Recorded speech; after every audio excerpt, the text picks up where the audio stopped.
Go! Go! Let's go!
Hello everyone, how's it going?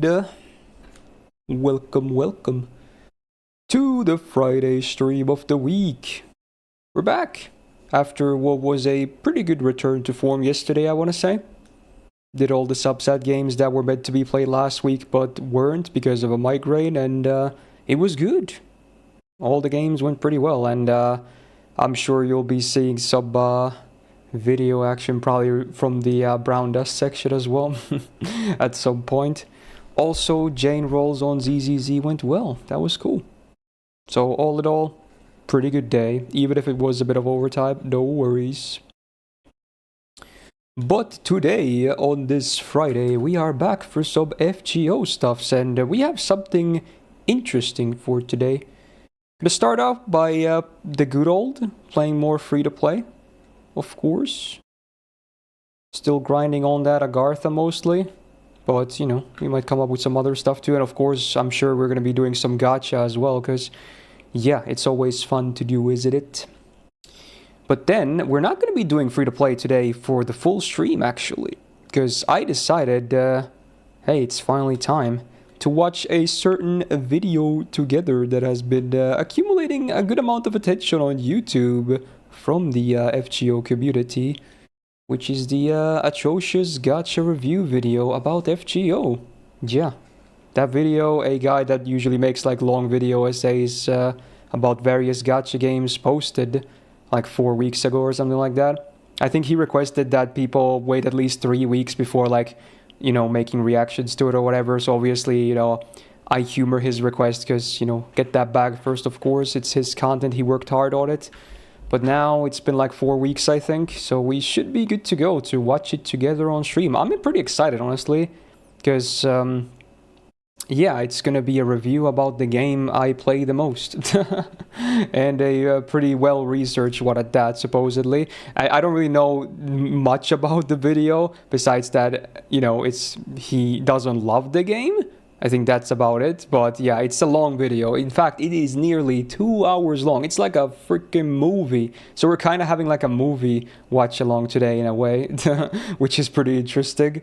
So yeah, we might even start like before the halfway point today, just because I'm probably going to be pausing the video here and there just to, you know, talk about stuff that he's saying and whatnot.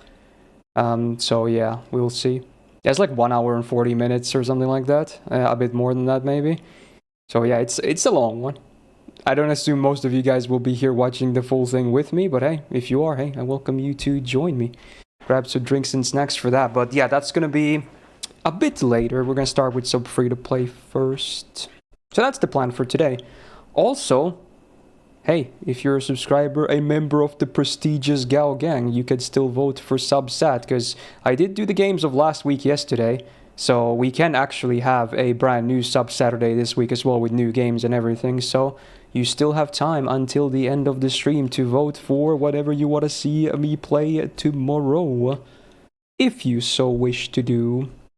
So get those votes in the Discord. Very nice. So hopefully everyone's having a nice day. How's it going? Weekend is imminent and all that. Hopefully everything is nice. I'm kind of being chilling. I got some couple of things that are kind of weighing on my mind right now, but not really gonna get into those, but nothing too bad, hopefully. It's alright. Just happy to be back on the grind. That helps a lot. Also, hey Chris, thank you so much for the 7-month resub, and a big welcome back to the Go Gang. Very cool of you.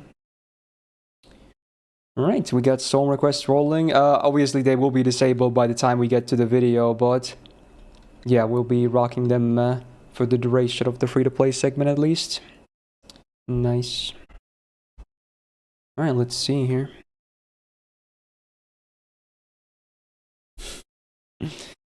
Wow, who's that guy? Yeah, he's a guy. How about that? What day is my birthday this month? It's the 24th. It's gonna be a day I become even more old. I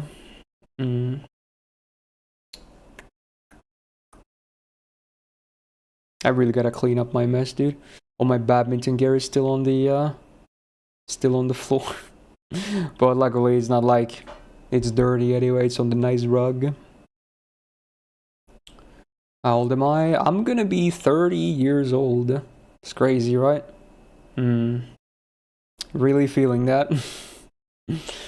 But, you know, you get older. It's just what happens. You're turning into an Asmongold room soon. The dude is not even closed, though, let's be real. I still clean my apartment. Rolls went good yesterday on ZZ. They did, yes. I did have to hit pity for both the engine and the character, but I did win all the raid ups, which was nice. You know, look a day over 30. Well, I'm not there yet, but yeah, thanks, I guess. Thanks. Okay. Anyway, we should probably do an intro for the video, because this stream will still become highlights for the free-to-play series, right? Yeah. You're young for that age? Thanks, man. I guess it helps that I don't, you know, for most of the bad habits that a lot of people have, I tend to not indulge in those, like, you know, smoking, alcohol, stuff like that. It probably helps, I don't know. I mean, I'm still not, you know, completely devoid of bad habits. Like, I enjoy my Red Bulls. Sugarless, of course, also, my freaking sleeve is, like, all tucked up. Did laundry yesterday. You can tell I don't really iron my shirts, right? They're kind of messy, but I like it. I you know, I'm lazy, and I don't mind having some wrinkles on my shirts. Hey, you too, Demi. Thank you. Also, hello, man. Right, so let's do a posture check, and we should be good to go afterwards, right? Yes, yes, yes. What is my height? I'm around 180 centimeters. Should be around that number. Right. Hello, gamers! We are back on this lovely Friday. As of recording this, I'm guessing this video might not come out on Friday though, but we are back for more free-to-play boy content. Still going strong with this series. Today won't actually be a full stream of this though. So chances are this session itself will amount to maybe like 2 videos or something. We'll see. I don't know yet. Kaiser will handle that, of course. MVP editor and all that. Because today I'm also going to be watching the big Atrocious FGO Gacha review video that's been gathering attention. Although by the time you're watching this on YouTube, that video is already out most likely. Yeah, in fact, almost certainly is. So hey, hopefully you liked, seeing my takes on it, I guess. Wow, cool meta moment. I haven't even seen the video yet.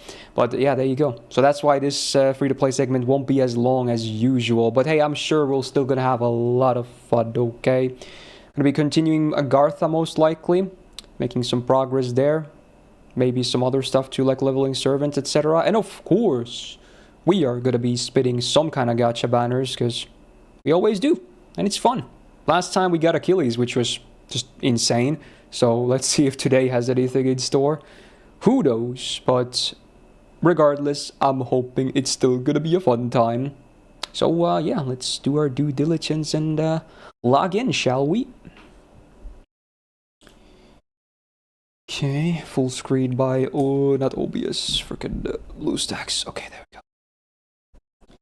Alright, first login of the day, because I knew I was going to be streaming this. I did not log in yet. Let's do it. Let's do it. It hasn't been that long since I streamed, about 2 weeks or so. So there's not that much stuff to claim, but we'll obviously start with that, of course. And again, of course, we can't do Gura Gura 7 because, as you can see, locked behind Lost Belt 4. It's okay though. EO is nice at all, of course, but I think we could survive without a copy as well.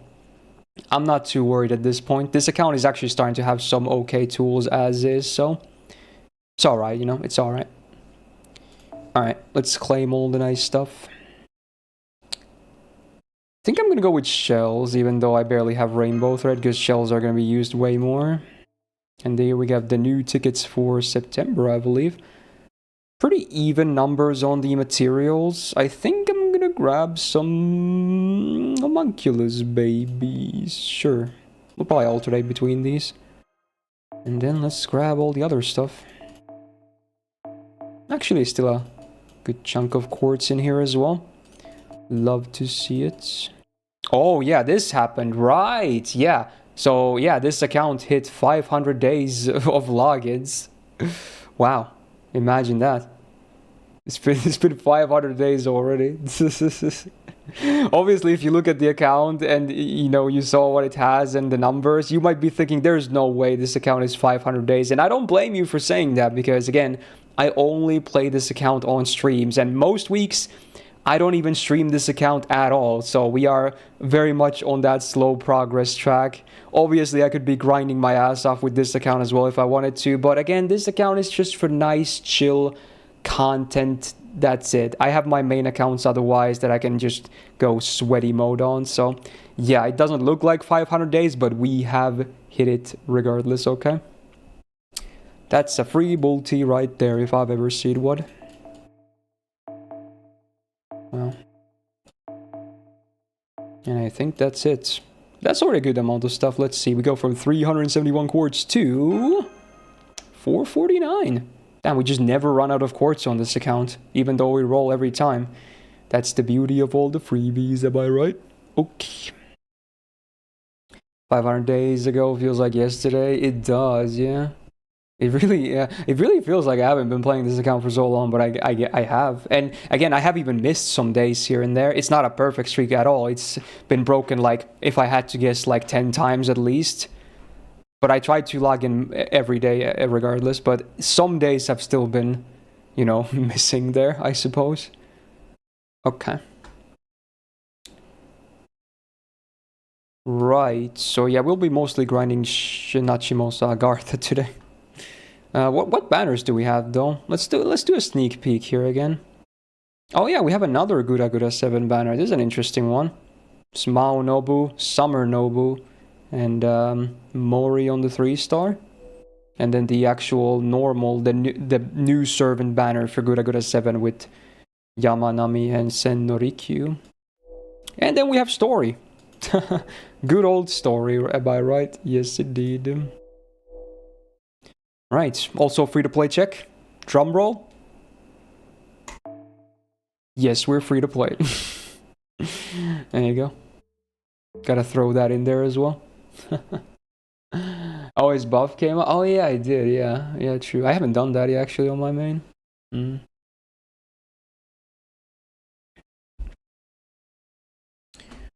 Think we're just gonna jump straight in. No need to faff about. Although wait. One thing though. I don't think I've bought the new monthly stuff because it is barely in September right now. So this should still be here. Yep. Thank you so much. Wait, is this fairy tale music? Oh my god. It's been so long since I've listened to any of this. Wow, nostalgic.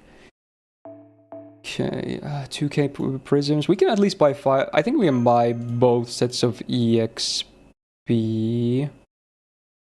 Yeah. What about foes? I think we can get foes as well. I'm probably never going to be able to afford the lunchtime at this rate, but we'll get there maybe someday. Maybe when the next lottery happens, I'll have some time to grind this account too. We'll see. No promises, but yeah, eventually we'll get those 5 copies. Surely.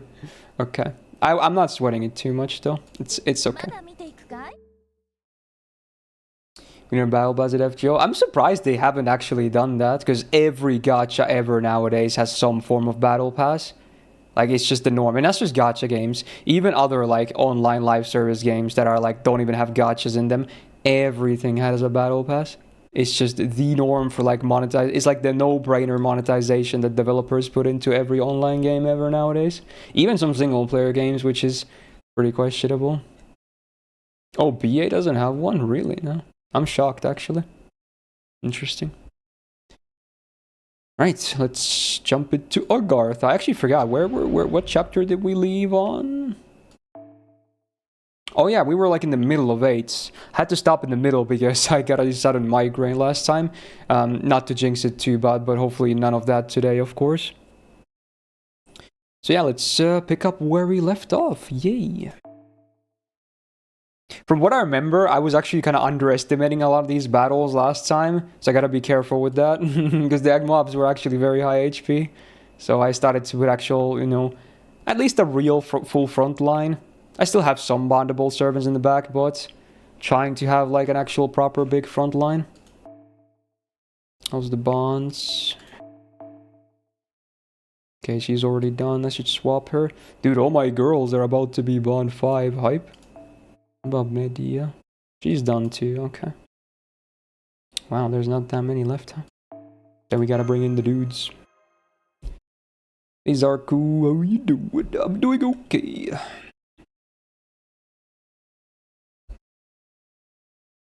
think this party is fine. Maybe I should bring one rider. No, we could bring an alter ego, right?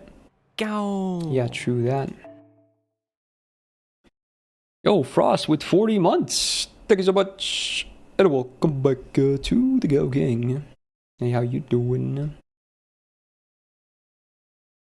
If they implement the battle pass, they better give out 100 million QP a days.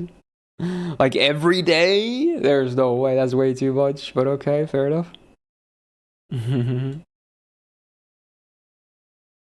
Oh wow, we got more Euro beats.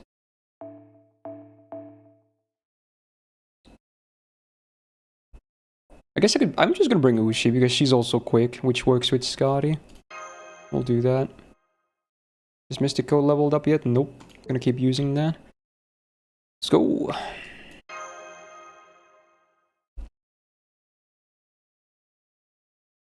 Oh yeah. He's here. Very liked character, I suppose.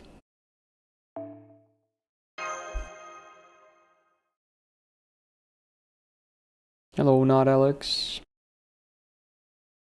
Battle Pass will give you 1 fragment a month. Jeez, dude. Pretty high standards over here. Okay, interesting hand. I guess we can just MP with Scheherazade? Sure, I really wish we had that battery already, but nope. So I'm gonna have to give her this one. Oh well.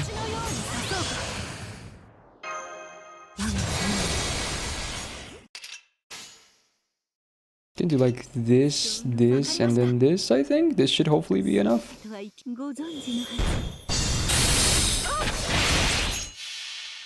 Gains.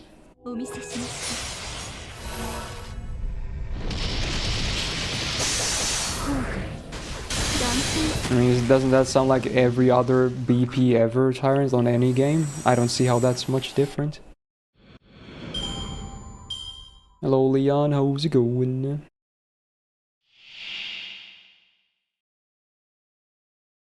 Okay, wow. This is pretty funny. It's like the fighter man finger point meme. Okay. Most images cosmetic for battle passes? No, they're not. Take Sketchin, take Starrel, take frickin' ZZZ. They're all 99% of the stuff in the battle passes are just account improving items. And then there's like 1 4-star weapon you can pick. That's it. Everything else are upgrade items. I don't know what you're waffling about. That's what you were saying, right? It's like just upgrade stuff, basically. Isn't her battery rank up? I think I checked. I don't think she had any rank ups. I don't think she had any. I think they're all tied to Agartha interludes or something. At least 2 of them were. So I think I tried, but I didn't see anything. I could be wrong, but I think we checked it. So when we like leveled her up. That was a big reason why I wanted to do Agartha as well, because we can't get most of her upgrades or all of them without doing this. And let's get Ushi, Bitey, Shades, rolling, beautiful, guaranteed crits. Although, Knightless City Assassin will be quite a problem, I want to say. Gonna have to figure that one out.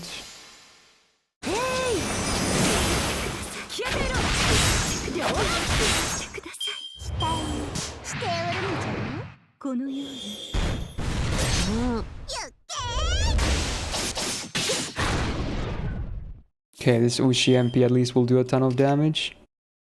It's a shame I can't do the full blue because I want to use her MP this turn, but I'll still use Shez card or Caster of Knightless City cards right after to get more gains on her anyway.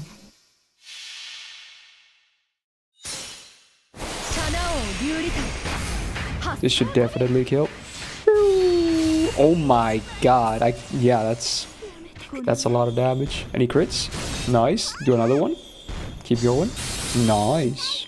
Alright. The 3-bar MP is a bit scary though. Luckily she is single target. Well, yeah. Well, luckily she already did what she needed to do, so it's not the worst thing ever. As morbid as it sounds, Jesus. Oh, you need to get the true name reveal? Oh, okay. So I wasn't going crazy, because I'm pretty sure we checked and I couldn't do any of her upgrades when she was leveled up. And let's try some of this. We can actually taunt Theon up and then next turn do the dodge for the MP. Sounds good to me. Do I trust in the 20? Really wish she had more crits here. I'm gonna try it anyway. Screw it. Trust in the 20.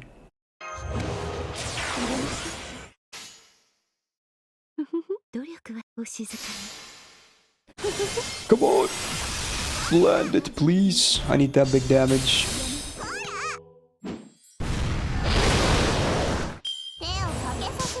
Well, didn't get the 40. Please no crits. Okay, I think we're good. Alright. This taunt is very valuable, thank you very much. And then we can get Shez... Knightless City Caster's MP for next turn.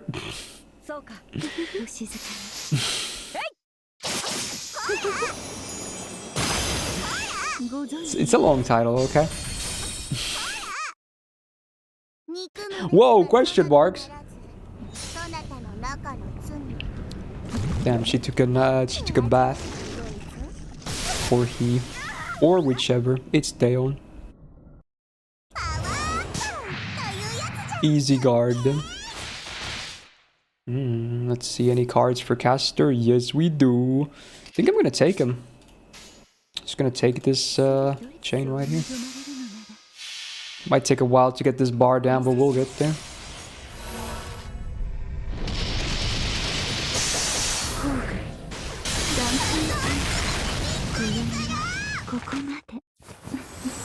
Wow.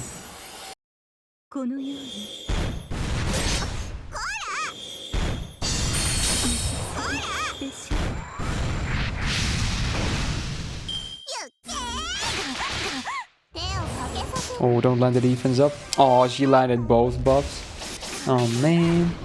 That kind of blows. Oh, dude, watch this, though.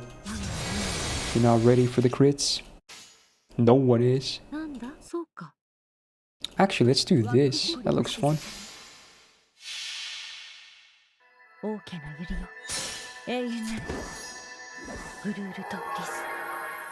Yeah, I guess so, Will, yeah.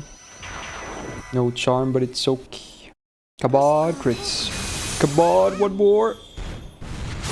Let's go. Actually huge. Now please attack caster. Caster, I say. Caster. What is that? That's 3 times on my Scotty. Stop it.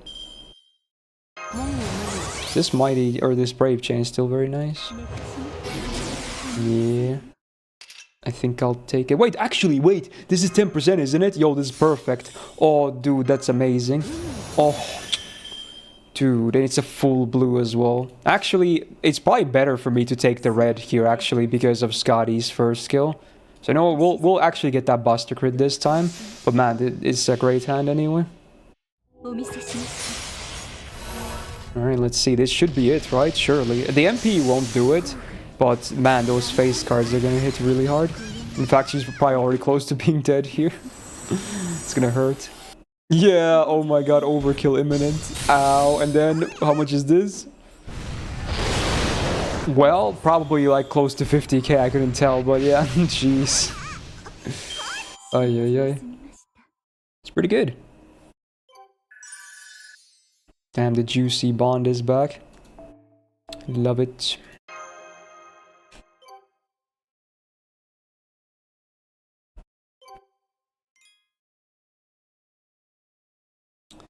Okay, immediately into another battle with Assassin and Caster.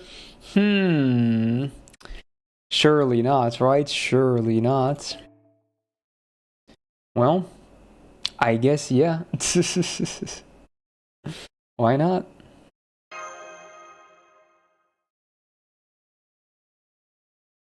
Well, we're still here as well. Fighting is being done.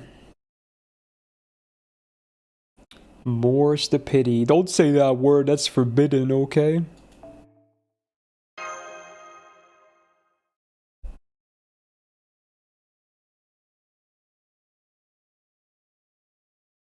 Oh wow, it's 3 waves.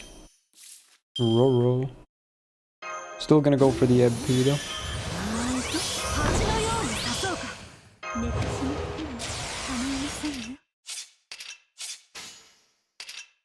Can do like this. The big gains. I think Ushi might get her MP here. No, if you missed the 90 though, really? I think it was a 90 at least. Are you kidding me? Are you kidding? That's what we're doing? We're back to that. That didn't take too long. Jesus Christ. Alright. Good effort. More of the bozos, but you know what? Chance for me to get my MP back, I guess. Sure. Come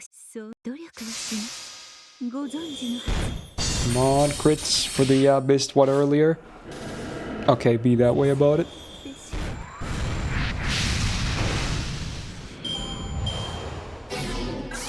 Taunt? Why would you taunt the caster if you're an assassin?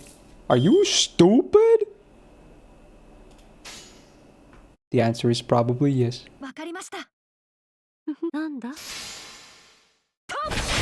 There we go, you can land a 90 for once.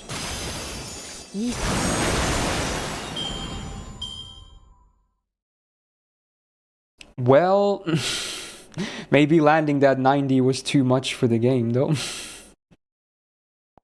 Okay. Okay. Awesome.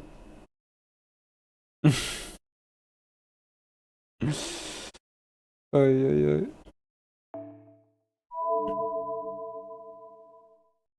Let's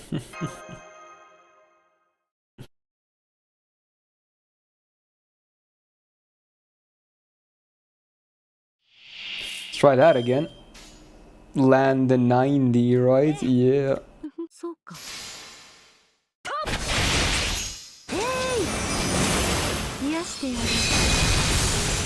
I got better gains on Scotty now. Alright, wow. Oh, wow! I'm so shocked! How could this be? Also, wow, they actually have break bars. That's kind of spoopy. Uh-oh. I'm sure it's gonna be fine, though.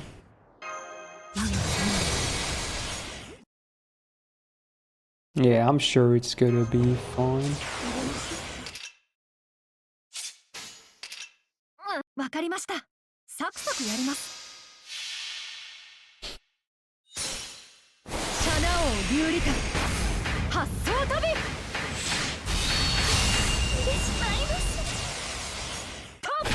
Big overkill gains. Oh, yeah.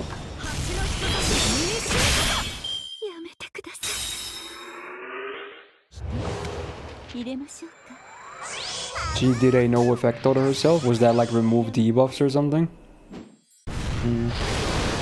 Ow. Stop killing her, please. I probably should have used her second skill because it's a defense up, isn't it? Yeah, I kind of forgot about that. It's okay though. I think I can just use her MP even if she has an evade up because I don't care about her damage to Caster of Nightless City.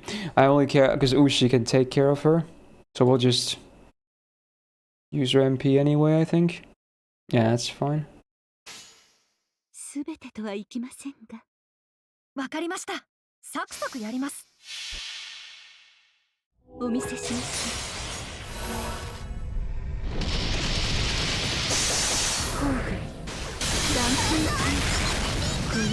Zoop. Imagine buff purge instant MP break bar here. Yeah, those are always fun, aren't they? No, don't! I need her still. Please, no. What is that? Oh yeah, it's the attack buff. That's a bit scary. I think I can MP with her now, though, with the Mystic Code. I think I should, because she still has buffs. Yeah, let's do it. 22 months and I'm back with drowning myself in T-Wire playing Gundam Breaker 4. Oh, sounds pretty base, but hey, Kurara, and thank you for the 22 months. Welcome back to the Go Gang. Hey, thank you so much. Alright, let's try this. Let's do some stars too. Yeah, sounds good. The defense up might prevent the frag though, we'll see. And I don't have as many buffs as I did last time. Maybe. Are we still good? No, we're not good. Also, I just noticed she doesn't even MP, huh? Interesting. Uh-oh. Well, honestly, if Ushi dies here, maybe it's good. Yeah, maybe this is good. It's like, again, what happened last time. I can just taunt up, and now it's on the MP turn as well. That kind of works out, interestingly. I'll take it, dude.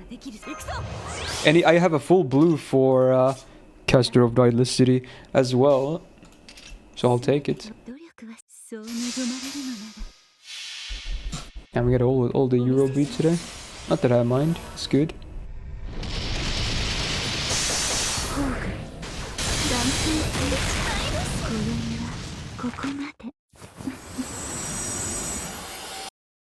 This is gonna break. If I get crits, maybe.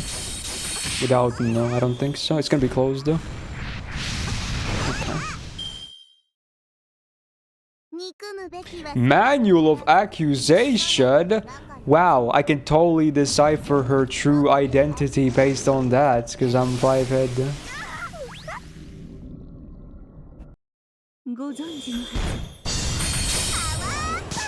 Oh man. Yeah, she missed the defense up this time at least. Dude, we could MP again, but should I? I'm not sure if I should. I think I'm gonna Bing chilling for once. 'Cause we have a second bar, so I think I'm just gonna Mighty this.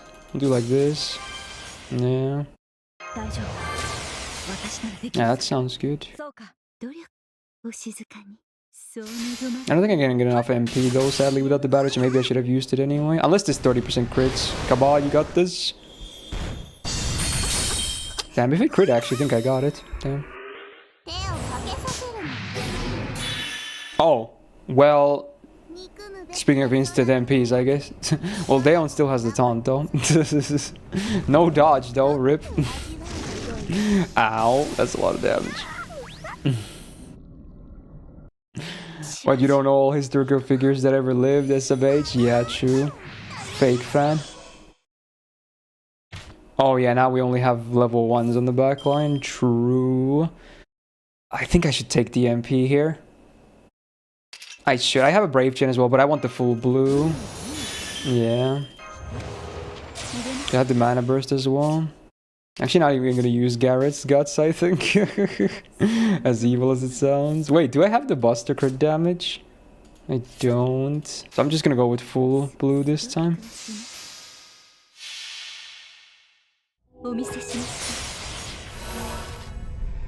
Hello, fellas. There we go. Caster kills caster. How poetic. Come on, crits. Come on, at least a 50. Yes, sir. Okay. You're so donezo. Oh, goodbye, Gareth. Should've got a bad, but what can you do? Oh, give me my MPs. Oh, man. Now she lands the defense up. Okay, it's fine. You're watching the whole review? Yeah, dude. We're gonna do that. We're gonna. It's like a movie night, kinda. What is this hand? Excuse me. Excuse me. What is this hand? Why does my level 1 Charlotte occupy 4 cards? Aha! Maybe that that was probably dumb. I don't want that evade. Frick. Even if I crit here, I don't think it's enough. Nope. Damn, she gets to go again. Damn, her crit's actually too hurt. Sheesh. We could finish it with the MP. There we go. That should do it, hopefully. Even before it doesn't, because I have no buffs and she has a defense up. That would be sad. Let's see. Okay, I think it does it. Okay, it definitely does it. Wait, I think it's because she has her power mod active as well, right? Yeah, it must be. I assume she has a king trait, right? Wow, there you go. So are we done with these bozos now? Surely not 3 times in a row. Hey, it's the fun song that I accidentally started one time on stream and people thought it was like moaning. It's just how the song starts. Resistance boy. That sounds funny out of context.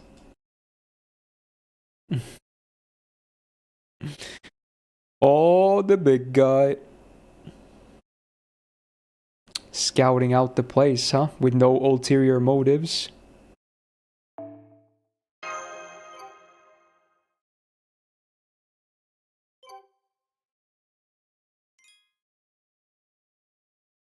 Oh, the last arrow is just story. Oh, I deserve it because I fought so hard for those boss battles. Give me free stuff. Yeah, the writer seems like a nice guy. Oh, that stings. Also, wow. Okay, can we show this on YouTube? I don't know.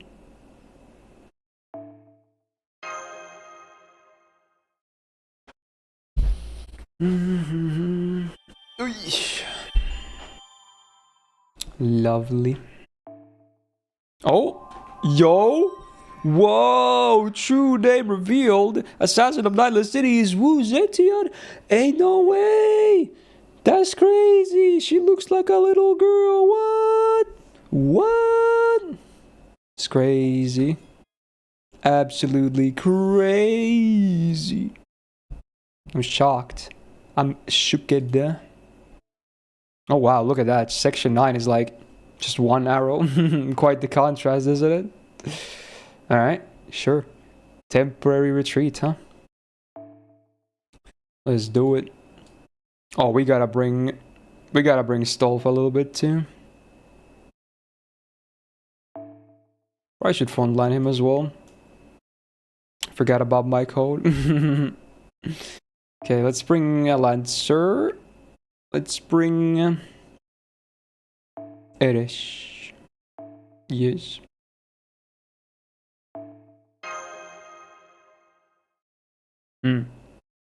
Good. Thank you, Mochiv. Thank you.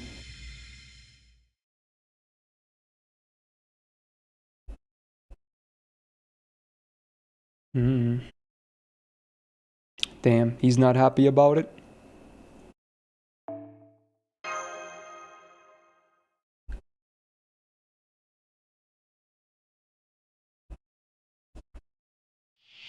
Three waves, starting with some snack ladies. Sure, I'm all about it, dude. You can let the Stolf do the work. He doesn't have a buff to his bird skills, so he doesn't actually get a battery from it. I have to use Scotty stuff. We'll use face cards though. I think that's fine.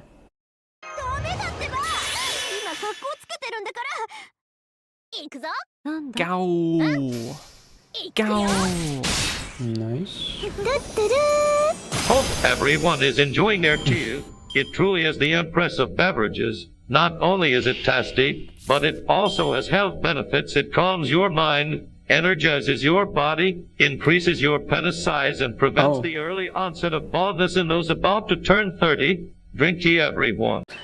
I felt like that was oddly targeted to no one in particular, but okay, fair enough. Thank you for the 29 months, Dimon, and a welcome back to the Gal Gag. Okay. Surely just a coincidence. I must be overthinking it. Surely. Anyway, time to unleash the Stolf. Kabata crit. Let's go. Now get MP. Woohoo! Yeah, first time MP on him actually. What am I listening to, by the way? What is this? It's just talking or something. Oh, it's Green Day, but it has like a freaking music video intro. God damn it. Oh, okay. It turns out I should have brought single target, but don't worry about it because look at my hand. My hand is amazing. It's okay. Here we go.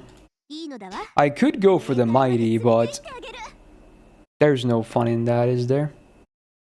No. Here we go.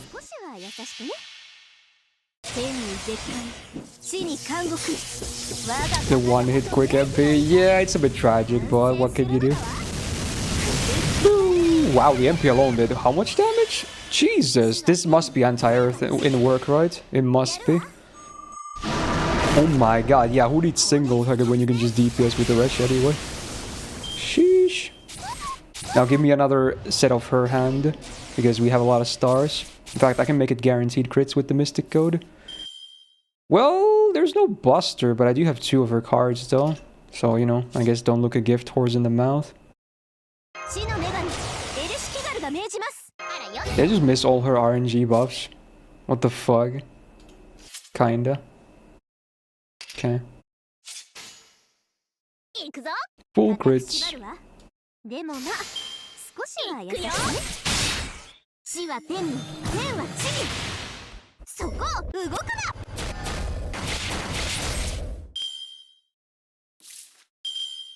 Alright, this might actually do it. Although I don't really have buffs anymore, so maybe not. But let's try it anyway. Come on, then. I see a 90, I'm scared though. Big gains at least. Oh yeah. Oh. That was beautiful. That was actually very good. Fully blind random party actually worked out really well with the story support of all things. Wow. Great.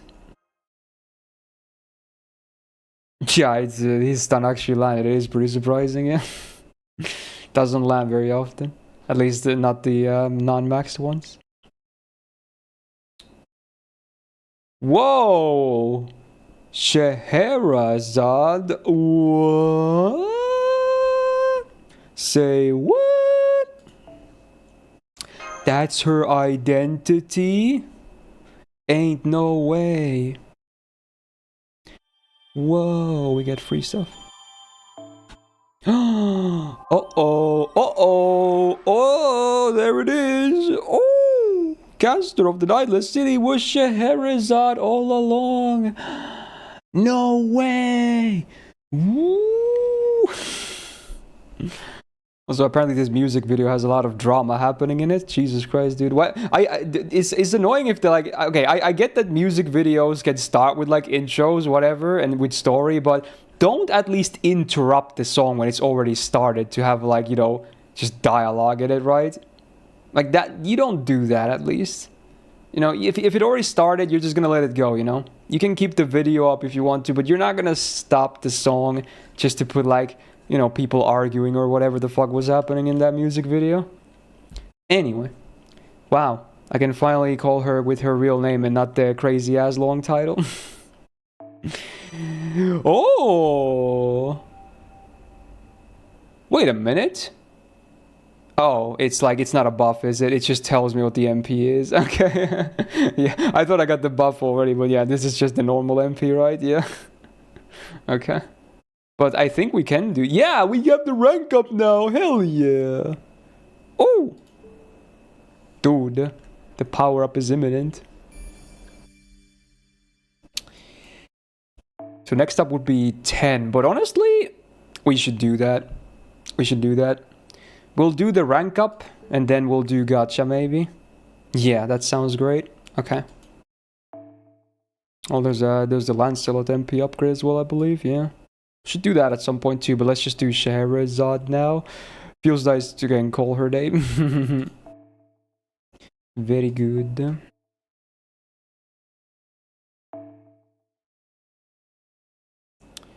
So, we need some caster action. You know, I mean, we can just bring her.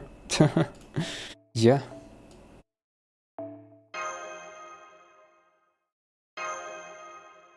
Makes sense. I'm guessing the final wave has a single target mob though, so you know what? Let's bring Mecha Liz. Yeah. We even have the buff skill on her nowadays. That's pretty cool. Is that fireworks? What am I listening to? Thanks for not spoiling her big revealed name. Yeah, I got you. I never totally accidentally called her with her real name. Never. It was a big mystery all along.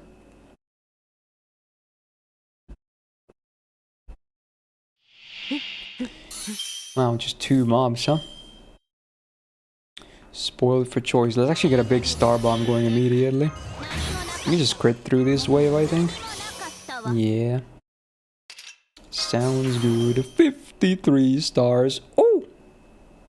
Oh, dude, this is great value. Watch this. Boom, bada beam, bada bam. Bam! Huge crit. And then... and then... Bzzzt. Wow, that gain was crazy, actually. Holy. But I guess that's why, because I think she has a gorilla deck. So that explains a lot. So I could use Liz's hand here. Maybe I should, actually. Do you think I'm gonna land the 80? Actually, I can just do this. Now I can land the 80. Big brain alert! Alright. Do I go for the mighty? I got a better idea. Watch this. Even more damage. Alright. Mighty. Come on. Oh, it lived, so I'm guessing this is not gonna kill now. Damn it.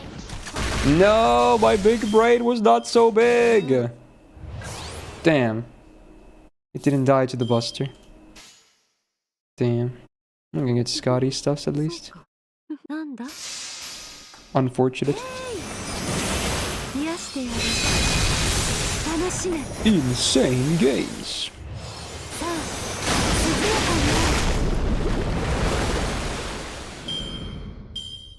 Still got a lot of stars. Come on, Red Liz. Oh, it's actually 3 enemies. I guess this was old enough to not be a modern SQ. I thought it would be. Like the one that is 3-3-1. But I guess this was like, what, 2-2-3? Yeah, that's kind of weird and old, but okay. In fact, I think I'm just going to go with Shez MP here. Yeah. Or double MP, actually. Yeah, let's double MP. Who should I MP first, though? Why not her? It probably doesn't matter. No, I don't think this order matters really at all. Unfortunately.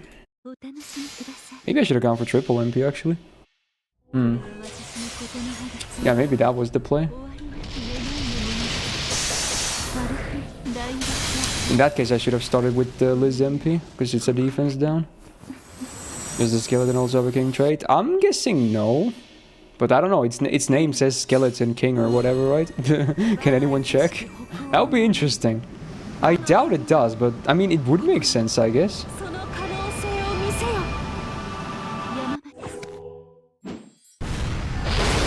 Damn, missed the 80 on top. I got punished for that triple MP.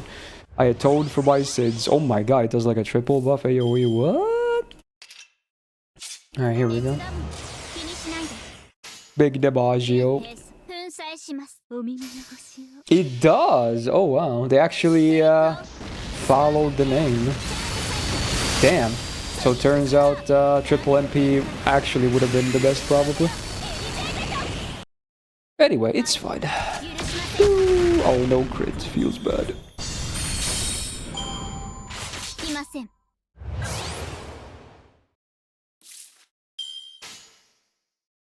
There you go.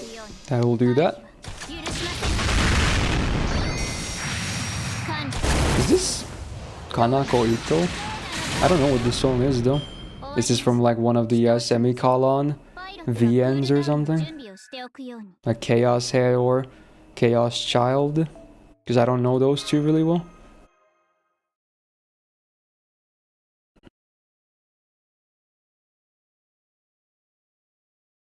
Give us your ideal cheat day.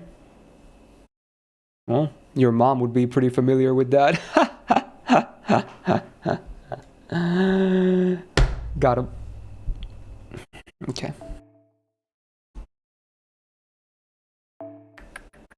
Unlucky. Interesting distribution. I'm guessing it's going to be mostly assassins until the final wave, so let's... And assuming it's going to be AoE again, although maybe these are not so consistent. Let's bring... Or let's bring Kate on, actually. Yeah, he's too nice. Now that we have the MP buffed as well. Frigate.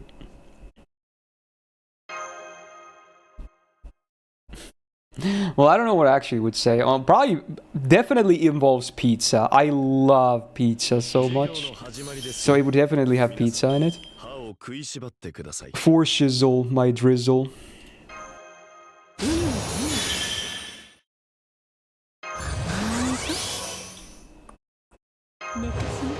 Blast. Should I give her the buff? Sure. I'll give her this. What am I listening to? Wait a minute. I assume this is fine. Like, this is a modern song, right? Okay. Okay.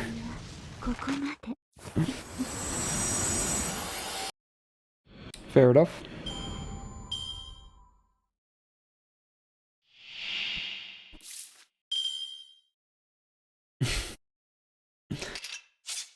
Interesting.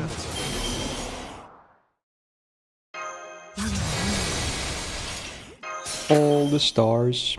Sadly, no Buster lead for the mighty. Oh well.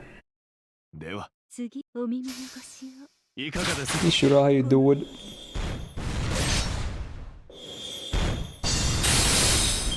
Is this you reacting to Atrocious Gacha review? Yeah, it's a big-ass video that became pretty viral. So we're gonna watch it. It's a long one though. It's like a movie-length video, so just as a heads up. It is long.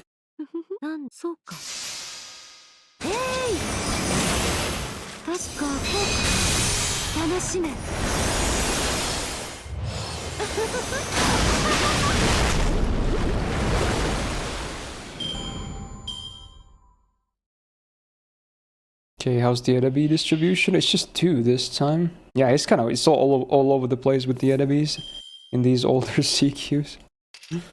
Sure, dude. I probably should go for the blue here instead of the full brave chain. Yeah, let's do it. Yo, shoot up with the 10 months.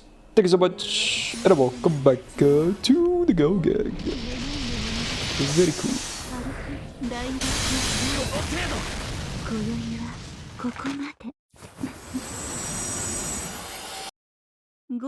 It's about a flower, is it? Usually the marching songs are about girls, because, you know, it works. Oh, if I was sniping Leon, a resub. Hey, thank you so much. And a big welcome back to the Go Gag, Leon. The loots are saved. Our dealer is back. How amazing is that? It's pretty amazing. Okay, let's do this, this, and this. That looks great. Let's see, I have 0 buffs, but is Arthur Earth attribute? I assume he is, right? So let's see, this is 0 buffs. Let's see how much damage this is. This could still be like 100k. It was close. Yeah, 103k. So yeah, he must be Earth attribute. Sheesh.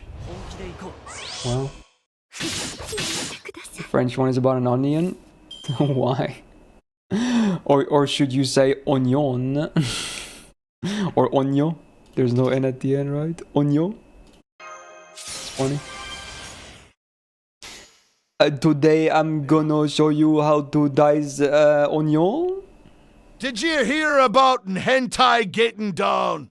Was it real though? I heard it was like someone did like a fake post on Twitter and everyone thought it was real and then it wasn't or something. Is it actually real? I can't tell at this point because I don't use the site, so I didn't go to check because I don't give a shit.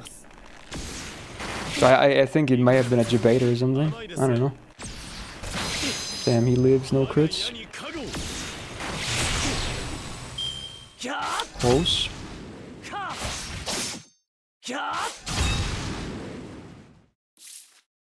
It was down yesterday for like half a day, that's about it. Really? Wow, that's funny. It was down for half a day, someone is like, oh my god, it got shut down! What do I do with my life now? I have to be productive, I can't jerk off all day. Aw, shit, dude. Everyone, the site is down for good. It's gone. Damn, talk about an overreaction, but... I mean, that's the internet for you. Wrecked. That was good. The Centaur man is amazing. Average Myst thoughts though. Yeah, but at least I don't use that website, so I'm good. But kinda true.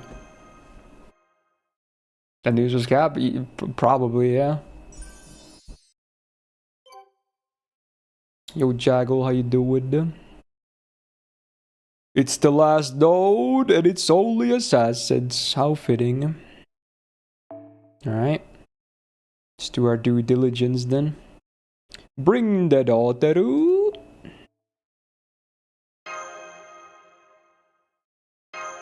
Just got back home. Nice, nice. Enjoy. Starting with 3 bozos. Sound kind of stinky, but it's alright. It's alright. Okay. I like my crits though. Juicy crits. Why not event? Because I need to be... or I need to have cleared Lost Belt 4. And we haven't even started with 1. So that's why.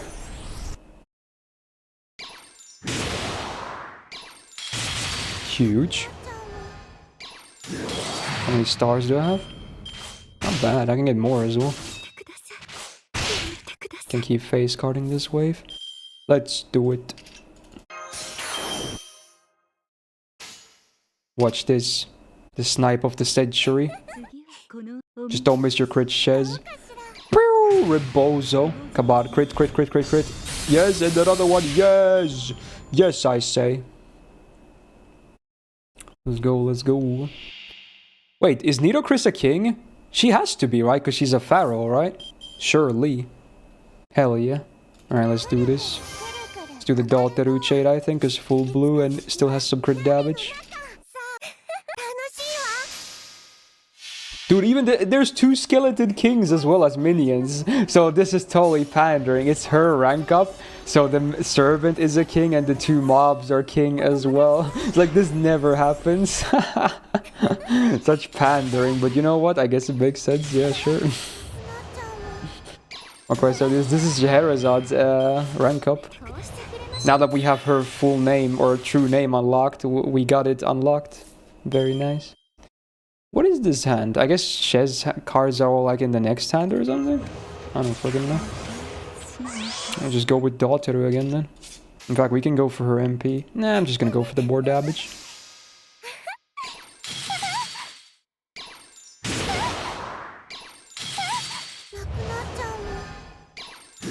At least I exhausted that damage cut. I think I can double MP. I think I might. Yeah. It's not a full blue for Shez anyway. Let's do a double MP. Get even more defense down on that ass. Do this too. Alright, here we go. Boom, boom, bam. Big damage.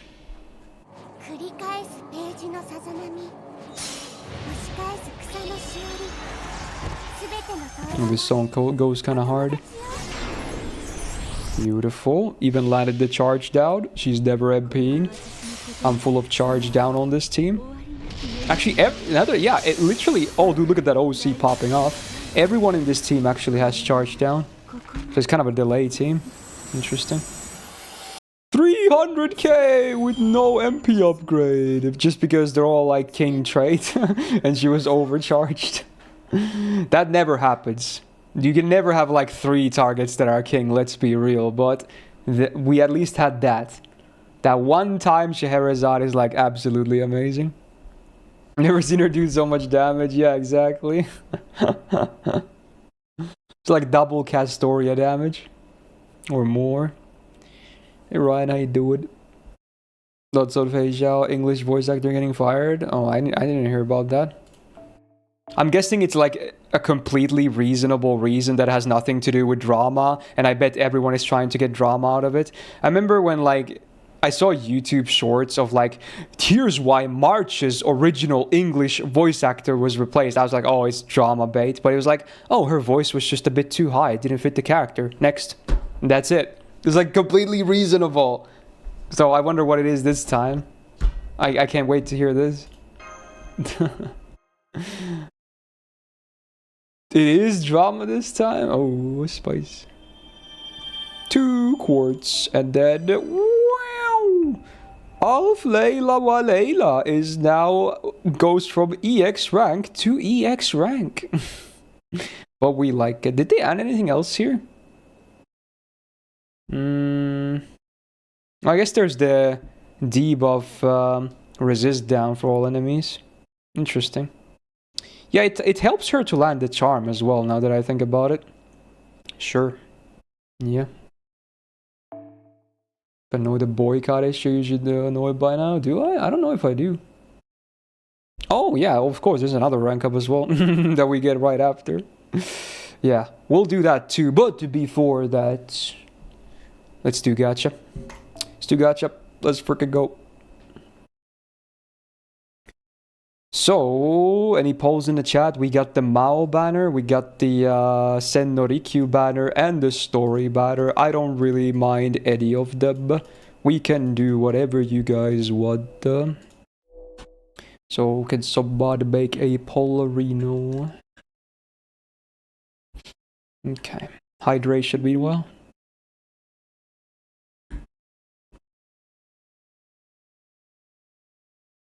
You thought the drama is just because VA strikes on video games? I wouldn't call that drama, to be honest. That's like an industry thing. Yo, Annex, how you doing, my guy? Westerns are complaining about why Nadland doesn't have any dark complexion characters. All are just tanned. What made worse is that English VAs of Oyo started adding fuel to the fire. What? Oh my god. Okay then. Oh yeah, we're gonna have a gamba as well.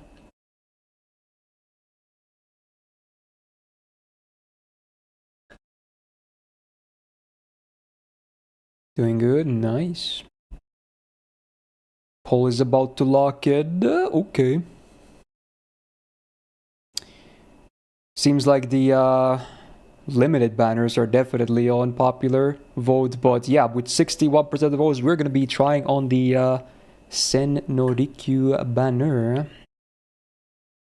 It's a fun. This is a fun banner anyway, because even Yamanami would be kind of fun. He's obviously not very great, sadly, but he is a support, and it's fun to have some supports on this account that are not like absolutely game breaking. Well, arguably you could say that about Saberskadi, but I don't think she's like Castoria tier in a lot of stuff though, so I think it's fine. I really wish the card type skill on his was AoE, yeah. It sucks that it's for himself only. Yeah. I think the Gamba is locked in. In fact, I haven't even downloaded data. Let's do that actually. Just in case. Should be a fast one, yeah, okay. Since I recently changed places in the last month, I had to learn how to fix plumbing KKW. Well, fun times ahead, right? You got Nightingale treatments? You mean on this Sendori Q banner? Oh man. That's brutal, man.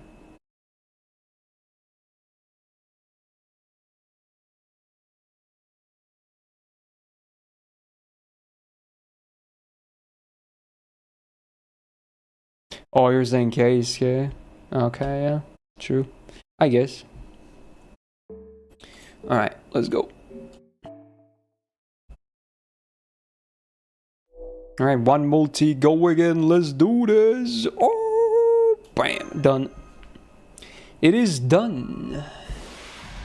The event C sadly won't be that useful, so I guess we're just kind of on the lookout for the servants in here, basically. I guess technically Cribble, that's how it was picked like some months ago as well. So yeah, I guess. So wait, radar classes, we have Saber, Berserker, and Berserker, I guess. Interesting.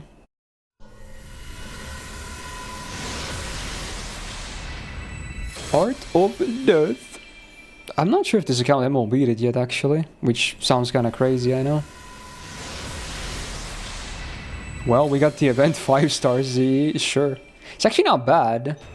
I think even on non-MLB, from what I remember, it's fairly usable. Wait, there's no way I got 2, did I? Sheesh! What? Damn.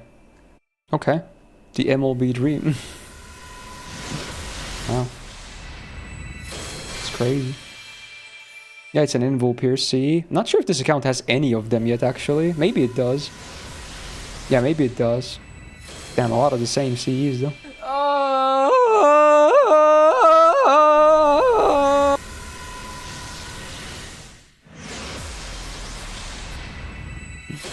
Assassin right up, huh?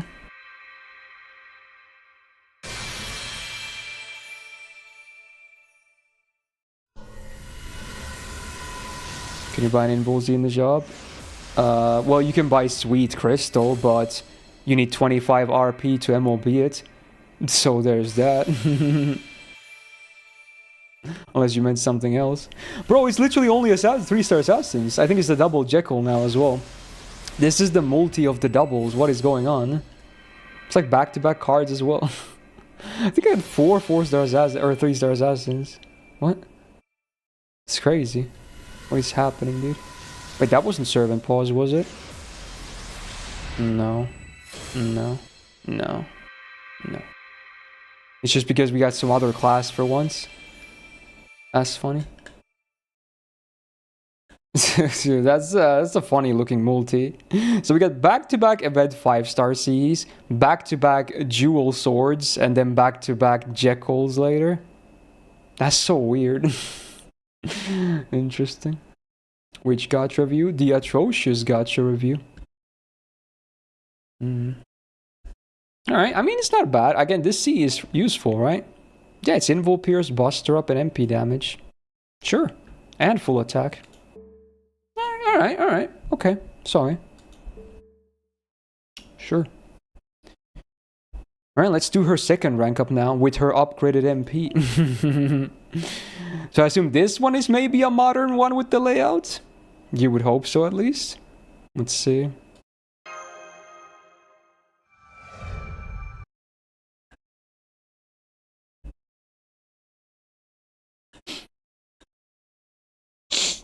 Excuse me. It's pretty promising that we have 3 enemies on the first wave, at least. I think we can just crit through this. Should be able to. Yeah, in fact, I might even save Scotty's Star Bomb here. Is that a bit scary? Let's find out. Well, with that, yeah. Yeah, I'm not taking a 50-50. Fuck that.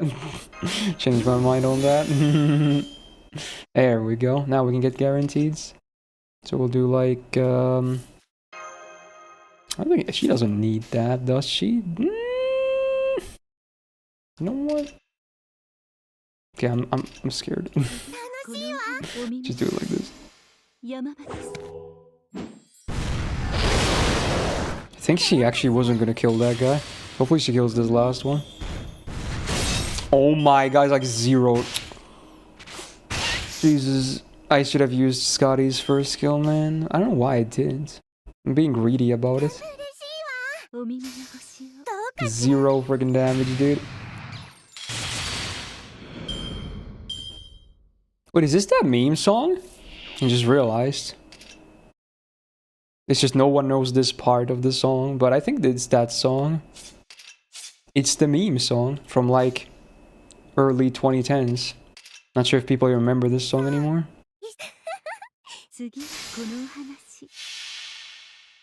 Good morning, Urakia.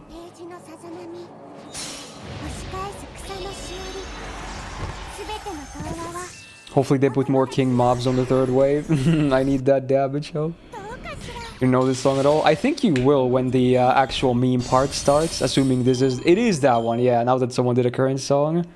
Well, okay, you'll know it when you hear it. Oh. Yeah, there you go. This one. Ooh, what you say? Yeah. Again, no one knows the full song, but this is that song, yeah. Hey, Rose with the 52 big one. Sheesh. Thank you so much. And a big welcome back to the Go Gang.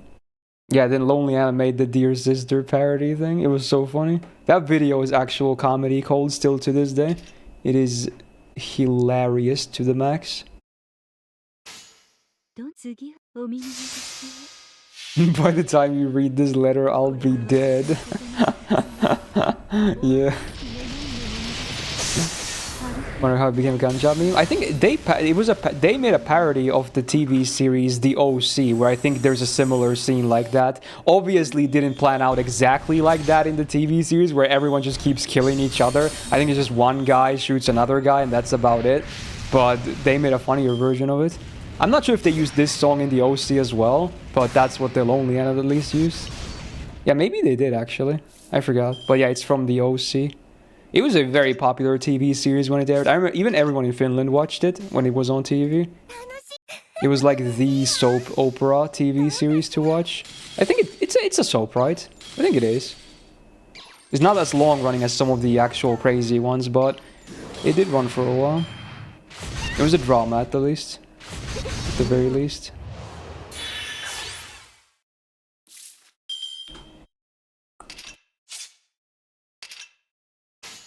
Surely I will land the drain. Surely.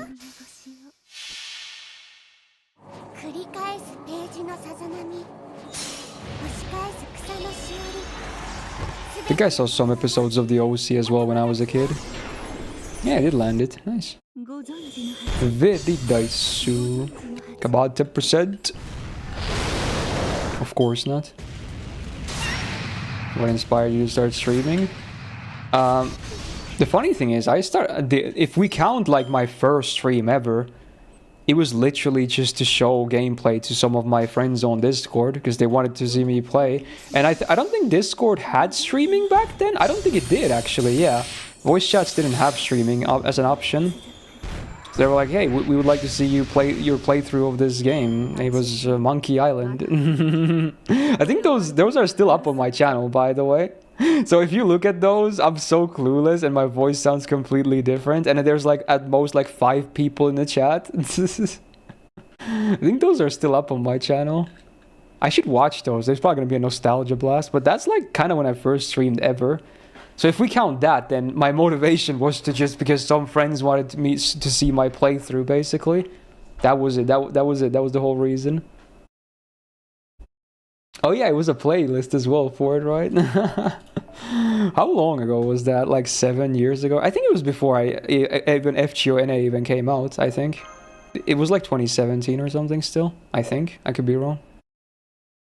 You still talk with them? Not everyone, I think, but many. I think one of them is Freybird. He's still a mod on my Twitch chat as well. He sadly can't ever tune in because 1, his time zone sucks because he's American, and 2, he just recently graduated from med school, so he's basically a doctor now. It's crazy because when I met him, he was like still in college or something, and now he's literally a doctor. Like, what the fuck? Time flies. But yeah, he's a good friend though still. We talk offline occasionally still, but sadly he can't watch my streams really because of time zone issues, and he's obviously a very busy person himself now too. Then there's I think Frodo was watching those too, from the same server base. That was my first Discord server ever I joined as well. So I keep up with a lot of people from there. He's also one of my Twitch mods, but sadly also doesn't have time to. I think Frodo is like a chemist. I think he has a master's. So again, they're both very, learned people. They have, their own jobs and lives going on. Anyway. Very cool. Indeed, Will, indeed. They made it in life. Well, they worked hard for it, though. They were not handed whatever they have, They both studied a lot.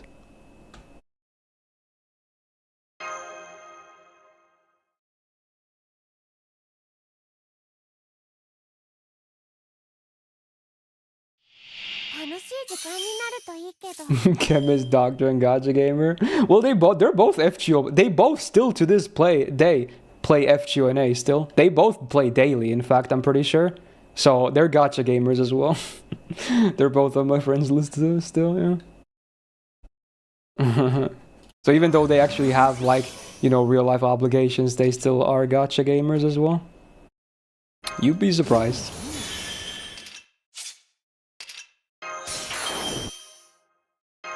This music is kind of epic, what the hell?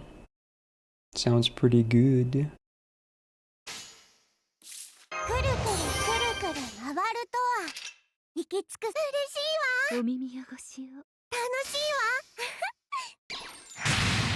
Big. Kabad says you got this. Okay, this time she killed it. Must be Leviathans. They don't actually wail much. They don't spend much. Because they were both free to play for the longest time. BTW have they spent money? Yeah, they don't spend too much. They occasionally, I think, swipe, but they're definitely not. I wouldn't even call them whales, honestly. They're very occasional spenders. Even if they, I don't know what their salaries are because I never asked, to be honest, and it's kind of private anyway. But even if it was good, I'm still guessing that they don't seem like they want to swipe too much anyway. Which is understandable.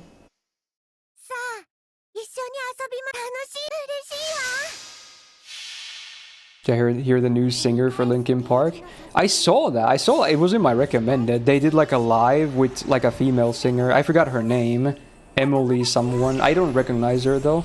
But I did listen to some bits of the songs I actually knew, and I don't know how I feel. I don't hate it necessarily, but I don't know how I feel about it. Because it sounds so different, of course. Not just because, yeah, it's not Chester, but also to go from a male singer to a female singer is also a big change in general. So I don't know how I feel about it. But I don't hate it, I think. So yeah, there's that. So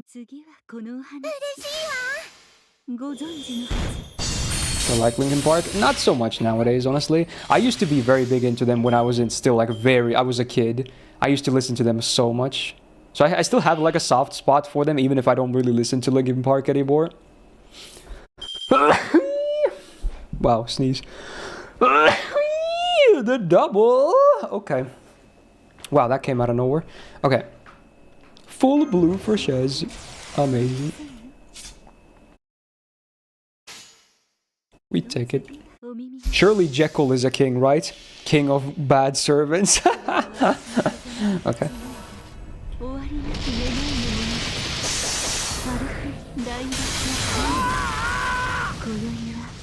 Favorite Family Guy moment? I've only seen like a handful of episodes.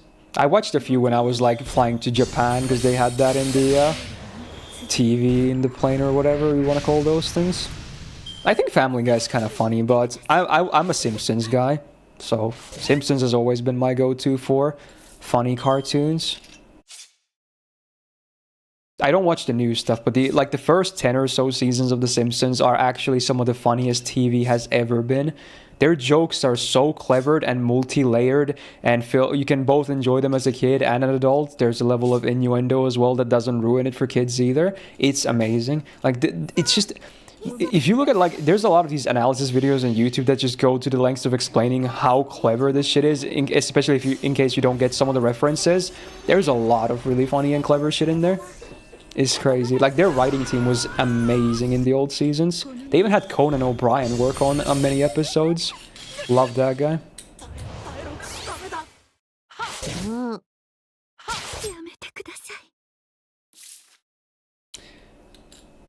I couldn't tell you just one VODs. It's crazy. One of my favorite episodes, though, at least, is from like season 2 or 3, I think. It's an old one. It's where, you know, they do like the baseball game in Homer's workplace, the power plant. I think the episode is called Homer at the Bat.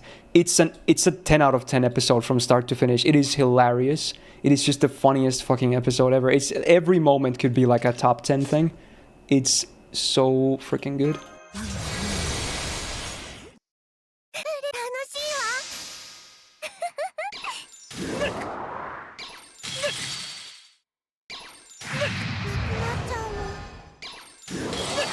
Is that the first one, Moxie? I forgot. I think that's the first one, right? Your local baseball team got named the Isotopes because of that episode? Ain't no way, though. That's awesome, honestly. That's so funny and awesome. The Springfield Isotopes. Wow, that's awesome. Oh wait, no, it's Albuquerque. That was the enemy team, yeah. It was Springfield? What? Dude, my memory is so bad. Fuck, I should know this. What was their team called again? The home team? Fuck. I forgot. Dude, I need to watch that episode again. Damn. Alright. What the board? At least it's all assassins now, so I don't even have to mess with the team too much. Shout out to modern strengthening quests. So is this Chocho? It doesn't say it on the title, but I assume this is Chocho singing.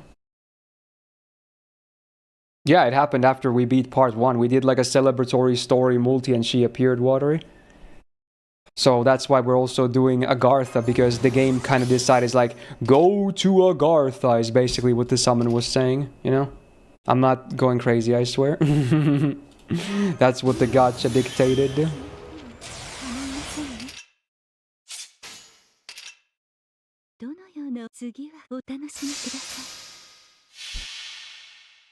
The voices in my head told me it was meant to be.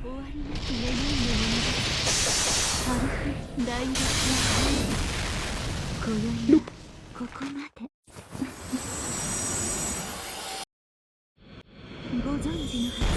Oh yeah, it's a free-to-play emote, that's funny. Yo, she full refunded, wow. Nice. Wait, this is the South Park song. Yo, this song is so funny. Let's fight the glove. Protect my balls.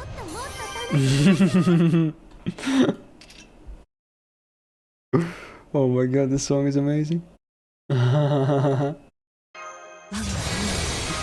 Daisetsu mono wa protect my balls.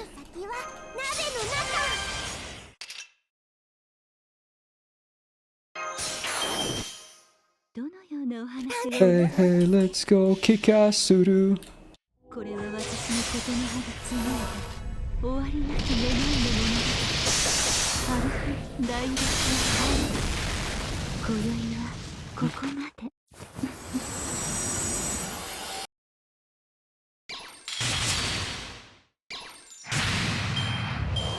Big crit. No, don't raid, no!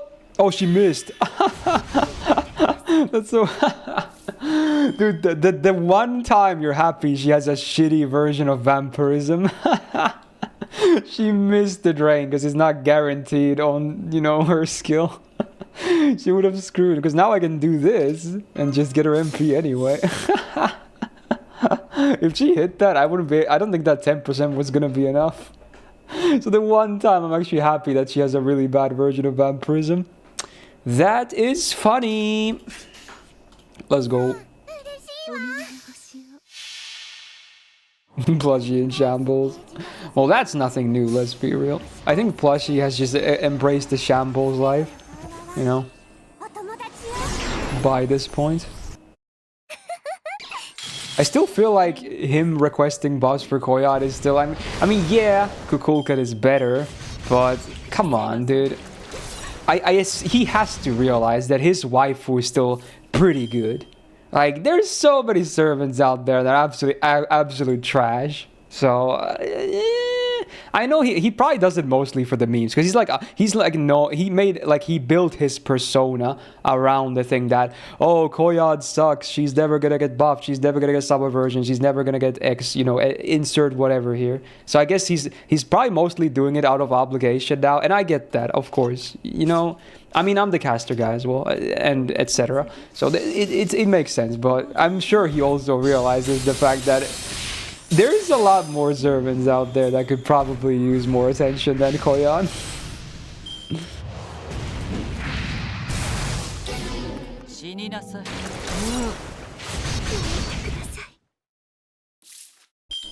Alright, this should be it. We can actually finish it with her own MP. That's kind of fun. Let's go. Do it. Carmilla doesn't have king trait, right? I'm guessing no. Woohoo! New buffed MP damage numbers, so amazing damage. Top tier. I feel like they put the 2 foreigner rank ups for Plushie on the thingy for anniversary. I don't think so, it's just a funny coincidence. Okay, there we go. I think the last buff is from an interlude, which you probably only get after beating Agartha, but dude, is this the battery one? Let's see, I forgot which one. I hope this is not the guts one. It's the battery one, yes sir! We go from storyteller to bedchamber storyteller. Ooh, spicy. So we finally have a battery for her. I don't think hers is 50%, I think it's like 30%, but that's nice.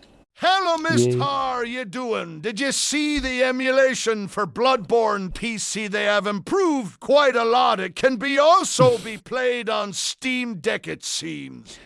Well, I'm not very excited for that, sadly, because the game is probably too scary for me anyway. But hey, cool for people that actually care, I guess. And I know there's a lot that care. And even if it gets released officially on PC, I'll probably buy it anyway. But yeah, it might be too much for me anyway. Buffs, we got them. I already put some levels into that skill. It was the only one that I could actually level in preparation for this buff. Did you reduce the cooldown by 1 as well, or made it the arts up 3 turns? Isn't it a 6-turn cooldown? I feel like a 5-turn cooldown would be too much on a guaranteed tick down. I mean, some do have it though. I think Tamamos is 5 turn, for instance, but he's not as loaded as this skill after the buff. Although maybe. It depends on how you look at it.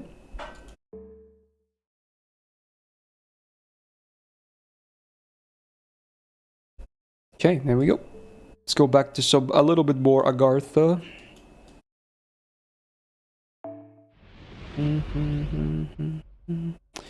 Foothills Jungle.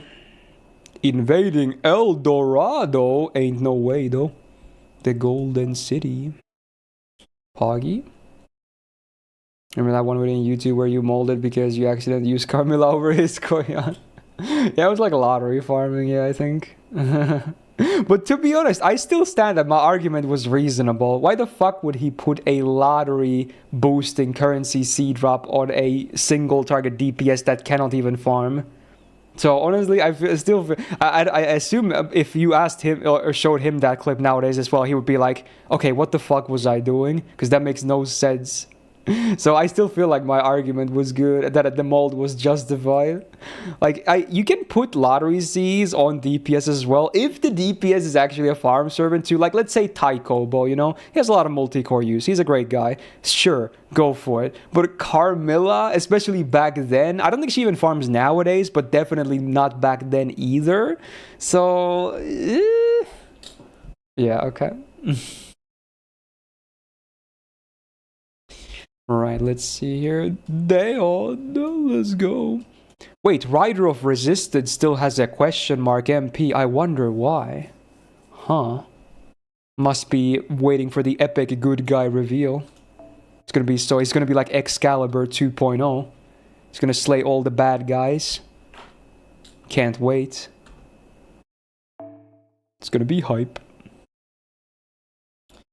Right, we want Saber action, so let's bring... Dude, I still don't have any of my AoE Sabers leveled up, what the fuck? We should level up one of them. How many do we have? We have Artoria, Bargus, Summer, Tomoe, Suzuka, Umu, even Saber Lily? So the highest one I have, I believe, is Fergus. At like, what is he? Level 60. We have no AoE Saber leveled up. Sheesh. Oh yeah, I don't know who Tomoe is. That was a random name from another video game. Okay. Probably should be Saber, right? Yeah. Anyway. Let's bring Dio Scooty then. Sure. They can spam their MP quite okay.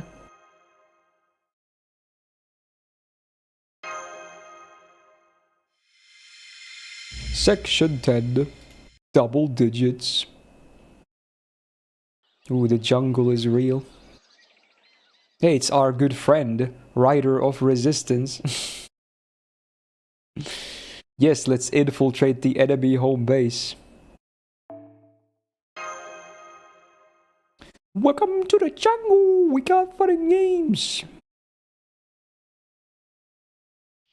Where was that Dioscuri spook even from? What banner was that? I don't remember what it was. Oh wow, it's only 3 enemies. Yo, this is easy peasy.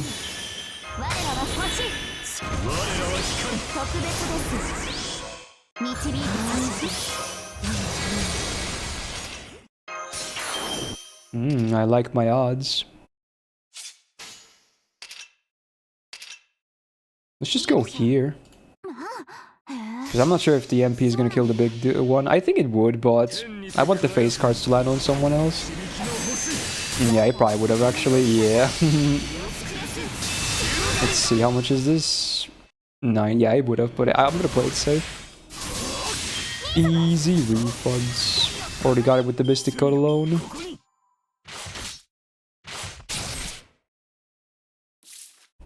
Hello, AK. Yeah, we're going to be having kind of a movie night. In some kind of way. It's gonna be interesting.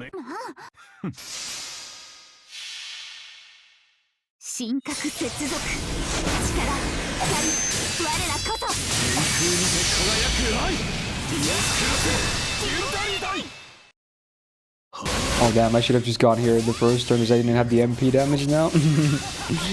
Well, at least we can do 3 MPs now if I wanna, because it's funny. The loops. Just do it. It's funny.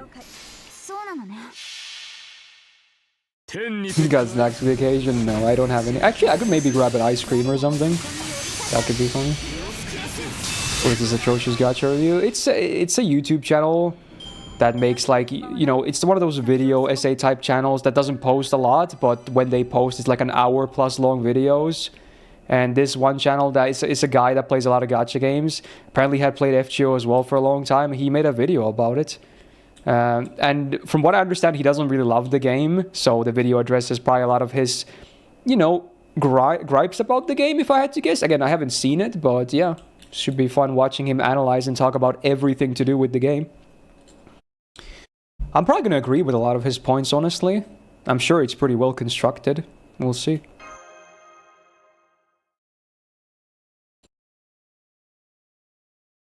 You thought it was pretty fair? I mean, the video had a very nice like and dislike ratio. That's the only thing I saw, so makes sense. Nobu Nobu Naba Kanabu Nob Nobu Nobu Oka Mi no Oka Steki no Oka ni Naru Nobu. Well, an attempt was made, but okay. Fair enough. Right.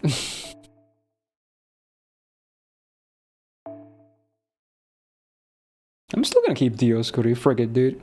Get them some action as well.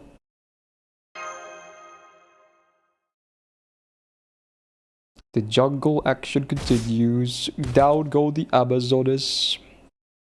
Damn, look at Stove, so reliable. Is this free to play? Yes, sir. So it's about Chusha being a boy? I mean, sure, why not?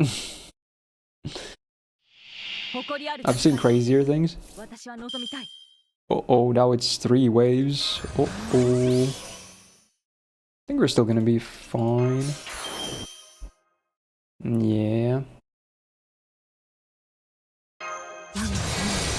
Come on, Daon, you got this. Let's do like this, no, this and this. Surely this works out. Ooh, nice. Come on, 90. Let's go. And then Daon, come on. Beautiful. Still have the big star bomb as well. And I think I will cash in on that right about now. Great.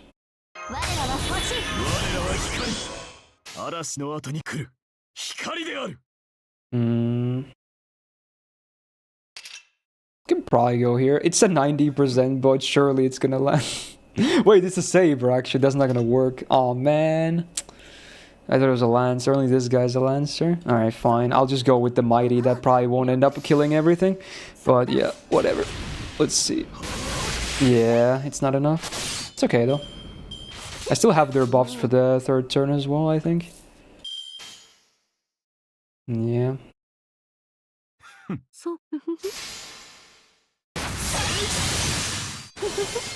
Is this boy? Yeah. It should be on the stream title, unless I forgot to write it then awkward. Oh, well, that is a familiar looking servant, isn't it? Berserker of El Dorado. Wow. Well, good thing I have Daon prepped up and ready to go here.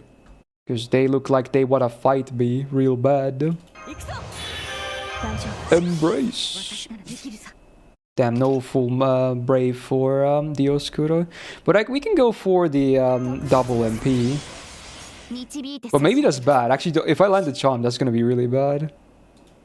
But it's not going to happen, so it's okay. Oh, is this Forever Lost? It's a pretty good song. Yeah, you don't land the charm. Or is Reserver's upset? I don't think anything is, unless I missed it.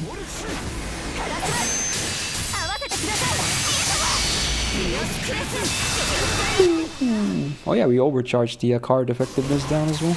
That's nice. Or card resistance down.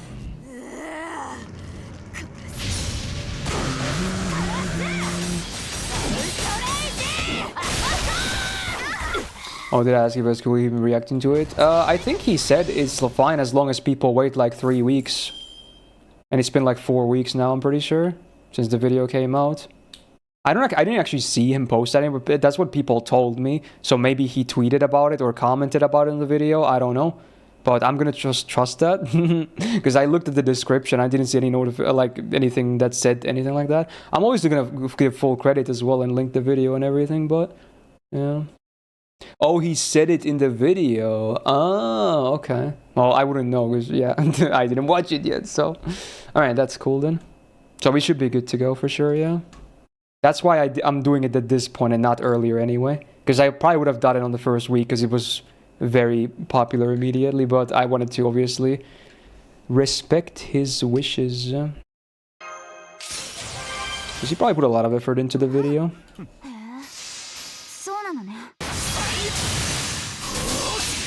Oh, that is a very beefy HP bar, actually. Sheesh. My Deon is getting beat. MP again, I think. Yeah, let's go for it. Keep those debuffs up. D-sub up? Does Diosguro count as Greek male? I would assume so. You guys did a rating for Brown Dust too? I did not. I haven't seen any videos from him. At least not that I remember of. Nice. Sub 100k. Deon, no. Nursery in the house. Interesting.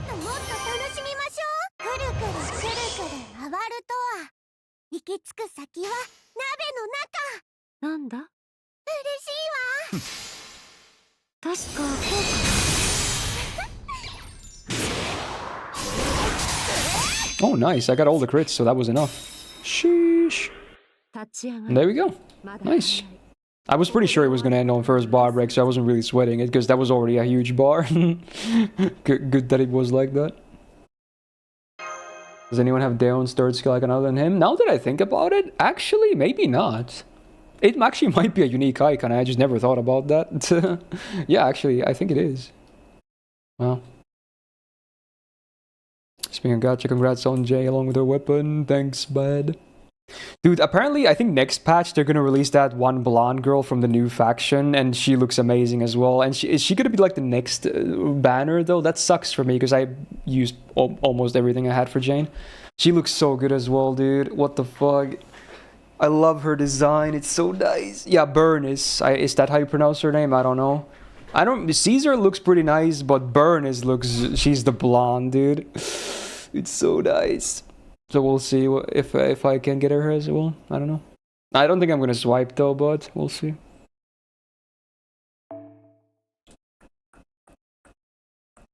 Oh, funny. Rocka funny.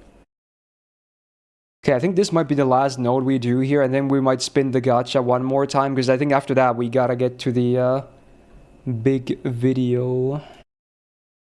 Anyway, let's see. Bring the day on. Sure. My backline at Bond 5 already? I didn't pay attention. I'm guessing they are. No, actually, they're not. Okay, let's go. The finale battle for today. The Berserker is smiling away. Wow, she seems impressed by our free-to-play fighting prowess. I mean, it makes sense. She's a part of it.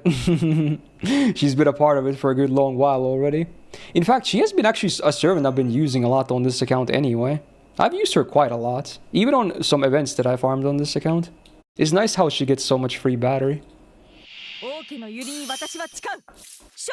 What is this music? It sounds kind of spoopy. What is this? They have weird buffs and debuffs. They're immune to debuffs. They have attack up but defense down. The trade-off. Okay with that.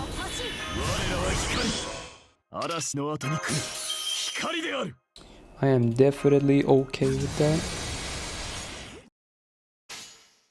Surely I'm gonna land every crit I have. Surely. Watch. Nice and 100%. Look at that. That's how you game. Save your star bombs for other rounds as well. Gaming. In fact, I can probably keep saving it here. Whoa, this is Philosophies. Someone has good taste. This song is amazing. This song is the only reason I bothered to watch the Rewrite anime adaptation. At least the first season. It was bad, but this song fucks.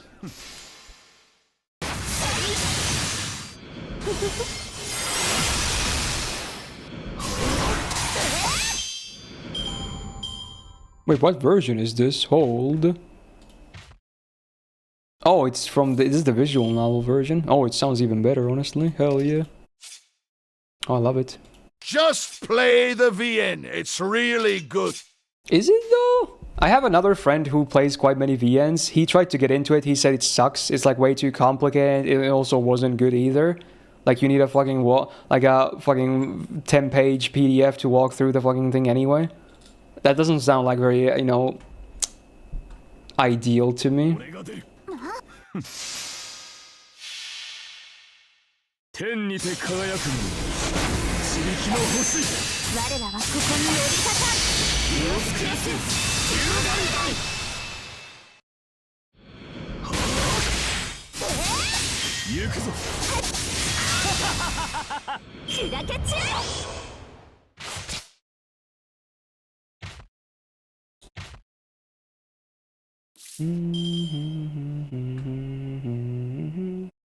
Let's go again.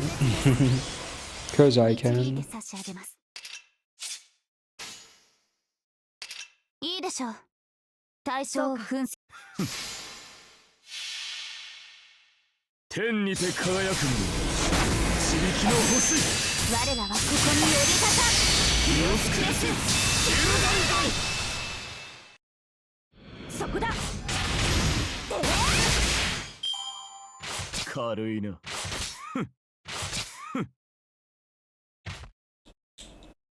And this is quite the endurance battle, huh? Good thing I have batteries. Can't stop this ass.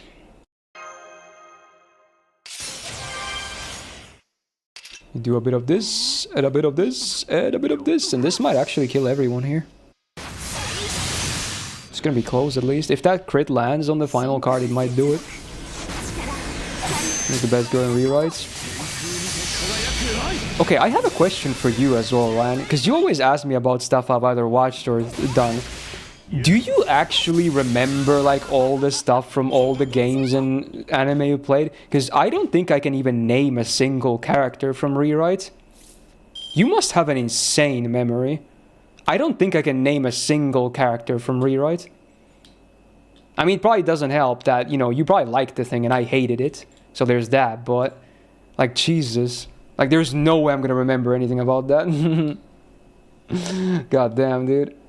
Do you actually... Because I assume you have maybe even watched more anime than I have, and maybe even played more games than I have, and you seem to have a better memory still. That's insane. That's actually insane. Because I don't... If I don't love something, even if I thought it was alright, give me 10 years and I don't remember anything about it anymore. I swear, I have forgotten everything by that point, even if it wasn't bad, you know?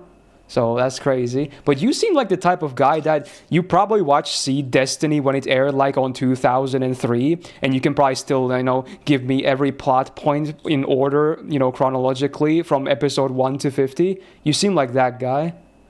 I mean, it's not an insult, by the way. It's just like what I'm gathering here from all, you know, our times talked together, you know?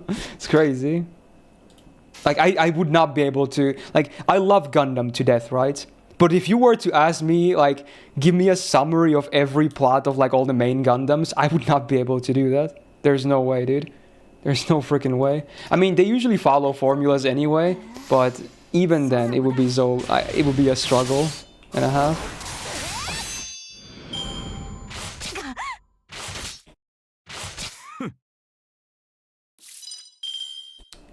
Wow, wow. Oh my god, they're dying. Stop dying, please. Use your MPs instead, haha. In fact, we can just do this. No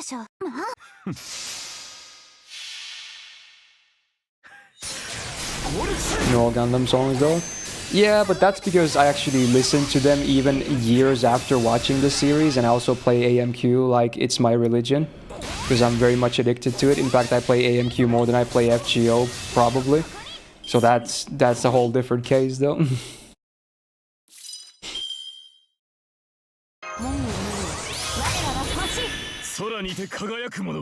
And there we go. Damn, that was a long battle, because it was like, I think it was over 10 enemies total, right? Sheesh. Alright, there we go. Done though. We have dealt with the Abazodas. I see it. You see what? Oh, she sees the weak point. Good old Yubashu. Great analysis. You the best. As always. Honestly, I feel like it's easier to remember, like, you know, plot points from games, Watery. At least that's for me. Even though usually games tend to not even always be super plot focused, but I tend to remember more stuff like plot points from games than actual anime series. I don't know why. It's kind of weird. So next time we have Section 11, the Flames of Progress. Dude, it's kind of a meta title as well, because we have been making progress. But okay, here we go. Because we have to get to the Atrocious Gacha review next. We're going to conclude today's free-to-play with another round of Gacha. Yes, indeed. You thought we were done after one multi? Absolutely not. We're doing another one. Any mods want to run the Gamba and the Polarino? You can probably just run the same ones. That's fine. Go for it. How was Jane rolls? They were good. They were good. I mean, I did have to hit pity for character and the weapon, the engine if you will, but I did win the rate ups on both, so I'm happy with that. Like, I'm not upset if I don't hit under pity in Hoyo games. At this point, having played Genshin, Star Rail, and now ZZZ, I've come to accept the fact that I just can't ever expect to hit under pity. It just doesn't happen. I say that, and it happened with Ellen, but realistically, you're not going to hit under pity. It's very rare. Or at least a significant amount of under pity. So as long as I just, even if I hit pity, as long as I win rate up roll, like the coin flip on character, or the 75-25 on weapon, I'm happy with that. I'm okay, you know? That's what I signed up for. I know what the game plan is, you know? So, yeah, there you go. Alright, place your rolls and place your bits. Or like place your votes, I guess, rather. The Gacha Hoyo is so generic and predictable because it's just hit pity, it's just pity. I mean, yeah, it is a pity simulator, but at least the pity is good. Yeah. Yeah, that will never happen again though, reset. Yeah. Oh, that's nice, Albert. Wow, another Sed Dorikyu roll, but hey, makes sense.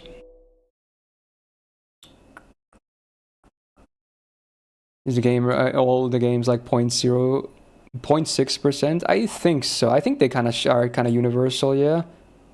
Genshin has they improved Genshin's weapon banner recently, but it's still the worst of the three games, I think. Yeah, I think so.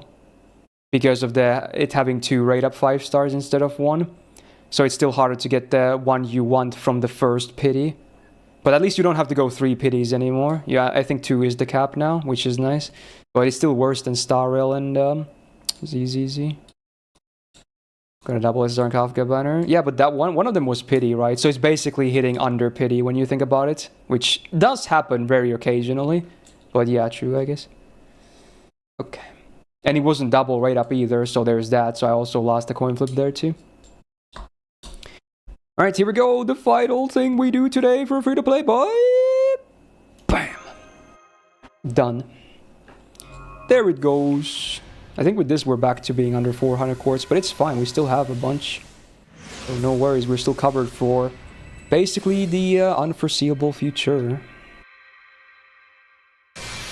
Oh yeah, it's 50, 50, 45 in Genshin. Wow, such improvements.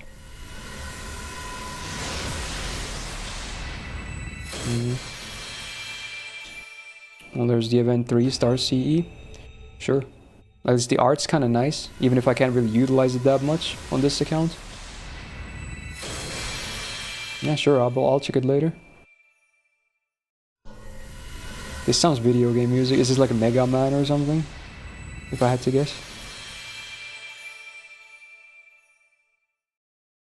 I'm guessing this is the last song that actually plays though, because we're watching the video after this. Oh, is it Mori? Yo, we got the rare, boy. I don't think we got Okada on this account, but we did get Mori. Okay. Sure. Probably won't be using him too much, I'll be real, but it's a nice trophy to have, though. That's pretty cool. Limited 3 stars. I like that they only printed 2 of them, right? And then they were like, okay, maybe that's not a great idea after all. Yeah. Hey Yoroi, how you doing? Honestly, even like story lock 3 stars are kind of iffy. Feels pretty bad.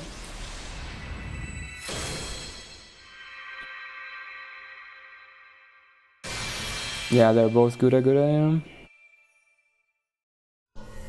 Very true.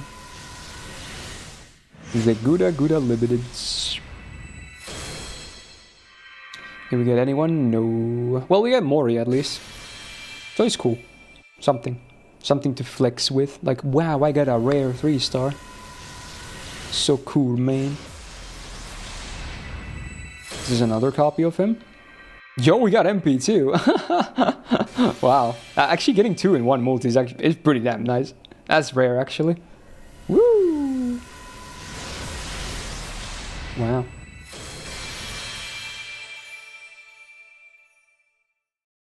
And here he comes.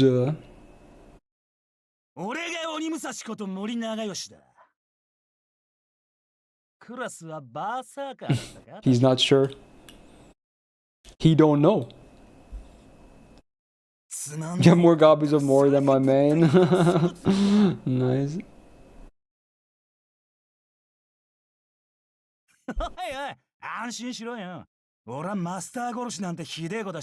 Oh, that's good to know.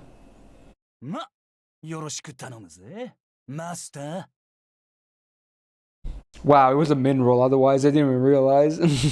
Ouch. But hey, that's pretty cool. We take the Medusi bonus. Damn, not the best day for Gacha for free-to-play, but it's okay. Last time, we did get a 5-star servant, so you gotta pay them taxes when you're free-to-play. Honestly, anyone has to pay. Everyone pay your Gacha taxes. Okay, and before I forget, let's just do the MP upgrade now as well, because otherwise I'll probably accidentally burn him. The extra copy, that is. There we go. Boom, bada bim, bada bam. Done. So there you go. Today was, again, quite a bit shorter than like a full stream of free-to-play, because we're going to be watching the Atrocious Gacha review next.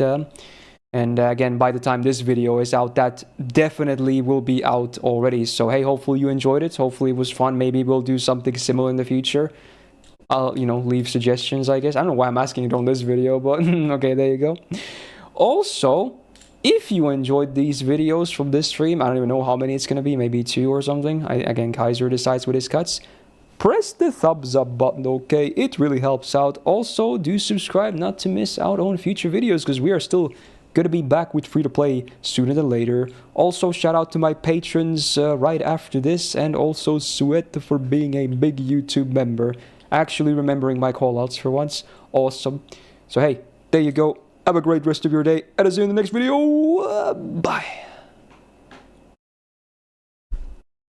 There you go.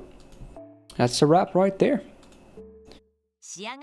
Alright. So we move on to the second half of the story next. Sorry, but we're going to be pausing the music now, because we're going to be watching a video. It's movie time. And should I grab that ice cream? Maybe I should. Maybe it could be fun. Sure. You know what? I'll go grab it, and I'll let it, sit for a little bit, because it's going to be way too hard to eat first. So I'm just going to already grab it. You guys get some snacks and drinks too.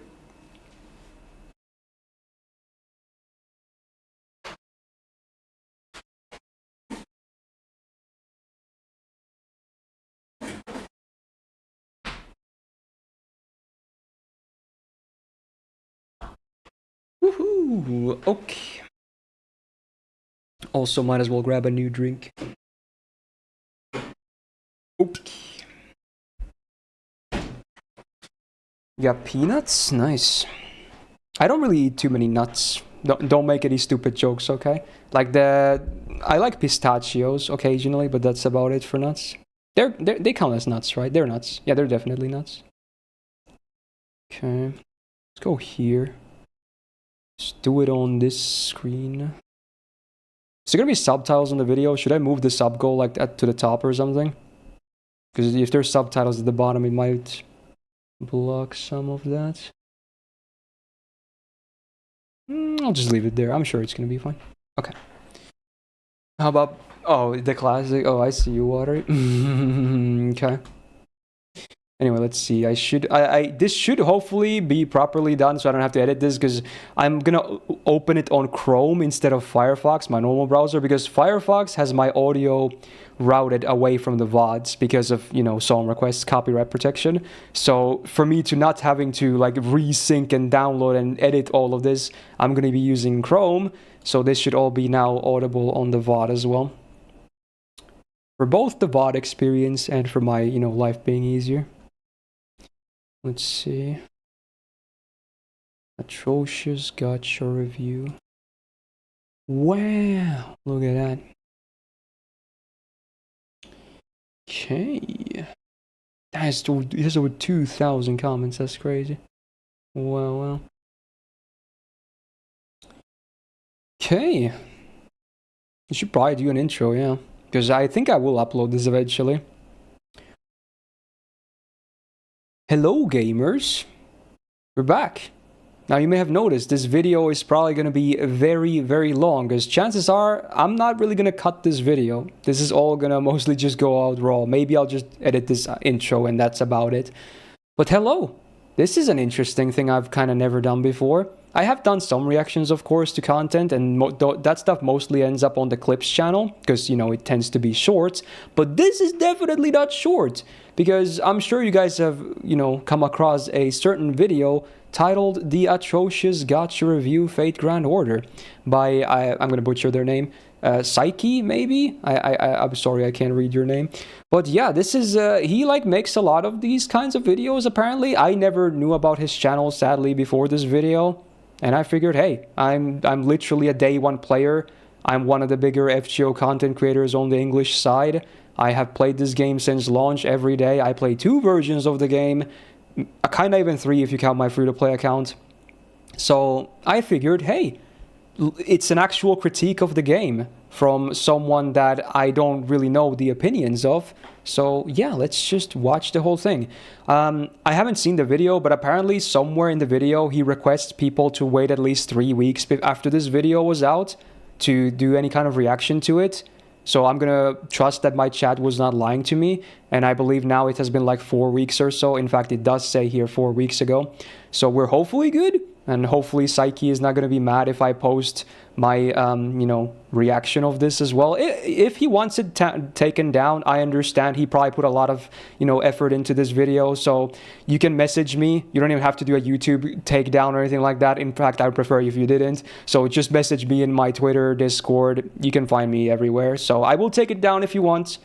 It's your video. I respect that. And I will also be linking this video in the description everywhere, his channel. Go check it out for yourself as well. So I don't want to undermine his content. So here we are, ready to go. I recommend you guys to grab some drinks and snacks as well. That's what I did as well, because this is kind of a movie night. It's not really a movie. It's like a video essay review thingy, but you know, it's the length of a movie. It's nearly 2 hours long.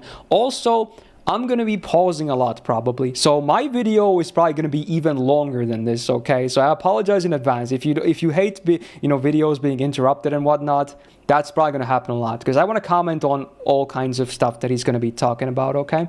So if you don't like that, then maybe just go watch the original video yourself. That makes more sense. Anyway, cheers. Okay. Also, my snack of choice is an ice cream cone. There you go. I'm gonna let it sit for a little bit longer though before I open it, because it's way too cold right now. Anyway, without further ado, I hope I remember to say everything I wanted to, and we can begin. Hopefully, I tried to check that audio levels were fine before this, but yeah, let's get right into it. Whoo! The Atrocious Gacha review of Fate Grand Order by Psyche. Doesn't have subtitles, does it? Okay, it doesn't. I wouldn't subtitle a video this long either. Okay. I have played Fate Grand Order every day for the past 2.5 years. And I have come to the conclusion... I hate It's biting into ice cream. Well, that sounds like a you problem. Yeah, let's rewind a bit. 2.5 years. Okay. And I have come to the conclusion... It's not that good. Ooh. I have Okay. a lot to say about this game. This volume of the Atrocious Gacha reviews will be much more personal to me, as I have a way longer playtime on this one than any of the previous entries I've reviewed. At the same time, FGO will also represent the largest audience of any gacha game I have covered so far. Really? So I really want to dive into Does he only exactly cover what I niche will games discuss. otherwise? Before I get into the actual review, I want to preface this by saying that FGO was my second ever gacha game, one Wow. after Genshin. I started during New Year of 2022 and have been diligently logging in every day from that point onwards. I play as a low did he spender, use but despite me playing Constantine the game for 2 base? years, I don't have the majority of the SSRs in my roster. In fact, I don't even have 50% of it. This is due to the game's extremely stingy rates, but I'll go over that in due time. Not fault. I'm sure I there's don't going to be a have big in-depth section for that. experience with every single playstyle or team, and it's not feasible for me to ever reach that point as a low spender. I'm familiar with the Fate franchise, having watched Zero and Stay Night, so I know what the Holy Grail War refers to, I know about the most iconic characters, and I know what mana transfer means. Okay. Okay. In short, my relationship with the Fate franchise is pretty lukewarm. I wouldn't consider myself a dedicated Fate fan, but I'm familiar with it. I play on the North America servers, which is 2 years behind the Japanese one. This means I won't have all the hands-on experience for the content that is yet to be released. But So he's will gonna, consider JP I wonder if he's going to content talk about to the best of JP my at all. knowledge. If you've been playing FGO for a long time, and when you saw the length of the video, I think you have a very good idea what I'll be talking about for the next hour and a half. I want to make it very clear that any of my critiques or opinions on the game is directed to the game and its developers, not to its community and content creators. Undoubtedly, there will be many longtime fans watching this video. In fact, you might be an FGO veteran or streamer reacting to this video right now. Well, if that's the case, you should thank me for the 2 Okay, so here's where the disclaimer happens. Freaking COD, dude. Freaking COD. Oh, dude. COD in 4K. That is fun. 2 hours of free content. Yeah, no kidding. Hey, thank you for that. Okay, let's hear that again. There will be many longtime fans watching this video. In fact, you might be an FGO veteran or streamer reacting to this video right now. Well, if that's the case, you should thank me for the 2 hours of free content that I just provided. And if you're going to upload the reaction video in full without any significant edits onto YouTube, then please wait until this video reaches 3 weeks. Okay, so supposedly I can still upload it the way I was going to. Okay. Then dislike the reaction video, unsubscribe from the channel immediately. Damn, dude, did you see that? That's funny. I know he obviously made an edit of this, but look at this. It says FGO streamer 1.2 million subs. You're never gonna hit 1.2 million if you're covering FGO mainly. I wish that was the case. Also, hey, subscribe to my channel. I want to hit that 100k. We're so close. Come on, dude. 100k before the end of the year, and I will cream. Also, subscribe to Psyche as well for making this funny video. At least so far funny. Is not mad, then dislike the reaction video, unsubscribe from the channel immediately, and also block the channel. Damn. Okay. I feel like it would be easier not to do that and just take down the video, but okay. Fans don't really have a good grasp of just how huge it is. During its peak, FGO had the highest number of entries at Comiket in Japan. True. And it's not even close between... Now it's Blue Archive. Though VTubers and Blue Archive seem to be dominating the list these days. It was more talked about than Fortnite and PUBG, and amassed hundreds of millions of dollars in the first 3 years of runtime. Fate is an absolute cultural phenomenon in Japan, so if there was a way to get the best of the franchise right at your fingertips, you bet a game like that is gonna garner a lot of attention. Unlike other IP-based gacha games, FGO actually expands on the lore of the series quite a lot, bringing in many new flavors to the franchise. For those that never played it, even now, FGO sits comfortably in the top 10 earners in terms of worldwide monthly revenue, which means it shouldn't be unfair to assume that the game is doing a lot of things right. Okay, so my expectations are sky high now. You are one of the best, right? I chose FGO because I heard the story was really good. In fact, this is my one weakness when it comes to choosing new gachas to play. For whatever reason, the gacha game industry is home to some of the best storytelling imaginable. I wouldn't say best. I feel like he hasn't played that many amazing single-player games that have amazing story. But fair. But I thought if I didn't focus on that, I just try to enjoy the story instead, there shouldn't be any problems. If you ask anyone what FGO is most known for, a lot of its emphasis is on the narrative and characters, primarily the design and characters specifically. So if you point at a piece of FGO artwork and say, that looks AI generated, that is one of the most I never realized, I guess it does look a little bit like that on Chikage and Hibiki. The story, I sure did, but I had no clue what I was walking into. Oh, so he's read LB6, that's nice. Doing a background check on the developers of the game I'm reviewing. FGO was developed by a small indie Japanese studio called Delightworks. It was later rebranded to Lasango, who was later acquired by Aniplex in 2022, who now manages both the JP and the NA servers. To my understanding, Delightworks was a relatively unknown company that was contracted to develop a Fate mobile game alongside one of the original series' primary writers, Kinoku Nas, who assisted with writing the prologue. More like the primary writer. Phonetically translates to mushroom eggplant. How this one company got the rights for the Fate IP, I have no idea.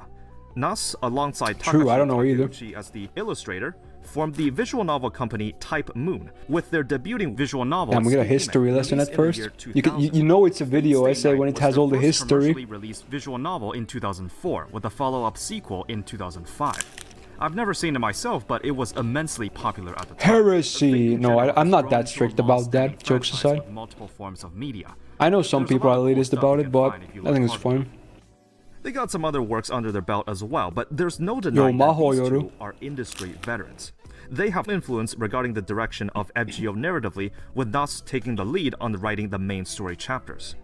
FGO was Delightworks' first major project, and I did some digging, but they're also the authors of 2 other games. In 2020, they also released a new gacha game called Sakura Kakume. Oh yeah, they did. JRPG series Didn't that go down fast? Well, I'll probably cover this in more detail in a future video, but long story short, this game bombed hard. Yeah. Huge loss on revenue and investment. It was shut down after 6 months. It doesn't have the Fate IP carry. The IP couldn't carry them this time.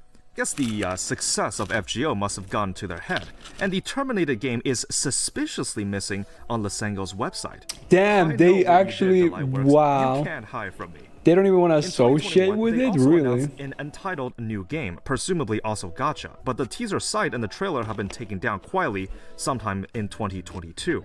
The URL to the site gives an error and the video is privated. Wow. Well, since no one said that I'm not allowed to show it, and since someone in the comments conveniently archived it, here is the trailer for that untitled game. It basically shows a scene rendered. I'm not sure if I've ever seen this. Which is what it was advertised for. Then the screen pans to some imagery depicting some cyberbullying themes. The camera pans to some horror elements, then a cut to the teaser. Yeah, I haven't seen this actually. No release date. As for the site, it's no longer accessible. But I wonder if Wayback Machine. So we can't see what the background was anymore, but essentially the game is detailed as a new project for Delightworks using a new engine. There really isn't much to go on except for the teaser page, which is pretty bare bones. Wait, when was 2019, huh? The DW and Unreal Engine logo at the bottom. Who knows? Maybe this project will resurface under Lasango's authorship. Only time will tell.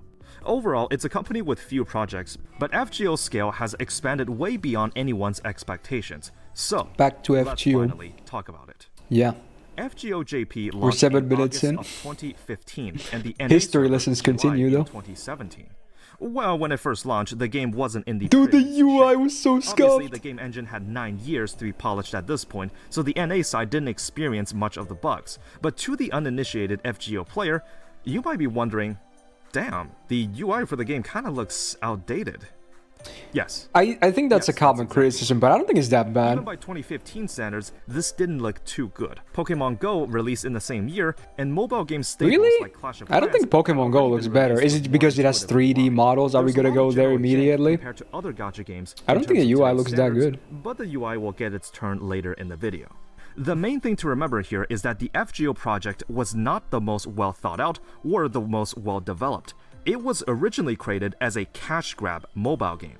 The original launch had a risk of being shut Oh down my based on god, the the number of OG bugs and Excalibur. optimization issues right then and there. Look at I these went back and animations. took a look at the maintenance periods throughout the launch Oh in god. 2015, Dude, and it's so you can see laggy just as how well. It often was the like game 2 went down. FPS. In fact, there was a running joke among the JP players at the time known as the legendary 18 minutes, where the game was available to play for a whopping third of an hour. I didn't know think about Delight this. Works deserves a pat on the back for that one.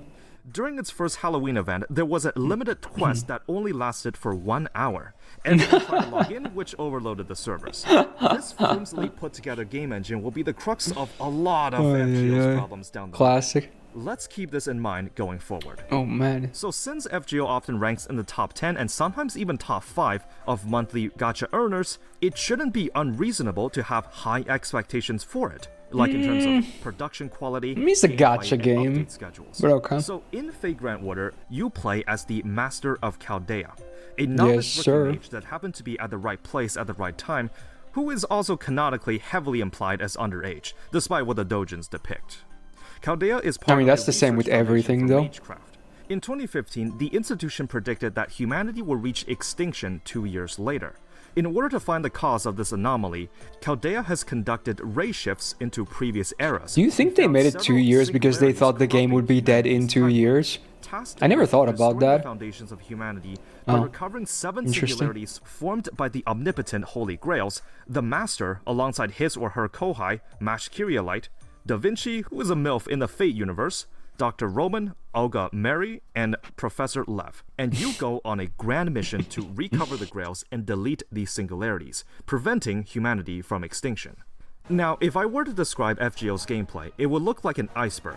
On the surface, it looks deceptively simple, but there are so many hidden mechanics that the game True. doesn't tell you. At its absolute core, FGO features turn-based combat, where you will form a party of 3 servants, with 3 backline members that will replace the servants that perish on the front lines. Each servant is equipped with 3 skills that have cooldowns for a certain amount of specified turns. You will also select a friend support as one of the 6 options, but unlike in some other gachas, you have to select a support. Except for special cases, you cannot bring 6 of your own units into a level. The units you bring can also be equipped with an artifact item called Craft Essence, often abbreviated as CE. The rarity of the unit and CE contribute to the total cost of the party, with the higher rarities costing more. Even if you reach the higher player levels, you cannot bring a full party of 5-star units or CEs, so you do have to at least use a Indeed. few units of lesser rarities, or just give up a slot entirely. Or just something bring else I Mashu. quite like about FGO is that some of the low rarity units are actually pretty good, and a couple I still run in the late game.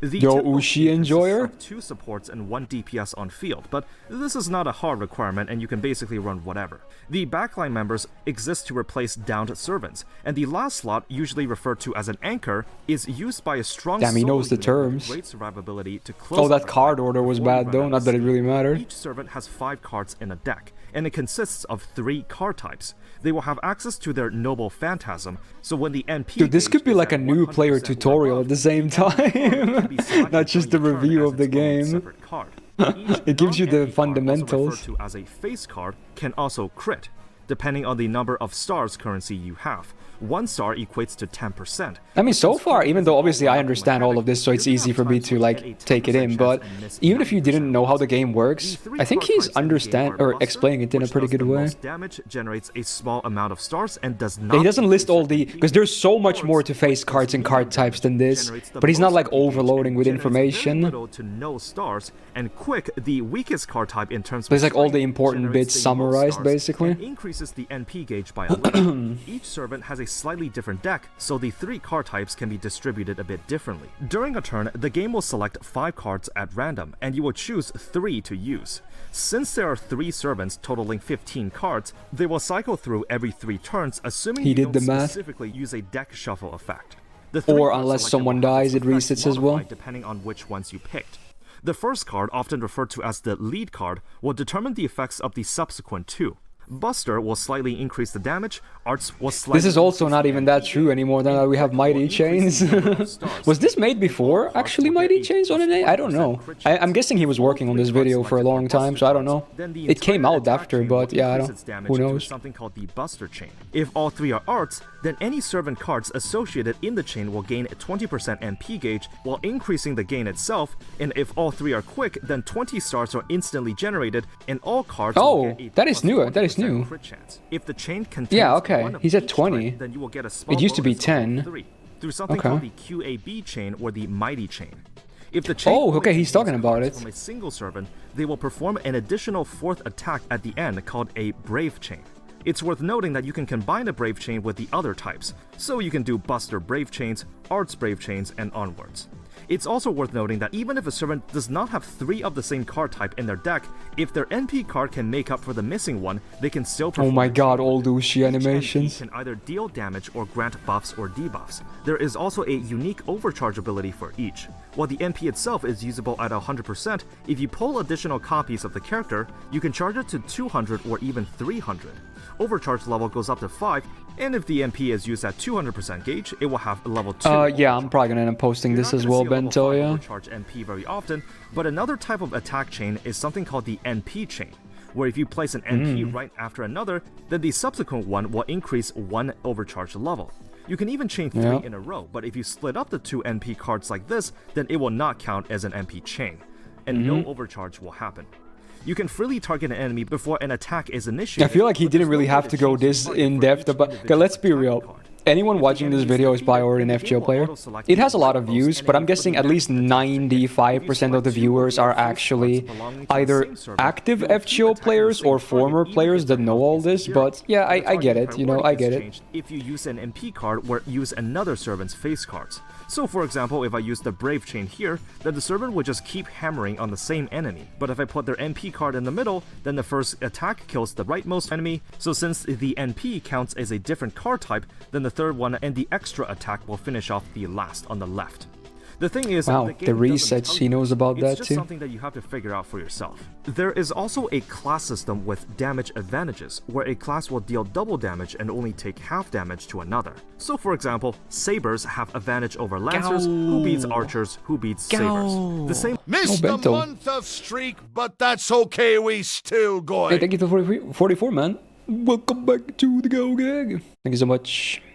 loop exists for the 3 classes of Riders, Casters, and Assassins, and Berserkers dealing 1.5 times damage to all other classes while dealing double damage from them. Rulers deal neutral Oh, I damage guess, yeah, to if he does a all lot of these aforementioned videos for like classes and all only kinds of take gacha games, and he 0.5 always times does this, back then from them, yeah, maybe except his Berserkers audience will in also have particular full class advantage doesn't really towards know the Moon games that Casters, well. Who beats Avengers, who beats Rulers. Foreigners have full class advantage towards Berserkers, meaning this is the only class where Berserkers will deal half damage to. Foreigners also deal and take double damage from other foreigners, and also have class advantage towards Pretenders. Now, Pretenders have Didn't half mention class Draco, advantage by the towards way, Knight on the classes, Berserker or thing. Sabers, Archers, and Lancers, where they deal 1.5 times damage towards them, but only dealing half damage for the cavalry classes of Riders, Casters, and Assassins. But all of these classes will deal Oh, did neutral he? damage back. And the Oh, was Pretenders it the also text have that was full class really advantage fast there? I towards didn't all catch it, it was so and these fast. guys are the Oh, other way okay. around. I was They just deal looking at the 1.5 icons. times damage to the cavalry classes, but half to the knight classes, and they loop right back to having full advantage towards foreigners. There's also the elusive Shielder class, who takes and deals complete neutral damage to all classes. But there's only one Shielder in the entire game, and that is your Eggplant Kohai. It's basically a very elaborate game of rock, paper, scissors. That being said, since I've got a sizable Wait, amount is that of Brown gacha games under my belt Dust? at this point, FGO's class system is the most extreme I've seen. Usually a class just or played element that will deal a bit yesterday. more extra damage to another, but dealing double damage while only taking half damage from an enemy is kind of a big deal. It is. Class Even if a servant advantage does is special damage huge. towards an enemy with a specific trait, why not just bring someone with full class advantage? Each Exactly. servant also has a set of passive abilities, which are usually just small bonuses here and there, but some of the recent ones can get pretty creative.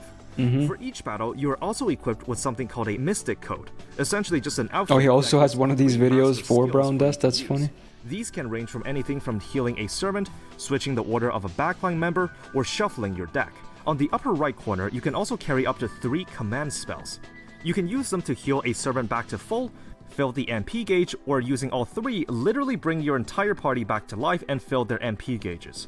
One is refreshed every day at server reset, though the 9th anniversary will refresh all 3 per day on JP. Yo, you can tell he... Yo, that's funny. I was about to say, they did a recent change in JP. You can tell he was already done with this video by that point, and then you can listen to his microphone. You can tell that line was recorded on a different day. He added that afterwards. Listen to this.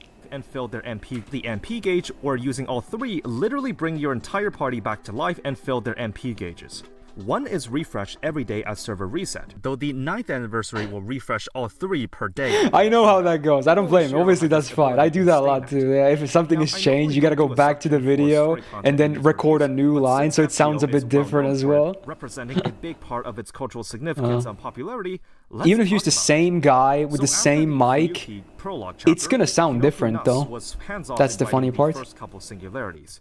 To put it plainly, the first 5 chapters of the story, how do I describe it? Oh yeah, not so good. Yeah, I think that's a fairly common take. As a cash grab, the story was pretty much non-existent. Yeah. Orleans was really just a fan service for John, one of the most popular Fate characters, and Septum was really just fan service for Nero Claudius, who has turned into a waifu in this universe. When they adapted FGO into anime, what do you mean this universe? She was like that since Extra. 6, 7, and the finale. The story battles were not very creative either, and the difficulty is pretty much a joke. That is, until you actually get to the good part. You realize that despite all the game's shortcomings, the game was doing well. In an effort to increase... Oh, you mean compared to real life? Okay, I thought it was FGO. People are actually playing this. Maybe we should actually write some good stories. The Camelot arc was the first to receive proper care from writers, with Nas coming back as the primary creative director. There was an infamous difficulty spike where this guy with the power of the sun stopped you right in your tracks. Dude, now, the rite of passage. More gradual slope for difficulty, but as I mentioned in the Path to Nowhere review, I understand that some players actually like sudden difficulty spikes like this one, where it forces you to approach the game differently, and you can't just solve anything. I think it's good for the game as well. Anyways, Camelot represented a major turning point in FGO's development.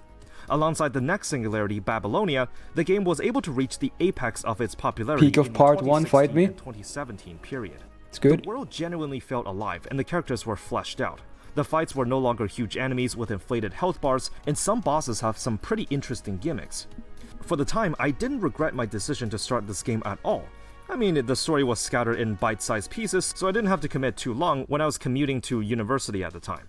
I mean, the full party revives with the command spells makes it so that even if you don't care about pulling for meta units, you can still enjoy the I still have mixed feelings about the command seal revive thingy.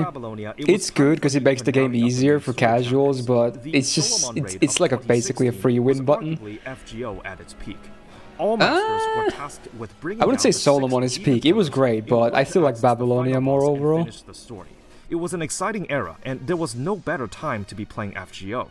And the final boss encounter, possibly one of the hardest for its time. Does he actually have clips of when he played these ages ago? Because I think that was Regan with old animations as well. Anyways, after the main arc concluded, there were also 4 filler chapters. These are just whatever. I like some of them, but ultimately these chapters are optional.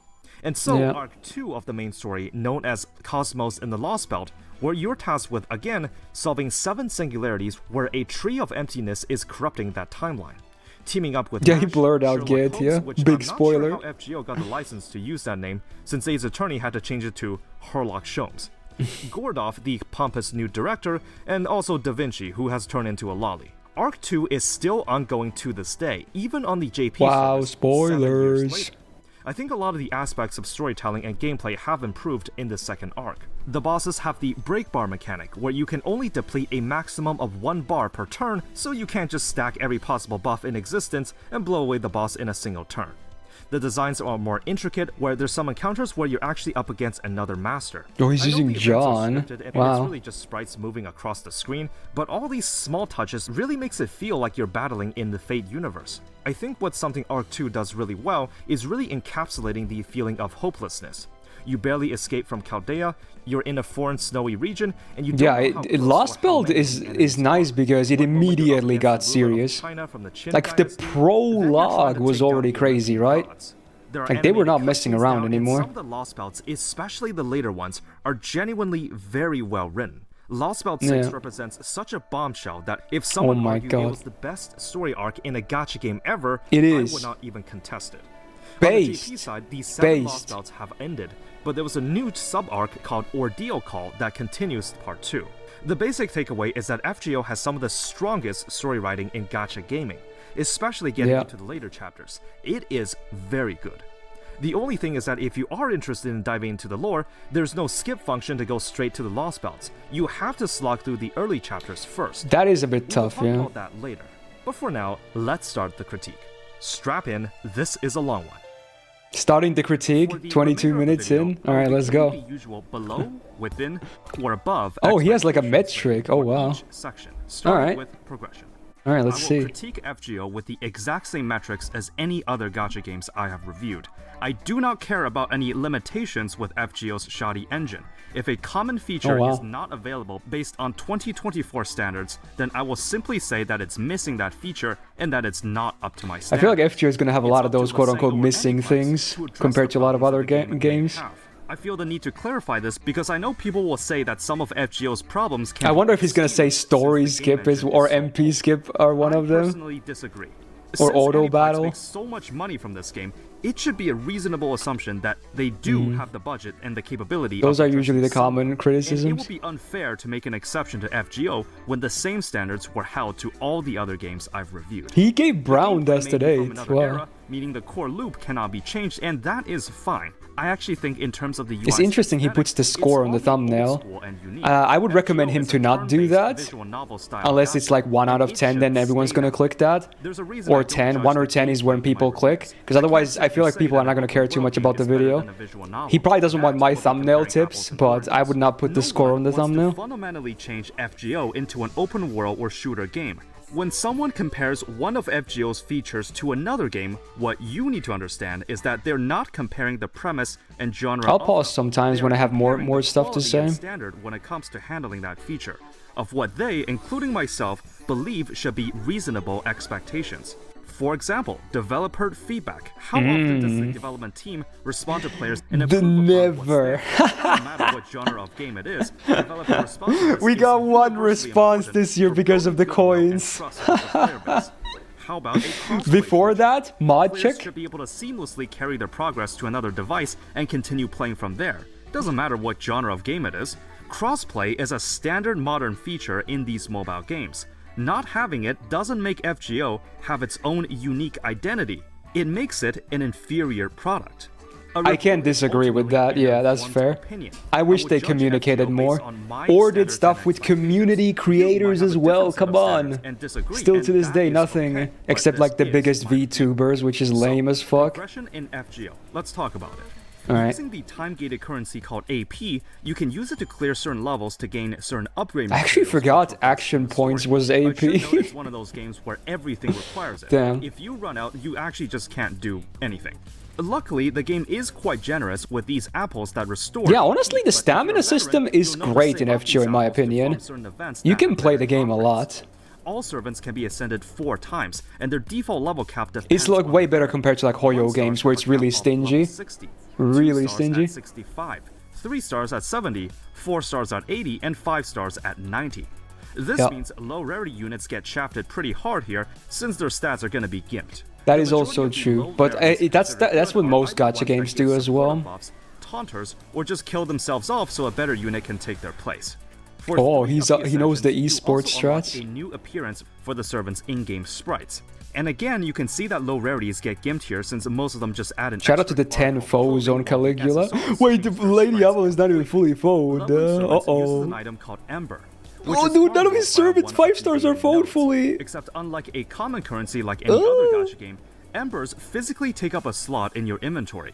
While this is usually not an issue most of the time, it's just a hassle. No one to is max micromanage it, fold, bruh. Since all other gachas I've played just have leveling materials as a currency. Speaking of which, FGO does have QP as its common gold currency for pretty much any types of upgrades. Yeah. This is again farmed via one of the daily nodes. Honestly, QP is kind of easy to Numerous come other by as upgrade well. Materials are either farmed via a free quest in the game world or purchased from the shop, usually during events. Most will argue that it's best to hold out until an event sells them, since it's typically not so He didn't even level his Scotty. I feel like he's a very casual player for sure, yeah. Run through the level multiple times just to get nothing. There is a separate type of upgrade cards called FOPs, which you can feed to a servant to... Yeah, you should, because clearly you don't with your servants. I saw the numbers. Well, there's one at least. You can raise it for another 1,000 with gold FOPs, which is given out a bit more infrequently. When leveling skills, the cooldown of the skill is decreased by 1 turn whenever the skill hits level 6 and 10, which is the maximum. And I don't believe there has been an exception to this rule. Craft essences. Oh yeah, he called them faux pas, right? True. Faux pas are different. These are just normal faux cards. Either HP or attack. True, that's a little mistake there. By using other CEs or specific XPs. Different mechanic. If you pull multiple copies of a unit, you can upgrade their NP level, which increases the damage, assuming that it actually does damage, or the... Okay, I don't know what he's going to comment on this yet, but honestly, I think MP levels at FGO, I think it's a pretty good way to do duplicates of servants. We're probably going to hear his take as well in a second, but I think, for instance, in Hoyo games, it's a bit rough, because a lot of characters only become really good once they reach a certain dupe thing that unlocks, like, it's not just numbers being increased. Some of them do increase numbers, but some of them are like fully gating like mechanics of characters behind those extra copies, and without them they might not be as good or completely cannot do like a specific team comp or something. So I still think MP levels in FGO, they're pretty good because they only increase the numbers, right? Now, that's not to talk about coins, though. I still think coins are kind of flawed. And the fact that you need an MP6 SSR to get a 120 with all the pens is messed up. That's a different topic. But just MP levels, going up to 5 copies like this, increasing numbers, I think this is fun at least. Of any buffs or debuffs. The MP level can go up to a maximum of 5. But the biggest change will be from MP level 1 to 2, which grants the most amount of damage increase, while the later ones slowly give diminishing returns. MP levels will also increase the default overcharge limit so that you can raise your MP gauge. The overcharge thing is not that big, honestly. Some low rarities are pretty good too. You can basically just imagine this as a freebie. Each of a servant's 5 cards can also be equipped with a command code. They are essentially small boosts whenever that card is used, like generating stars or NP, afflicting a status effect, and so on. Command codes can be obtained via clearing certain event quests, some of them pulled on the friend point gacha too. Most of the time, these are small upgrades to your characters, but there are a couple units that can benefit a lot from these, such as Robin Hood, who deals more damage to targets afflicted with poison. A servant's command card can be strengthened by using an item called Beast's Footprints. You can get one Wait, so he calls them beast footprints and the normal foes are faux pas? I guess that's what the English version of the game probably officially calls them, but they're faux pas, dude. We have foes and we have faux pas. Okay, fair enough. And 2 levels after that. You can level to the absolute maximum of level. Wait, does he have a 120 Melusin? Is he like, is he one of those guys? Another currency called servant coins belonging to that. Not judging, but it's a fairly common one. Type of upgrade that not everyone. Oh, Sleepy with the 29 months. Hey, dude, thank you so much, and welcome back to the Go Gig. Was pleased with. With the introduction of servant coins. Oh, does he have footage from other accounts as well? Oh. Essentially, just 3 new passive abilities to that explains a lot then. Like starting each encounter with their MP gauge partially filled. These can be leveled. Oh, did he say he's gonna talk about the new pens and coins and whatnot later? That's gonna be a shitstorm. You actually can't get enough coins to unlock everything. Damn, the skip rolls though. Copies above the maximum amount of MP levels for 4 and 5 stars. Bro, what are you doing? You're gonna show Gacha and you're not even gonna show what you got? This is what is this? Look at this. It stops right before the card reveals who it is. Brother, man, that's you're gonna get some dislikes from that, bro. You don't want to do that. You don't want to do that. You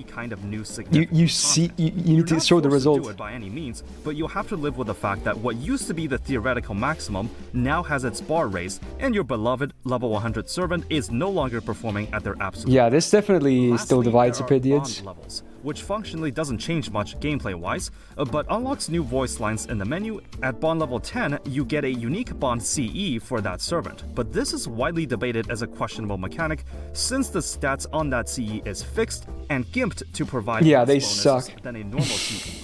The majority of them are not used, but there are some that are pretty good. Exactly. An easy solution is to just add the effects of the CE as an additional passive ability. That's one of my suggested fixes as well, actually. Do that, please. Increase the bond past level 10, but doing so requires a Lantern of Chaldea, which is given out rather infrequently. These are the ways you can beef up servants. When you complete daily quests and through other means, you get a currency called Mana Prisms, which can be spent in the monthly shop rotation for resources. When you pull an additional copy of a servant that is max limit broken, that is also a 4 or 5 star, you get units of Rare Prism. Normally, free-to-plays won't get a lot of these, but they occasionally give a few during events and campaigns. You can also set a friend And just wait until the audio call update. with their own CEs. When someone uses your servants, you get friend points or FP, which can be used to pull on the FP Gacha. We will go over that in due time though. Except Now, that FP is like FGO can be a bit absolutely weird. insignificant. If we exclude the daily farming nodes for embers or QP, Even for whales, to be the ideal way honest. to gain these resources efficiently is by just waiting for specific events that have better drop rates, such as raids or lotto events. Yeah, they're called Lanterns Now, of this is Chaldea. fine, except this Bond game grails. is primordial and there's no quick farm or sweep function. You could painstakingly do each level. He's already talking about way, farming, but there oh is a shit. better method.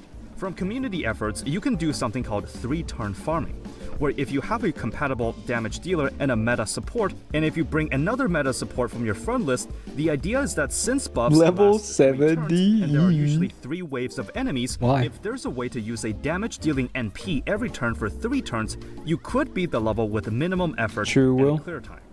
As of now, there are multiple ways to achieve this, with each of the 3 card types, though quick is a little bit scuffed. You'll have to wait until one of these meta supports go on rate up, but getting one of them can make your life significantly Oh easier. my god, he skips Even it to with 3-turn farming, Oberon. because you're Salt. generally going to use your AP apples for these events, it's still going to take quite a while to tap away and use up all of it. And you technically don't have to do this, but My guy because undermined the my value whole of these raids career. and lot events are so huge, this is what the community would generally advise you to do for Lotteries, yes. Since I'm glad anime he is 2 mentioned years them. behind JP, you can literally predict which events will come out at roughly what time and prepare for them. Yep. Progression is the least of FGO's concerns. I know there's some quality of life features missing. Yeah, honestly, maxing out servants is so easy in FGO compared to some other games. If you know a servant with 1k foes, max level, max skill, is so easy. In terms of It's like so progression easy. alone, I think it's fine. But the idea for waiting for specific events to progress faster is admittedly quite unique in the gacha space. I don't think But it's I do think bad it's though, deserving because of the a normal failure. progression is fine as is. So that last portion you just heard there was the original version of the script. Uh-oh. However, now that the 9th Oh, here we go. announcements have Uh-oh. come out, an egregious thing they did was adding 2 new append skills. One that increases the crit damage, and another that literally reduces the cooldown of a unit's skills for 1 time. This is actually kind of a big deal. It For my is. 2 years of playing, I never really gave it that much thought, since 1 copy of an SSR is enough to unlock 1 append skill, and typically it wouldn't be that big of a bonus anyways, and I was willing to give it a pass. Now though, this has changed. If we assume that no changes are made to the servant coin system, this makes it so that if you want to max out a servant, you literally have to pull multiple copies of them to do so. I understand there's usually a way for players to limit break units in a gacha game for more power, but this is too much. Not only are the limit breaks more desirable than Okay, before, in defense, okay, I still think it's too much because you need more than the max MP level. In that sense, it's too much. But I mean, the appends are still nothing in compared to like Hoyo locked stuff. Let's be real. Again, to go briefly, they just lock in so many amazing things that fully can change a character in those copies. It's only too much because you need more than MP5. That's the only reason why it's too much in FGO. The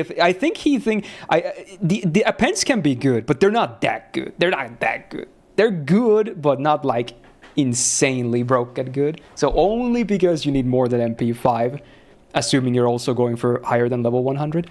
So only because of that. you have to spend more resources and time grinding away at it. I will touch on the 9th anniversary announcements again near the end of the video. I was originally going to bump down the rating, but given they were able to respond to the situation by allowing you to transfer an append skill in place of another, it's at least something. I don't know if any changes will come to the servant coin system. It hasn't done so for the past 2 years. I'll stick with the original rating. So wait, is this before all the announcements came? Where does he know we get more coins now too? Here we go. Anyway. Oh, Gacha FGO time! is Ain't no infamously way. known for its brutal gacha system. Also that Even animation, long-term though. players will nod their heads and agree, saying, yeah, we know, it's hell. Yeah. But just how bad is it? Well, aside from the friend point gacha, where 1 and 2 stars Dude, he's gonna rip the pity FGO has system. had the almost iconic 1% 5-star drop chance, and a 3% for 4 stars.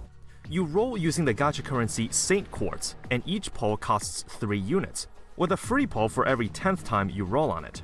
See, at its launch, if you looked at the cash shop to buy quartz with real money, it actually gave you a lesser amount versus what we have now. Even as of current time, this quartz top-up shop is the only place you can spend money on the game. There's no daily deals or flash sales that make That's sense. actually surprising. This is also the only gacha game reviewed so far that does not have a 30-day welcome or battle pass. Yeah, system. we were talking about that Whether you earlier. think FGO it's still doesn't have a battle out of pass. incompetence for not knowing how to monetize their game, what lies is a fact that if you do spend money on the game, you have to do it here. In other words, you know exactly what you're doing. As for the SSR rate up, there is a 0.8% chance to drop, or 80% of the 1% overall chance. Yeah. But this actually used to be only 0.7% in Yeah. the past. And Lee the disaster, 11 by the way. didn't exist. For the rate up SR, there is a 1.5% or 50-50 coin flip of it being the rate up, but this has increased to 2.1% as of the 7th anniversary. Yeah. After 330 pulls, if you still have not received the rate up SSR, you're guaranteed the 330? point. If you're wondering why it's 330, that's due to the 11th free pull after 30 multis, or the equivalence of 900 SQ. What's more, the pity is disabled when you pull the first copy of the rate up, and it does not carry over to the next. Well, nowadays you can get I'm multiple just gonna times, straight but out it say, still sucks. This is a laughable excuse of a pity system. It is. Okay, so this is a last-minute addition, but as of the announcements of Oh, the here we 9th go. anniversary, the pity system still doesn't carry Yeah. over across banners, but it's no longer disabled after one trigger. It's still 900 quartz for the limit, so baby steps, am I right? Not See, even there's a popular baby saying in steps, that's like finance, nothing. You don't choose the servant chooses you. A couple years ago, this pity system actually didn't even exist. If you are not able to pull the rate up, then you better keep trying until you do. Yeah. Not only that, it was Yeah. common for a rate up banner I to would feature know. multiple 4-star characters, and the rate up would rotate on a daily basis or every 2 days. Players would roll on the banner when their desired 4-star was on Funnily rate up. enough, I still think FGO is the least predatory gacha I've played. And that It is depends on how you view it. In terms of like shoving shit in your face to buy, yes, it's very friendly with that. It never puts anything in your face. It never screams you to buy stuff, because the only one to buy is like in the shop. But I mean, it's gonna be tempting to buy stuff when you run out of quartz, though. But in that sense, yeah. But in other ways, yeah. So at least it doesn't really, shove it down your throat. It's like pack, deal, discount, battle pass, daily spids, everything, So it's just like, it's a little bit. Okay. Since the chance to pull it is 1.5%, half of the 3%. But when the pity was introduced, banners now Honestly, I kind of wish split the rate FGO had skins. I'd gladly pay for them. 4-star servants, meaning the individual rates to pull either is now split even more. I look at the many forums where players weren't able to pull one copy of the desired Dude, I love unit, those even salt after months of compilations. They saving were and so spending good. an obscene amount of money. And I just thought to myself, this is literally just a PNG file. You're spending hundreds of dollars. Oh, he on this? doesn't know. Now, I've seen some pretty brain-dead takes on this matter, saying that FGO's rates are fair and generous.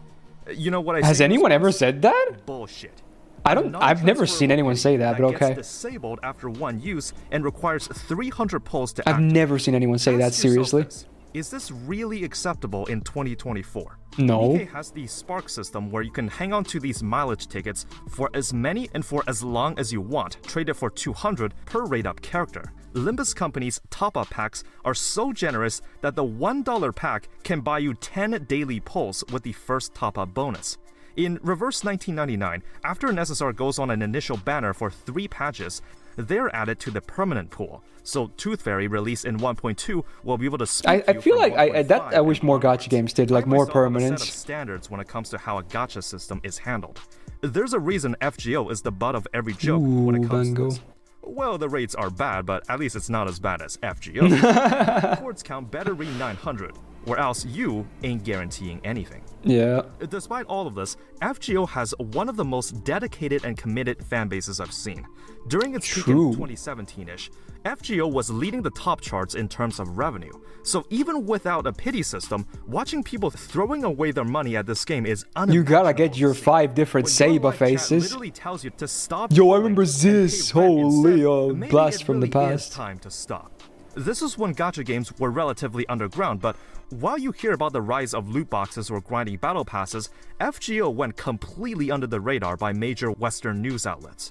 Despite this, this game has insane retention of its existing player base. Like a sad case of because of sunk cost fallacy. There's a sizable section of players that no matter how poorly the game treats them, they will keep playing. And they will keep coming back like cockroaches. I've seen players announce that they will save up for the next 2 years, then go all in on one servant that they saw on the Japanese servers. That is true dedication. It should be made clear that not getting what you want after diligently saving up for months feels absolutely disheartening. It feels like the game is Yet we still come back and keep doing it. In today's gacha scene, a pity is the one trump card that you have as a player. Oh my god, Nikke is so shameless. In case you get screwed by bad RNG. And in my opinion, is considered a standard to have. I've stated this in a previous video, but if a gacha game I review does not have a pity system, then it's an instant failing grade for this section. The pity is the light at the end of the tunnel. I mean, we already knew this was going to be failing before I did everything. See the finishing line in the distance. Because if it doesn't exist, then aren't you just gambling? I know reaching 330 polls without the rate up is unlikely, but the chance of it is not 0. I know this because it's actually happened to me once. It's like a constant sense of anxiety that you know that you can throw hundreds, if not thousands of dollars at the game, and it will refuse you. Yeah, it's an FGO review, True Knight. It has happened before, and it will keep happening. To give you what you want. It has. Yo, it's the overall finale. Oh my god. Ain't no way though. I bet someone, when he was making this video, I bet someone told him about this. Dude, I'm contributing to making FGO Gacha look way worse. I mean, I'm okay with it though, because it sucks. But it's pretty funny though. Definitely made it look way worse. Okay, shout outs. Sub to this guy, by the way. It's happened before, and it will keep happening. Going back and looking at some of the forums years back really makes me want to ask, but damn, are you okay? No. But then again, before I start None of us are. At people accusing them of having gambling problems, part of the blame does lie with you. You kind of chose to buy into this system, so in a way, not wrong. If you believe this game isn't respecting your time and money, yet you keep playing it, that's on you. If I catch you topping up the most expensive quartz pack and you're rolling without a pity system, then I'm still gonna go, damn, you just gambled away 80 bucks. I did. Go from 1400 to 500, I thought to myself, what if something like this happens again? What if I save up to, let's say, 800 quartz, go for my next target, and then they just don't show up? How would I feel about the hundreds of resources that I piled up? How would I feel about the billions of QP that I have? This is so personal, dude. It's not the same as having a mileage system where the pity is retained. If you want to maximize the chances of your desired targets, you can't even try to dip into other banners. I also want to talk about the. I knew the gacha section was gonna be bad, but yeah, it's tough. 5 stars are limited, meaning you have to wait until a rerun of them. Does he skip all his roles? Sheesh. There are a couple here and there that are added to the standard pool, and there's also the weird story-locked servants, where they can drop story lock is a weird mechanic, which is permanently available, except they are blended in with the standard pool as well. So even if you waste your quartz rolling on this banner and get a 5 star, we're all into deep to quit. Yeah, that and many other reasons for sure, yeah. You are not guaranteed to get a story-locked servant. You could just get spooked by a permanent servant instead. What is even the point of this banner? I'm not even talking about the 4 stars because FGO has a lot of them too, and at times, even 3 stars locked behind limited banners. This game is home to some of the most diverse and well-designed characters, both in terms of aesthetic and gameplay. Actually true. It's such a shame that these stingy rates make getting most of them extremely inaccessible. It is a shame. For the record, in case I forget later, there is an item called the Unregistered Spirit Origin, or USO for short. where you I can exchange honestly, 10 of them for honestly, I wouldn't have even blamed him if he didn't talk about USOs because it's not a good system. It's even like you think the pity is bad. USOs are even worse. They're even worse. 99.99% of players will never get to 10 USOs. It doesn't matter. It sucks. So I wouldn't be surprised if he actually omitted this point, but I guess he's going to talk about it. Okay, it's going to be bad though. on rate up character. How do you get USOs? That's the neat part. You don't. Only if you pull an additional copy of a 5-star that you have already max limit broken can you actually get one. Due to the stingy nature of the gacha system, only mega whales will be able to take advantage of this mechanic. Even if you gave a free USO for every player, it would be completely useless for like 95% of them. 95, 99. Stated before, there is no such thing as a 30-day supply or battle pass. FGO came out before the craze of battle passes in the 2017 period, but I don't see how they can't implement one now, since if there was a good way for low spenders to dip into better resources, I would actually consider paying for it. The only valid way, or I guess two ways, is to buy the paid sync quartz for the daily paid pull, which is 66% off but requiring a paid SQ instead. The other way is the special banners that occur twice a year known as GSSRs are good too, at least. I think they're fair, they're good. These banners will include a predetermined pool of limited servants, and you are guaranteed to draw at least one of them at random. These banners can only be pulled on once, and they occur at New Year and Anniversary. They cost 15 paid quartz to participate in. 15 paid sync quartz will cost around $15, minus some uneven purchases with the packs. In the context of Gacha, and nowadays we have packs for them in JP as well. Guaranteed limited SSR is a steal. You're basically robbing any Plex. It is. Much of the player base will agree that pulling on the GSSR is a very good idea for a low spender. Yeah. This year in NA, they brought an additional type. I've always said that I think the best way to play FGO, if you're not like loaded and you want to have a good time but can't afford to spend a little bit, is to just be free to play and do GSSRs. That's it. I think that's like the best way to play the game. Just play it for free, and but do the GSSRs twice a year. $15, $30 a year to roll GSSR twice. Maybe not even the Destiny order. I mean, it's good too, but it's twice as expensive though. But just rolling GSSR twice a year, $30, you get something cool. It's cheap. It's nice. That's how I think that's fair. That's good. Order summon 1 year early. By spending 30 paid quartz, yeah, you there's may the select Destiny. a roster of 5-star characters, one from each class, in which one of them will be summoned at random. The community loved this change. Look at the generosity of Lysango, allowing us to spend more of our money. I didn't know the reception was that positive. So there's a couple things I want to bring up. Of Destiny. The GSSRs, including the Destiny Summon one, are considered massively valuable deals. But consider why they're thought of this way. Yo, give me that Luvia. These deals feel like heaven when compared to attempting to pull one of them manually. The gacha game developer has full control over the that's a rates huge and one. exclusivity of its characters. The majority of 5-stars. Oh, it was a normal one, not a GSSR. With the laughable pity system, oh, maybe actually was a GSSR. This is a problem that the game itself has invented. And the GSSR and the Destiny Summon banners? Well, that's something I like to call create the problem, sell the solution. When you take a look at the generosity of other gacha devs, such as in Nikkei, where when you use even free gems to pull a certain amount of times during the New Year banner, it will give you an SSR selector that lets you get a copy of any non-limited character. Because the vast majority of units enter the standard pool immediately, you could choose from about 90% of the entire roster. That's really cool, actually. Could be obtained by using free gems.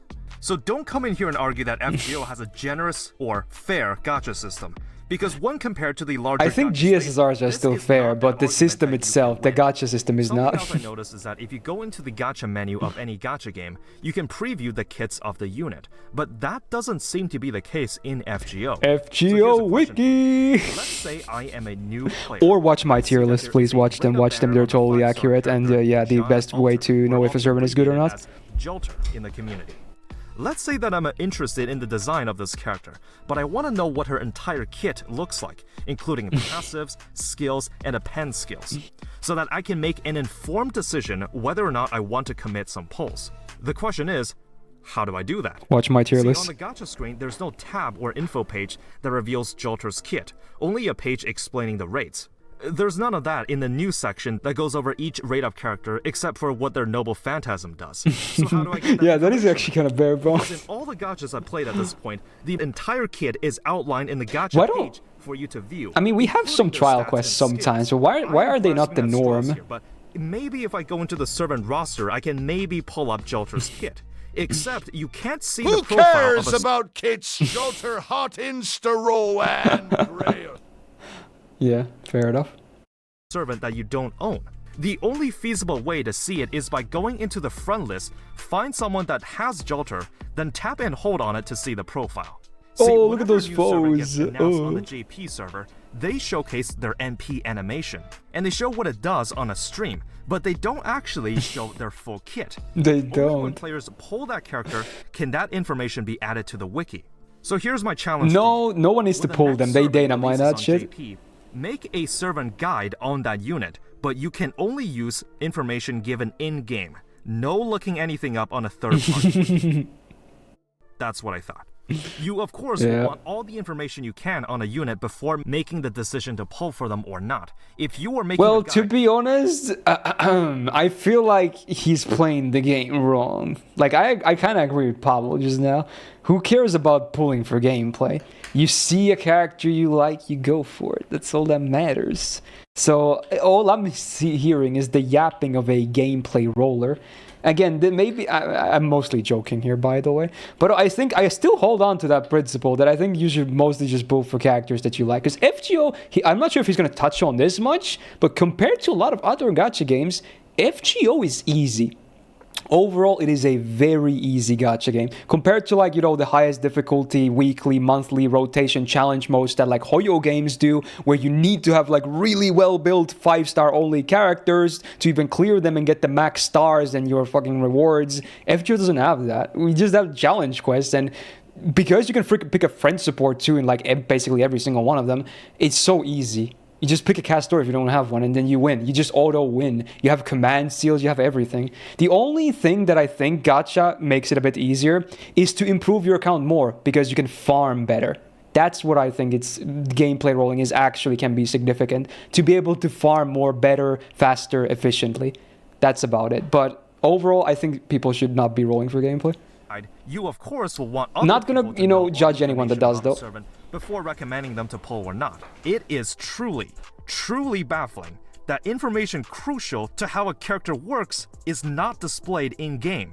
They should still do that, though, yeah? Earlier this year, FGO did a collab with Mahoyo, a visual novel franchise belonging to the same Type Moon universe. That was great. There was a 5-star character called Kuonji Alice. So if I go into the official FGO JP website and look for the news announcement regarding the banner and the servant details, theoretically I should be able to get all the information I need, right? Okay, let's scroll down. Alright, so here we can see Alice's max HP and attack stats, we can see what her NP does. Oh, you can even see a the link to class an 2 and the MP type. But where are the skills? What about the passives? What about the advanced skills? It should be reasonable to expect that information from the official site, right?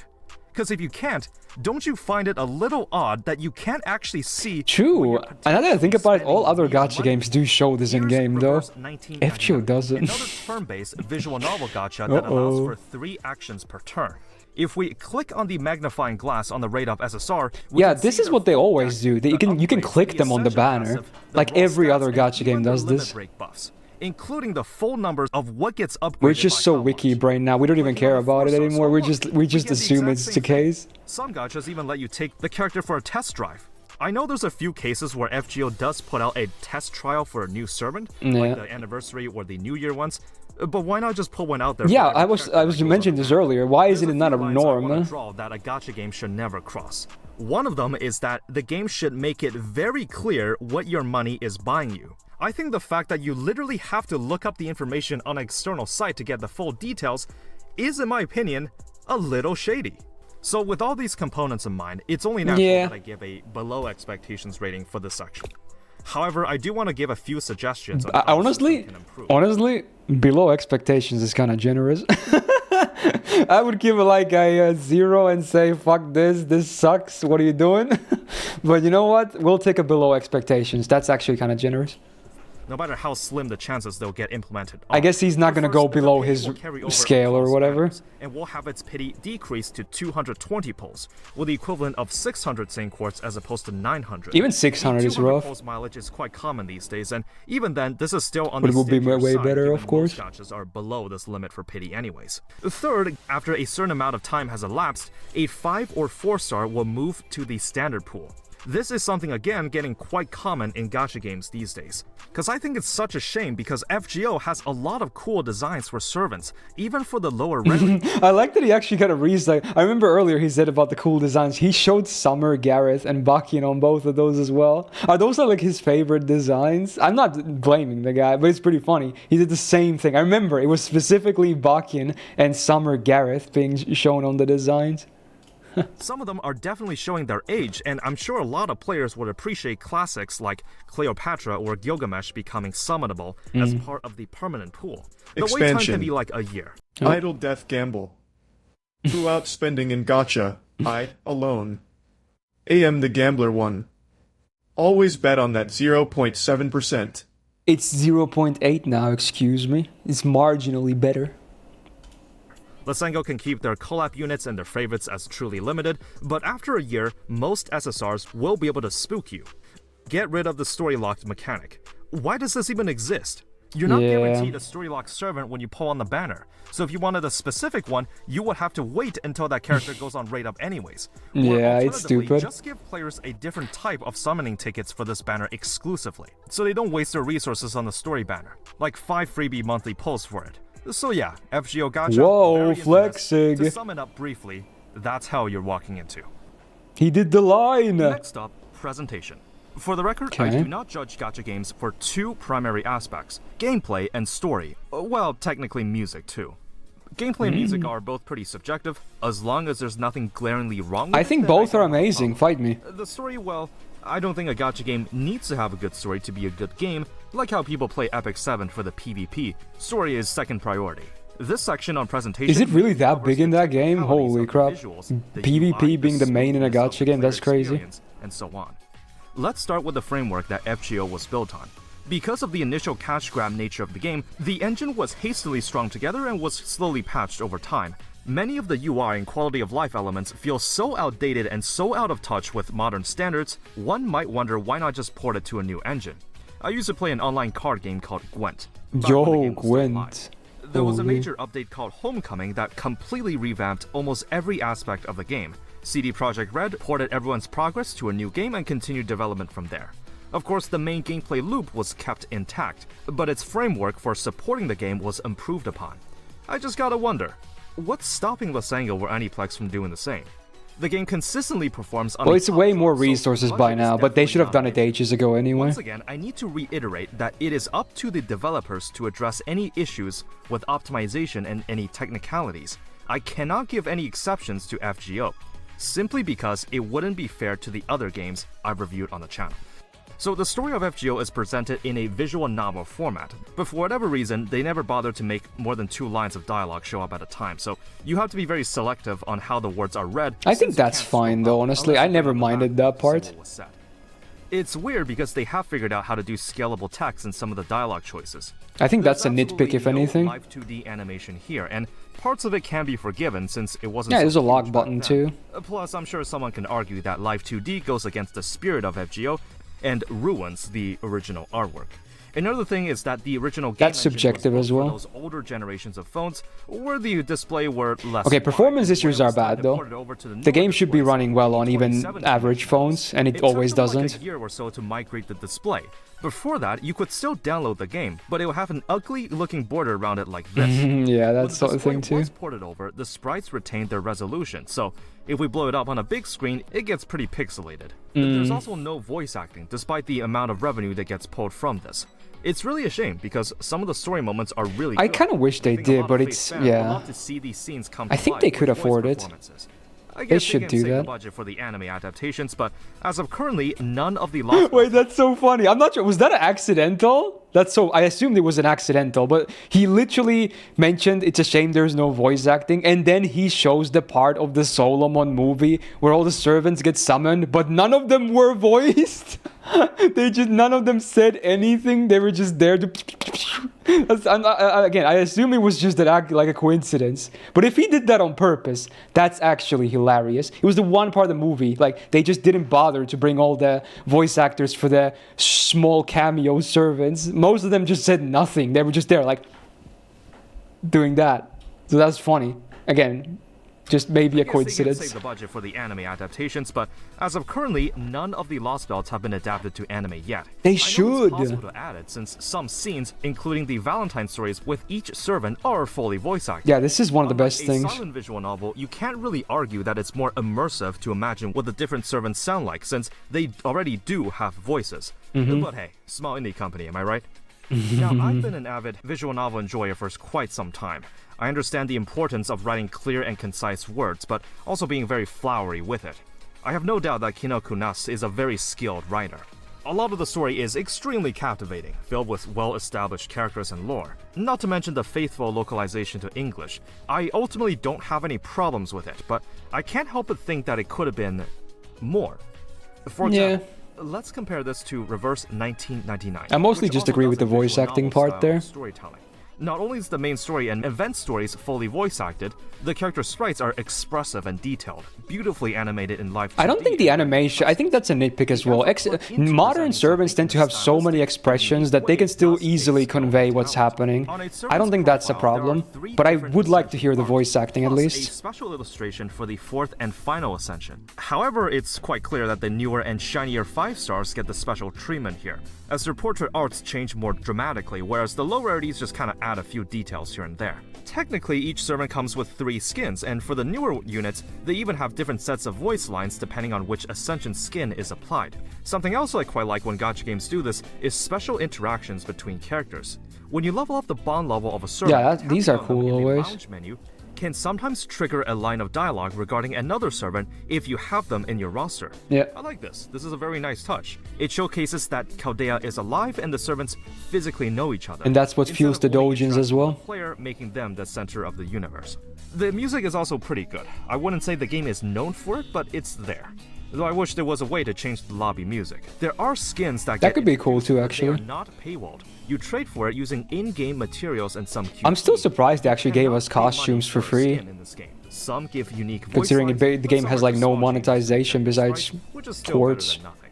So that's the pleasantries out of the way, because for the next 10 minutes or so, I will be critiquing FGO's UI system. Oh Typically, no. In a gacha game, when you want to upgrade a character, you go to the character menu. You select the character you want, then you make all the upgrades from there. In FGO though, this is a bit different. There's a tab called Spirit Origins where you can see your roster, but bringing up a servant's details page, you can't actually do any upgrades from here. Even long tapping on the skills button doesn't bring you to the page. There is a separate tab that you have to go to instead called Enhance, where you have to individually decide if you want to level up a servant, the skills, the CEs, command codes, limit breaks, and grailing. Why do all these menus exist instead of a I central mean, area to do honestly, all of them? it's I not don't know. that bad. We'll start from the top It of the just pile adds a here. little bit When more leveling like a servant or hassle, but CE, you'll need embers or other CEs that act as XP. As mentioned previously, you have it to just doesn't physically look select amazing which if is the embers you thing. use, as some give more XP than others, and you can't use more than 20 Like it's just more at once. transitions You between then have to menus, watch a but there tends to cutscene be with the shortcuts embers you use, anyway. And even if you skip it, you have to watch the level gauge go up and the servant saying their level up line. I would really appreciate a way to skip this entirely, since the majority of gacha games these days don't have this problem. The quick select feature is there. I mean, if you want to honestly, automatically- the thing is, most gacha games also don't have any voice lines from the servants getting upgraded anyway. So he could also nitpick on that for other games, I feel like. Like, yeah, it adds more time spent, but you also get something out of it. You get to see your servant react to you improving them, right? Which I think is pretty cool. In other gacha games, you just, hey, here's 500 EXP. They're like the Moai emote. They don't say anything. They don't move. They don't do anything. They're just like, oh, my level went up. The number just goes up. So at least you get something, you know? You see the servant reacting more to what's happening. So it's not nothing. He's a gameplay addy. That's why he's nitpicking this law.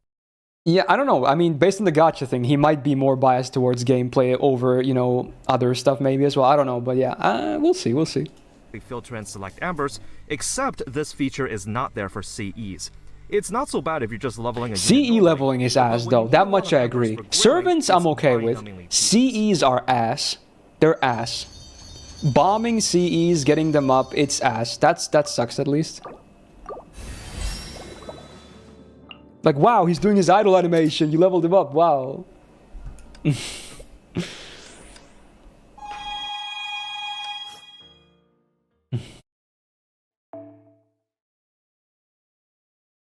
True, FGO should also refund EXP if you go over the cap. I never thought about that, actually. It should do that, too. It should give you some EXP back if you end up wasting some due to, like, a bonus or something. It's not a big deal, but it should be there as well. The CE leveling though. To be honest, that's you're not supposed to do it like that anyway, but bombing is still ass anyway. So yeah, I can't really defend that. Except 9 years later, servant kits have become a bit more complicated. Due to the spaghetti code, the game cannot change the skill description when it's level, and there's no way to implement keywords or side menus to absorb. Well, again, this is just the thing that everyone just looks up. No one reads the in-game stuff anyway, unless I'm doing like a first impression on JP's server. You're just gonna read the wiki. Is pretty interesting. It basically does you're just gonna read the wiki. I mean, it's not an excuse, but or it is an excuse, but except yeah. Players are greeted with a giant wall of text. Usually, when games introduce complex mechanics, they use keywords or bolded text to strip down on information and make it easy to digest. Yeah, when you play FGO, you just become wiki-brained, and you kind of accept it. It's not the worst thing ever. Skill called Imperial Privilege. If we take a look at it says random effects, doesn't it? The in-game text will simply say that there is a chance to trigger an attack or defense buff and a healing effect. Okay, so what is the chance? The level does go up. IP doesn't say it. He should have. What was some skills say trigger random effects? I think, and I'm not even joking. On NA. Know which skills to prioritize. And I can already hear the veteran FGO players shouting at their screens. Use the wiki. It's not a big deal. I just did that. Again, it is an excuse. Again, I'll reiterate, it is an excuse, but I don't think it's that bad. Because let's be real. Here's the thing. Let's say you play like Genshin, Star Rail. Yeah, you can see what the characters and whatnot do in game. But you're still gonna be doing so much googling of the characters anyway, because you want to know what artifacts to use on them, you want to know team comps, you want to know the best weapons to put on them, what substats to roll in your relics. Thank God FGO doesn't have gear, by the way. Random stats are fucking ass. So you're still gonna be googling about the characters a lot anyway. So I don't think this is actually that bad, right? I don't think it's that bad. In any gacha game, if you take any gacha game semi-seriously, you're going to be Googling the characters a lot anyway. So, yeah, it's an excuse, but I don't think it's that bad. I think it's up to modern gaming standards to hide critical information from players and ask them to look it up on a wiki. If we take a look at what the game should still list more. I agree on that. They should still list more like in-depth info, yeah. Or defense buff to proc. And the amount actually caps out at 44% each. This would have been very nice to know in-game, such as those skills that increase the NP gauge, sometimes known as battery skills. It doesn't actually show how much of it gets filled, so again, you literally have to look it up. This is quite frustrating, since if I knew how much of the gauge would get filled up, my plays might have been different. Part of me wants to say that it's a game engine limitation, but they are able to show the numbers on append skills. Something else FGO does is traits. But this can get a little confusing. Oh, traits are a fucking mess, dude. There is alignment, which is kind of like all of this. Standings of a certain character, such as lawful good, neutral balance, or chaotic evil. The alignment of a servant is displayed in the profile section in the menu. There are also attributes, and all servants will be assigned one. They're either man, earth, sky, star, or beast. In fact, there are actually no one is beast attribute, right? Of the playables, though. But yeah, fair, still. Attributes are not to be confused with traits, which are things that describe the character, such as humanoid, super large, divine, and so on. There are a number of skills or NPs that Do specifically they give them to the target beast? one I of guess, these do they give them to the like beast Atrocious servants? Goemon's I ability thought it was only to buff NPC chaotic beasts, evil but allies, maybe not. or David I dealing didn't more check, damage actually. to enemies with the giant trait, since, you know, David and Goliath. Oh, It makes some sense even from a lore non-beasts have it. perspective, Okay, and I it's a actually didn't cool know that. concept. Oh, wow. My only question is, here's an enemy on the field. How do I check what traits they have? What about servants? It does show their alignment chart in the profile, but what about their other traits? Summer Brynhilder has a skill that grants buffs to allies with the trait Loved Ones. Okay, what is that? No, what is the funny part is the Bryn one is the one still to this day one of the most confusing things ever, because there is no actual good explanation as to how a servant has Brynhild's beloved. Because at first we were like, oh, but it's like basically all the dudes, right? No, it's not. It's not even all the dudes. In fact, it's a lot of girls too. Like, there's no actual big explanation as to how someone gets... Like, that one in particular is one of the biggest messes ever for, like... It's just, you can't know unless you look it up.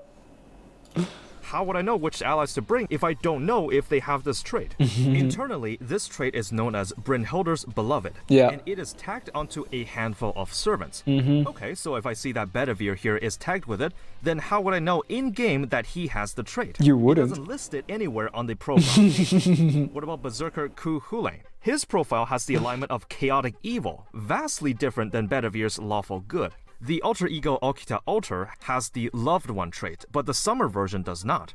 Let's take a look at another trait. Is it Servant because... Gilgamesh Why? has the special What? damage modifier to servants, as the game suggests, with the exclusion of those with the power of the star. The idea here is that as the king of heroes, he has access to the Vault of Babylon, being able to recreate the powers and weapons of every God servant damn, the in guild one existence. too, yeah. So naturally, one can assume that when up against another servant enemy, aside from those with the star attribute, Gilgamesh's NP will do more damage. Okay, so if I bring up the list of the star attribute servants, can I assume that this roster is immune to Anima Island? Again, I need to bring up the wiki for this since you can't actually see a servant's attributes in-game. And before you comment this, I'm already 2 steps ahead of you because I know that this new year on JP 2024, there was an update to include the attributes of a servant in its profile, Wow. making the in-game descriptions more accurate. It only took them 8 years, and this change will grace the NA Progress. servers surely in 2026. To answer the previous question, no, not all the star attribute servants are immune. In fact, there is a special list of characters with immunity instead. Yep. Most of them are star attribute, but there are also some wildly inconsistent Good old cases. exceptions. For example, Romulus, the hero that founded the Roman Empire, is immune, but the Lancer version, Romulus Quirinus, is not. Regardless Also, of the base Roma is not divine, by the way. No biggie at all. He's not divine because of reasons. The issue here is that except for the vague term power of the stars, there's no way to confirm in-game if a servant is immune to this. So when you're out in the game planning out a stage, you can't just tap on the enemy's portraits to see their traits. You have to exit the game app, check the enemy lineup. I mean, to be honest, even if you could tap it in game, at that point it would be pointless because you already built your team and you've spent your AP and you're already in battle, right? So it would be pointless anyway to see it in battle because you already did all the decisions. So it would have to be pre-battle anyway. So yeah, to further emphasize this point here, I guess. And say, oh, this enemy has a certain trait, let me bring the appropriate attacker. How much does this charge up my NP gauge again? Alright, I gotta look this one up too. Oh, okay, so I got enough to NP this turn so I can actually make this play. Oh wait, does that soldier have the human or humanoid trait? Does that Treant have the giant or the super large trait? It doesn't take a genius to figure out, this is not a good player experience. You Yep. can have a lot of traits in the game, that's totally fine, but some of the times it's vague and misleading. For example, for the human and humanoid traits, as Oh, mentioned the NA previously, translation is so bad encompasses with those that. are Oh humans god. and those that look human respectively. However, the human trait is only reserved for those enemies that are actually humans, but there are no servants in the game with that trait. Meanwhile, Some rare humanoid exceptions in includes stories, the but vast yeah. majority of servants and a much wider array of enemies, and you can easily argue that all humans are also humanoid. Now look, the trait system is cool, like you can expand out to a lot of niches and for team building and character designs. The issue here is that the game does not give you enough information on the intricacies of them, and unless you, again, look it up on an external wiki, you can't get a full grasp of the system. Let's take a look at Yep. the in-game UI now. When you chain together your Okay. cards, there will be a display below to let you know of the effects of the chain. So if you use Arts as the lead card, then every subsequent card will have a NP gain effect. Yep. So, If I was a new player learning the ropes, if I tried chaining together a buster chain like this with the NP card as the third and final one, my question is, since the lead card is a What did I buster say for card, JP? Oh, for like traits? I think the way they differentiate human trait and... or the man attribute and the human trait is that for human trait, I think it says ningen. It just says ningen, like human. And then for man attribute, it's hito no chikara. It's like the power of man. So it's very distinct. Because they use the no chikara for all the attributes. So you know it's an attribute at that point anyway. So in JP, it's where I think is very distinct. But in NA, it's like... it was like so... I forgot how they were. It was like so similar. It can be very misleading. and the chain itself is a buster chain, then it's expected that the last card in the chain will get a significant damage boost. In fact, I expect the NP to do different amounts of damage if it was placed on the front or back side of the chain. Regardless of what the correct answer may be, if I try chaining it like this, the game's UI will tell me that the NP will get an attack. Oh yeah, it's still listed like that, even though it doesn't work. I didn't realize that. Assume that that's what it does, right? Oh. Here's something else. If you select True. a lead card of a certain type, all your other cards will softly glow in the type's respective color. Wait, I've never noticed that glow before. I've never noticed that it glows with the first card, like color. What? First card provides. I never paid attention to that. Wow. Pippa pee pee pee piglato la la la love love love I. Yeah, same. Thanks. So if you tap on a buster card, all your cards will glow red, hinting that they will receive the effects of the first card. Does it do it on the giving a MP card slight as well? attack Yeah, bonus. I assume And the that's where same this is applies to going. Quick or Arts. It But here's does. something interesting. If you try to lead with a certain card type, even the NP cards will glow in Yo, that why color. do they do So that? again, if I was a new player and I see that my Buster NP is glowing blue since I have an Arts lead card, it would be expected that since I'm leading with Arts, then the Buster NP will also That have is a very blue misleading, effect, yeah. Right? No, Wow. that's not how it works. NP cards work a bit differently from face cards. They are not affected by the first card bonus. They can generally be used as the lead card themselves, but there's obviously going to be some nuances here where you could place it further down. In this case specifically, using it in a chain like this will not increase that servant's NP meter. The game UI is misleading you with false information. Yeah, that's pretty true. In case you're wondering, this is still happening on the JP servers 9 years later. When I see stuff like this, I gotta ask Lasango and Aniplex, what are you doing? Yeah, that is, How yeah, is someone like why? this still I in never the game? thought about There's that because I no reason know for the how game it to works, indicate it but will yeah, do that is true. something, That is but not very actually do misleading. that thing. When you enter each level, it Wow. will expend the respective amount of AP points. Of course, this is nothing new in gacha games, except if you lose or decide to quit out, the AP is still expended. So if you accidentally tapped on a narrow instead of your usual caster front support, or didn't know how difficult the encounter could be, from the perspective of FGO, that sounds like a you problem.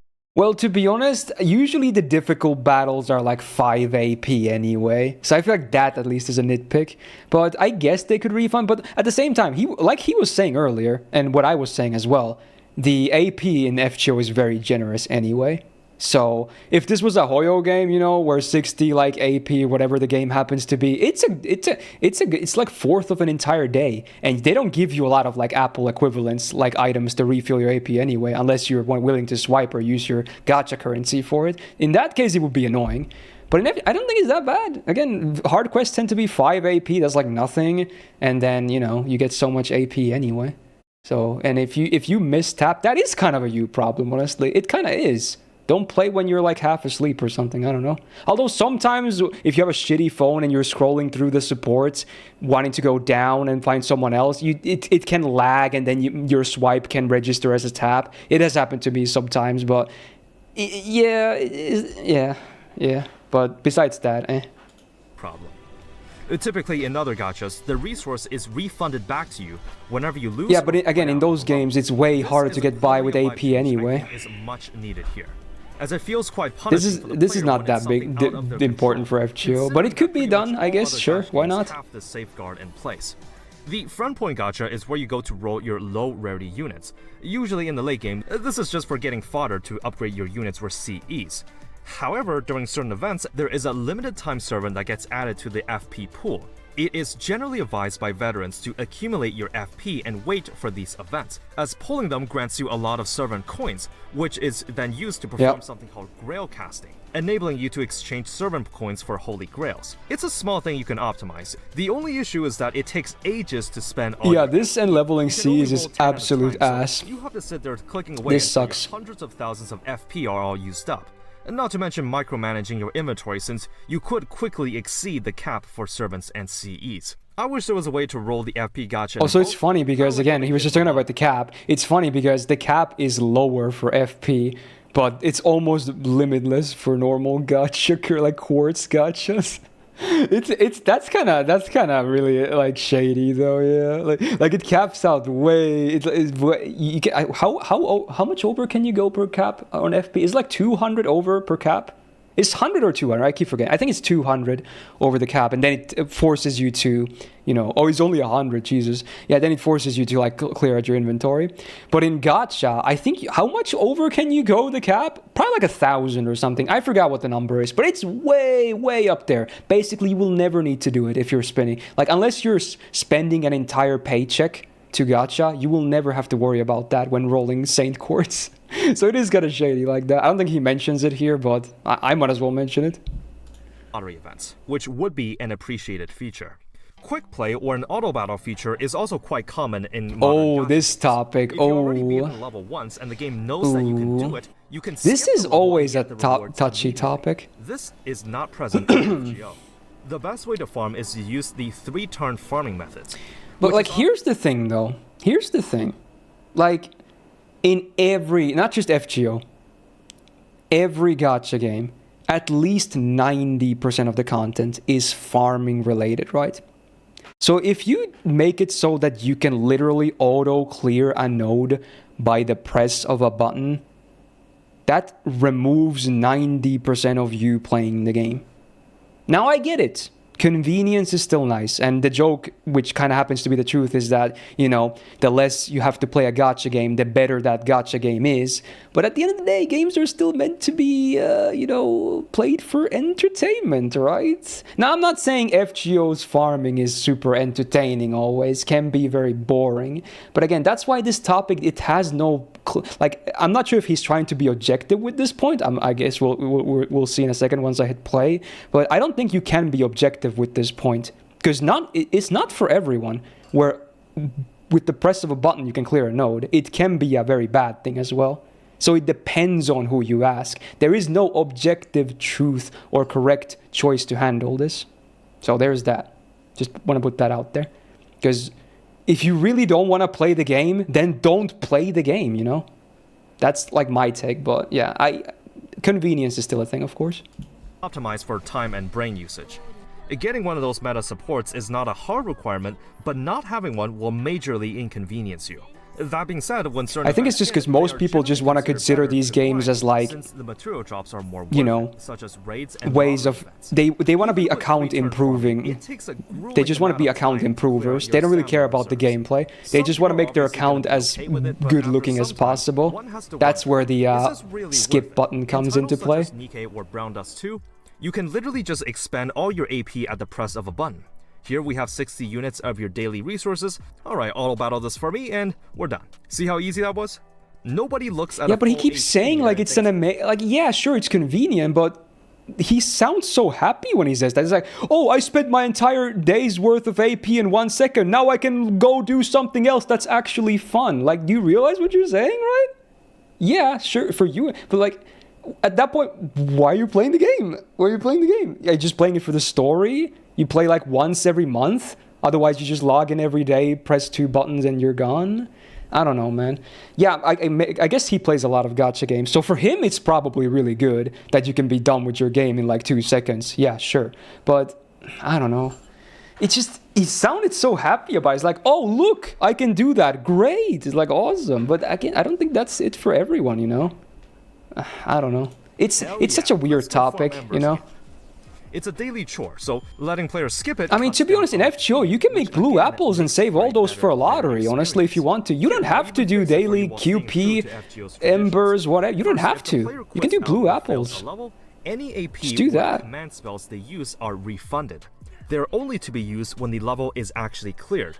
To my understanding, some of the Lost Belt 7 bosses did actually refund you your AP back, so I know this is possible. Second, since 3-turn farming has been part of FGO's cultural identity, instead of implementing a sweep or autoplay function, what they can do instead is to let you spend AP on bulk and give you the respective amount of rewards. So if a farming node costs 40 AP to enter, you can spend 120, triple the amount to clear once, then get triple the amount of rewards. Now we've solved the tedium of farming while staying true to the FGO. I think solving is again subjective, but okay, fair enough. So vile, I already said bye peace on that. Saying this word will strike fear into even the most die-hard FGO fan. And that word is crossplay. Okay, what is this? Crossplay, or cross-platform play, is a standard feature of gacha games. Oh, he's gonna talk about the account binding and whatnot, right? Okay, yeah, that's fair. Action-intensive activities with a keyboard and mouse, then log in on my phone before sleeping to spend my stamina. Maybe I want to enjoy the main story on a large screen so the small-ass mobile display doesn't burn my eyes, then log in on my phone to do dailies at night.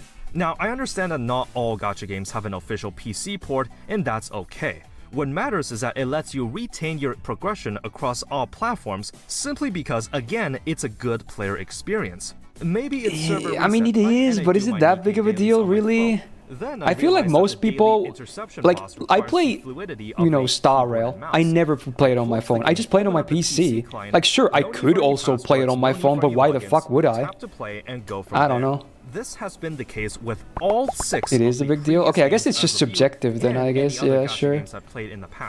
Alright, fair. Because to me, it's not that big of a deal. Because I only play my gacha games on one platform. The primordial technique of transfer codes, where you set a password and enter it to transfer your data to a new device.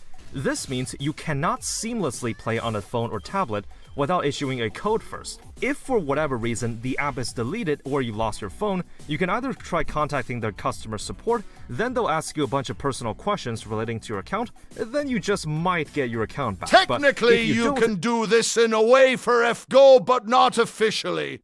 Yeah, I think there was some kind of weird way of doing this stuff, but yeah, it's a bit scuffed, isn't it? Yeah. Then you literally just lose all your progress. This is a major quit moment for even long-term players. There is nothing more disheartening than finding out that the investments you made on an account were all for nothing. What's more frustrating, just like every other technical issue I've mentioned so far, this is a fixable problem. And listen, I can already smell the doubters because I already know about the Aniplex email system introduced in JP earlier this year. This is actually not a crossplay system. It just it's an account binding system. Your data across devices. Not to mention that you need to verify yourself as a Japanese citizen. You still have to delete the data on your old device and keep signing in back and forth. It's an improved account binding system, not a crossplay system. I guess if you're on insane copium, you could just keep transferring your data back and forth. Yo, I like to subscribe. But it is still a far cry from a true crossplay system widespread in gacha games these days. FGO's story is home to some of the greatest moments in gacha gaming. Some of the boss encounters are genuinely filled with unique mechanics, distinct animations, and visually appealing backdrops. So my question is, why not give players a chance to experience it again? There is a story cutscenes replay, but you can't story replay. I'm sure a lot of players will want to relive the moments. It's one of my most wanted features. Knight Gawain from Camelot, or like a sandbox mode or whatever. That'll be cool. It just strikes me a little odd that FGO is widely known for its beautiful storytelling, yet there is no way to experience any of those cool moments again, except for certain recollection quests. But if you're able to show that this feature is possible, why not just put it there permanently? Yeah, I agree. This is the point. This is probably my most agreed point in the whole video, because this is the one I want to see. I've been asking for this for years. So yeah, I fully agree with this. Not optimal for the drop rate or via certain events. Some of these resources are only available in the later chapters. So if a new player gets a shiny new SSR from the Lost Belts, they actually just can't level them unless they reach that chapter. Wait, Creamhill is not an SSR? Well, honestly, she might as well be, but technically. The supply is limited. In the Pure Prism shop, you can buy almost every material in the game, but again, there is a limit on how many can be bought. Yeah, this is kind of silly as well. Life change, except certain skills are extremely grindy. If we take a look at Melusine's skill level up materials, one level up to 9 will cost 72 bells. That's Meaning tough. that you have to farm, just a tiny 216 of these. Well, compared to the total Pure Prism stock only at 100, it's not nearly enough to max out one servant's skills. Something frustrating as an Well, to be honest, I mean, I wish there was no cap in Pure Prisms, but at the same time, in what gacha game can you literally just go to a in-game store without spending money and buy all the materials you need to max a skill instantly without having pre-farmed? No gacha game. So I don't know why he's nitpicking about that.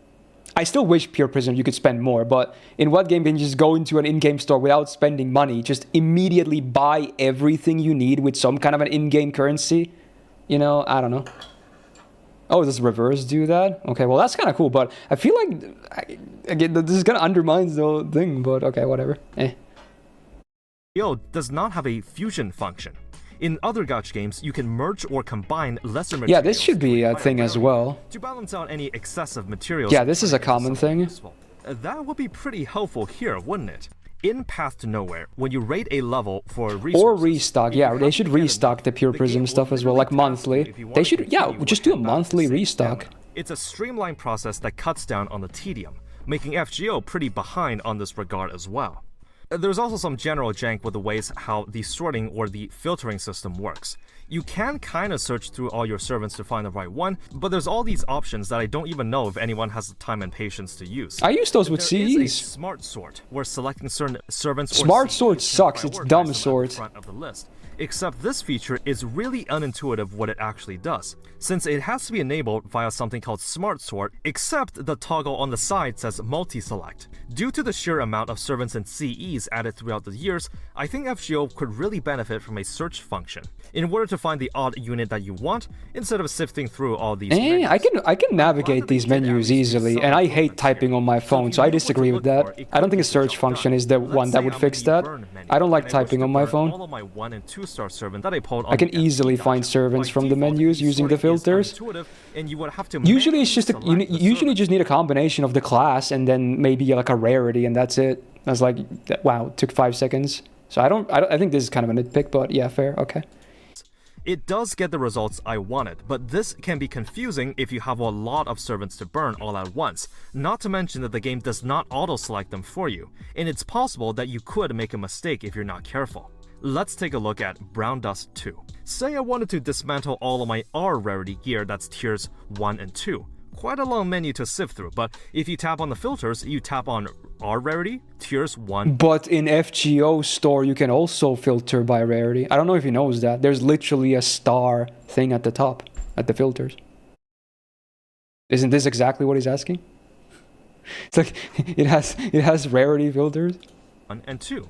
And the game will auto-select. Does he not every know applicable about one, that, and he's which making you can this just point, and now it kind of dismantle looks right dumb? then. Not only is this way easier, I know the game is not going to make a mistake. Now, you might It's be auto sell? Well, dude, if I come on, just doing a big swipe across the things, like let's say you click CEs, you click 1 to 3 stars, you do one big swipe, that takes like 20 seconds or less. I really feel like that's just a nitpick. It's really fast to do in FGO as well. Again, leveling CEs sucks though. That sucks. That sucks. But like selling stuff, I think selling stuff in FGO is completely fine, assuming he's talking about burning. Yeah. Well, if the game's got all these problems, why did you stick around? So at the time, I didn't really give it too much thought. I was still commuting in college, and was just happily tapping away at the story on the metro. I think for a lot of longtime players, it's something that you just get used to. That I guess is there could until be I an started auto to sell dabble button, in sure. other gacha games and realized, wait a minute, why isn't this feature in the game? It's there everywhere else, so why don't they have it? That's just the thing. The game makes millions of dollars, sometimes even on the level of Genshin Impact. But and also in that case, I assume he was talking about a game having gear, right?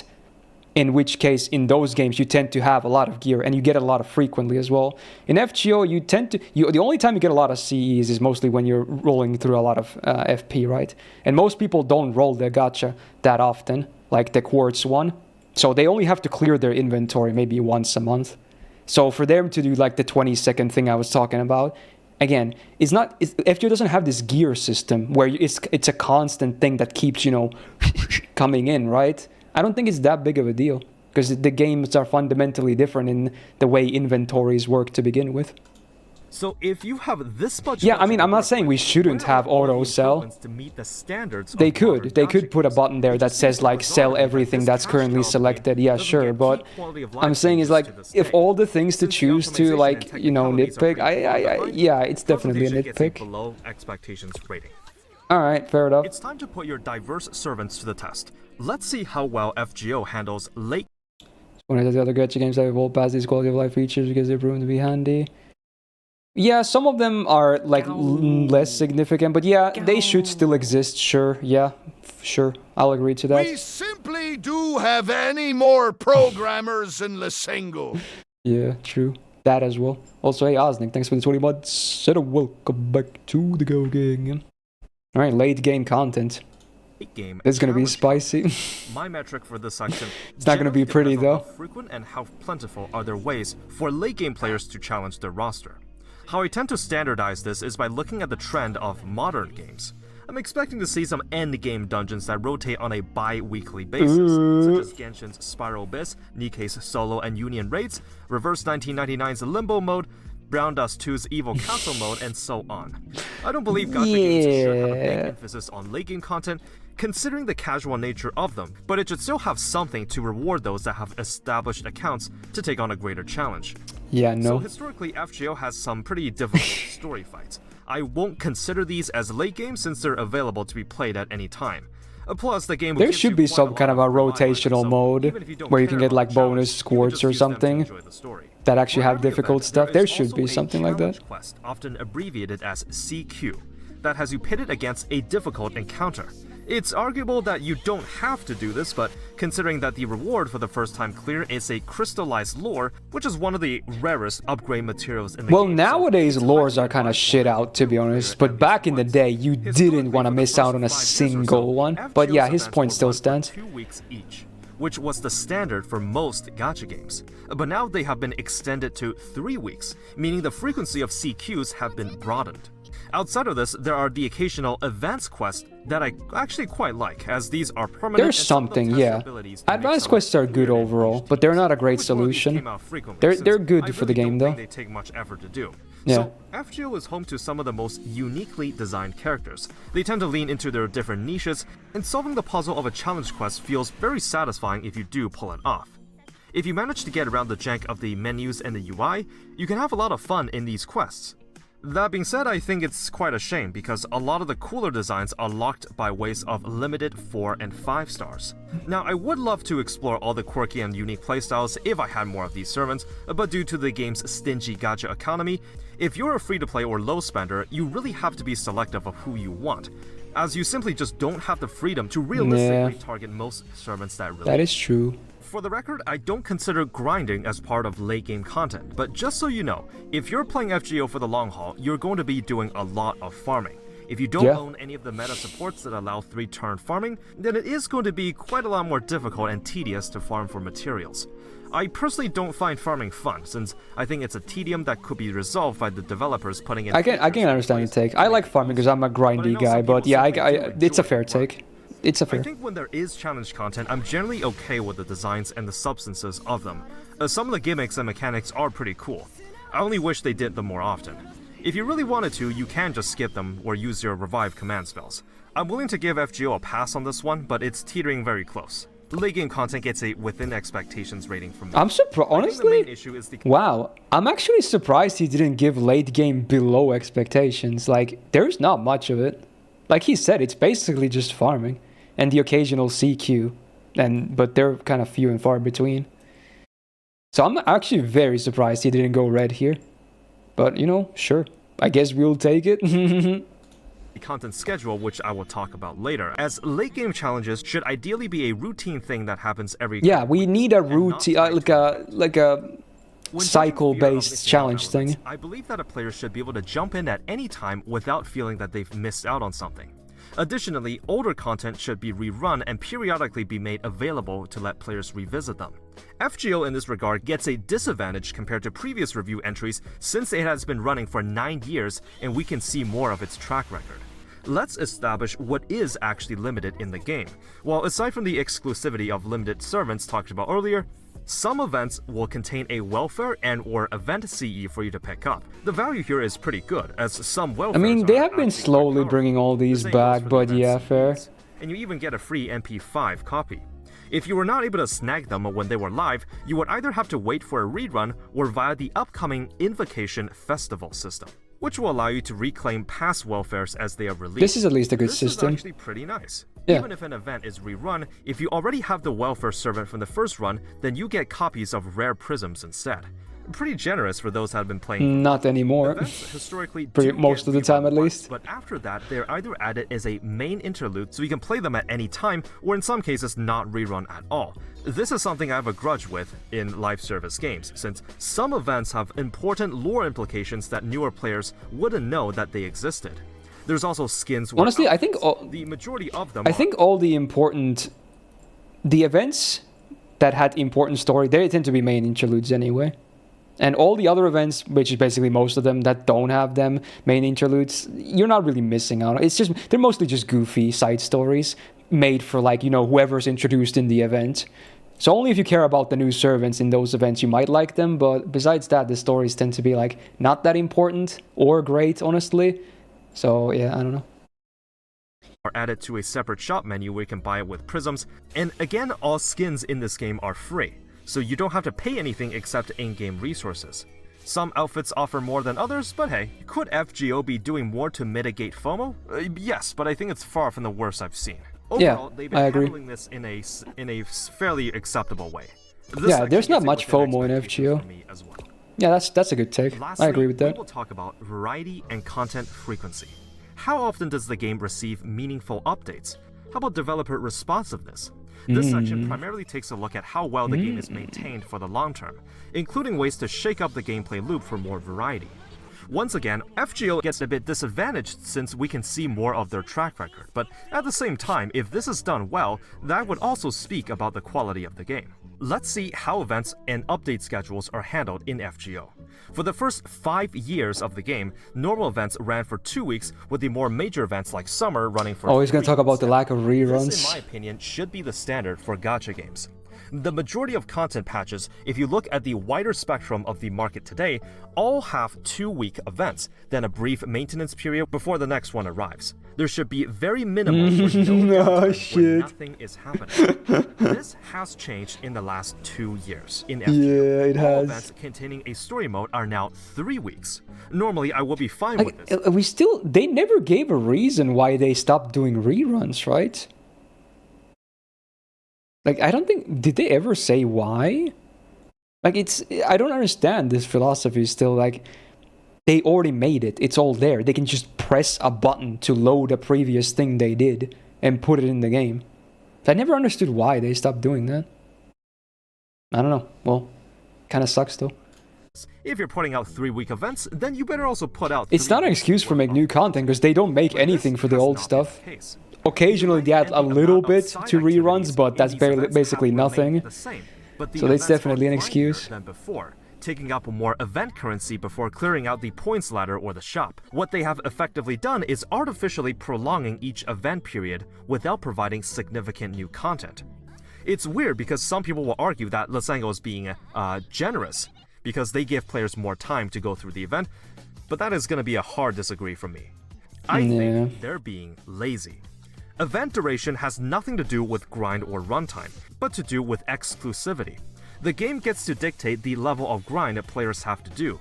Cut down on the amount players have to farm, and naturally people will spend less time with these tedious things. The event story also doesn't have to be exclusive to the duration of the event itself. What's stopping them from just adding it to an archive? Yeah, its story is like always 1 week in events, and then it's over. It doesn't have to do event reruns because it doesn't have this problem. It's funny because if any other gacha dev tried the same thing, then the community will suddenly start asking questions like, is the game okay? Why are events being extended? And a service soon? FGO makes tons of money. Classic. Everyone knows that it's not shutting down. Yet why are they falling behind in terms of content scheduling when they have been doing this for the first 5 years of the game? I know they can make fun and engaging events. Here are 2 that I found very memorable during my time playing. Is it seasonals? In 2022, I was able to catch the rerun of Summer 4, the one where you go to Las Vegas. You got the famous Japanese painter Hokusai, who has been turned into an waifu. I understand it well, but everyone always pronounces her name as Hokusai. It's Hokusai. There's no, you don't pronounce the U, okay? It's like Hokusai. So I always have it's the nothing burger, but for every time, dude. It's not Hokusai. It's Hokusai. Okay. Some swordsman Miyamoto that's not a proper has critique been though. Into American, but also an anime waifu. There are also all these mini stories with servants running their own casinos. The fights were fun and plentiful. This was a good event. It ran for 3 weeks, but it was worth it.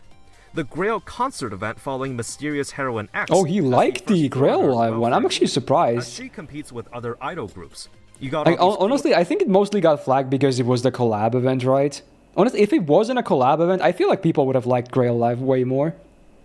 But I'm actually surprised he liked it anyway. I guess he doesn't give too much of an ass what the collab events end up being, which is honestly good for him. I didn't dislike... I mean, I'm not that big into idol stuff, but I still thought the event was okay. I'm not mad that we didn't get like a crazy big collab, so... I still thought it was pretty good. New idol skins for the servants. There were unique music tracks like it collabed with a different app they made for FGO called Waltz in the Moonlight Lost Room or something. Oh yeah, it did. That's kind of funny timing. But yeah, it was like this other app that was like, was it a rhythm game or something like that? It was like Mashu and the Master like dancing to various songs or something. It was like a really small project. Something like that. I never really tried it myself. Another gripe I have with FGO is that event main story is often time-gated. Did you only have 1 day to play but want to go through the entire story in one go? Well, sorry, because you better wait until the next server reset or after you've grinded a little. Aside from the 3-week events, something else I want to bring up is the content schedule for the past 2 years. FGO is known for its characters and story. I don't think anyone will argue that. Yeah. If that's the case, then these are the 2 aspects of the game they cannot mess up on. Last year in the summer, Lost Belt 6 released, and it genuinely shocked me how good it was. Reading through Avalon Lefay, I was willing to forgive any poor scheduling the game had. I think at the end of the day, we often forget that these gacha games we play are free to download.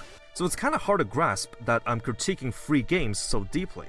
I got to enjoy a story this good for free. Time getting sucks. That's another argument that I don't think is so black and white. In a way, yeah, kinda. But then at the same time, if we had no time gates, there'd be a flood of these players that, new content is released, they do everything day one. They're like, what? Then day two, they're like, bro, there's nothing to do. This game is dead. I have nothing to do in this game ever. And I hate seeing comments like that. So in a way, that's because I kind of like time gates. Just so we can avoid idiots like that. That's just, of course there's nothing to do. If you spent fucking 20 hours playing the game, dude. Like, come on, dude.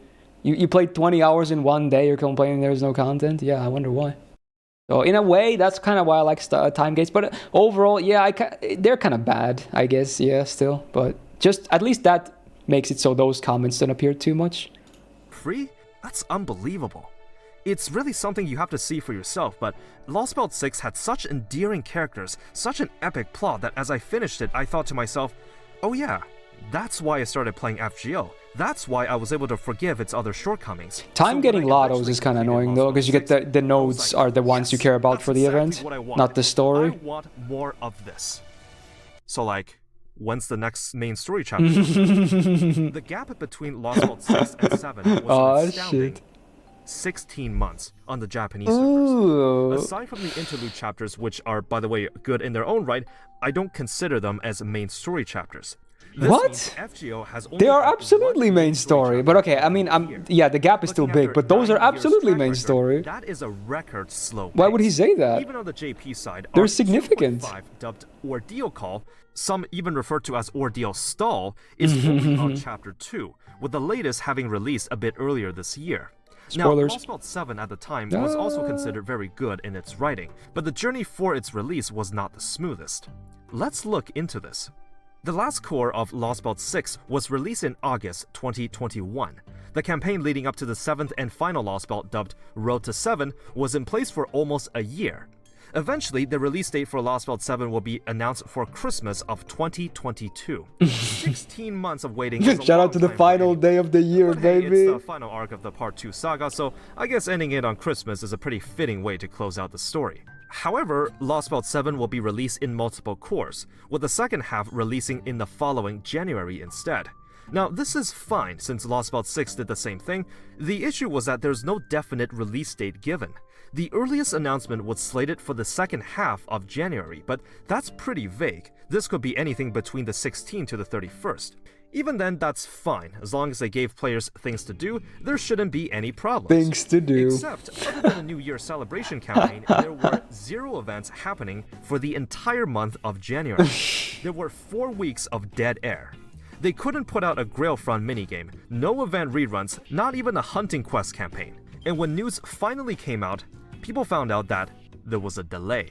The second part of Lost Belt 7 would finally release on January 31st, on the very last day. Damn, I forgot there was so much dead time in that January. But Damn. we're not done with Lysengo's shenanigans. In the last 2 weeks leading to January 31st, they announced a new gacha banner for a brand new character, Nidacris Alter. Well, True. Dude, you know what's funny? I remember this. This one I remember. I was literally doing my first cooking stream ever. And then that fucking day, when I already started my stream, they're like, oh, hey, need a Chris Alter banner. I'm like, what the fuck do I do? So I had to finish cooking. And then I went to eat my pasta and roll for her. I literally tried rolling her in my kitchen as well. So it completely randomly just dropped. When I was doing my cooking stream of all days. It was such a mess, dude. I remember that. As it turns out, she is a character that is involved with Lost Belt 7's story arc. The only problem is that Nidacris Alter had not even appeared in the story yet. Yep. This banner ran from January 18th to February 1st. This means Lysengo had just spoiled everyone. Now, I know some people will be quick to point this out, but this isn't the first time that a character involved in the main story was announced prior to the story's release. The issue here is that Nidacris Alter's release window was only 2 weeks away from the actual story. But in a way, why is it any different from like a chapter release banner? You know, chapter releases are always going to have new servants that you know you can roll immediately before you even read this story. So I don't know what just because it's a pre-release banner, it's different now. I don't get it. What? Like, what? You would get spoiled anyway, because they always do pre-release, or like release banners with chapters. So I don't really understand this one. Minasan, how's going? Are you feeling okay now, miss? Yes. Something special for a birthday stream? I don't know yet. We should probably think of something, but yeah. Hey, Merc, thanks for the 14 months and welcome back to the Go Gang. My birthday's on the 24th, not today, for those wondering. 24th. I'm gonna be 30. Oh no. Releases on the 31st has had a chance to meet Nidacris in the story, then you put out the banner. You want to know why I think they did this? I'll tell you. Lysengo reports to Aniplex as the publisher. And they were like not happy with the dead. Is that what he's saying? Like the dead month? Reports for the game. Now, since January was a dead month with no events or reruns happening, I mean, it's not a bad theory though. To put out a desirable gacha banner. However, since the story was delayed until the very last day, they decided to run the Nidacris banner 2 weeks early, in order to inflate those January revenue numbers, despite her not being even shown in the story yet. It sounds to me that this is a company that is willing to jeopardize their creative freedom so long as they can line their pockets. In a way, I want to say it's not a bad theory, but would Nasu allow that? For something that important? I want to say no, but I don't know. It's not the worst theory ever. With some extra cash. I mean, I guess Aniplex is still boss, but yeah. Putting out a gacha banner is easy. Who knows? Putting out actual significant content What Japanese counter would you hard. use for counting copies of a servant? Would it be because they are flat? No, it's not my. I assume you're saying that because they're cards, right? But they actually use the counter for cavalry. They use the ki for, like, you know, the ki in Kishi, knights. They use that one for servants. I actually know that. So yeah, that's the counter they use. Like, you know, you have Savanto no Ikki. That's one servant. That's the counter they use for servants. The ki in Kishi knights, for instance. It may seem like I'm picking on FGO here, but the vast majority of the time whenever something needs to be delayed or the scheduling needs to be adjusted, this is well communicated to players ahead of time.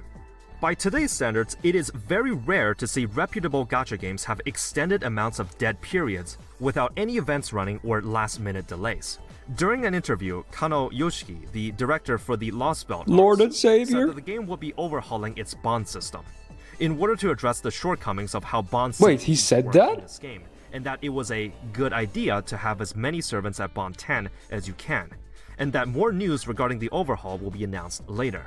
This interview was 2 years ago. I didn't remember that. What the hell?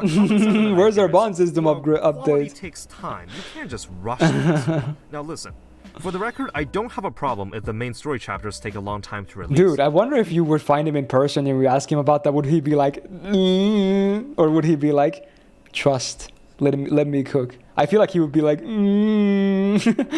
but okay. The issue here is that writing for a live service game is different from writing for a single player one.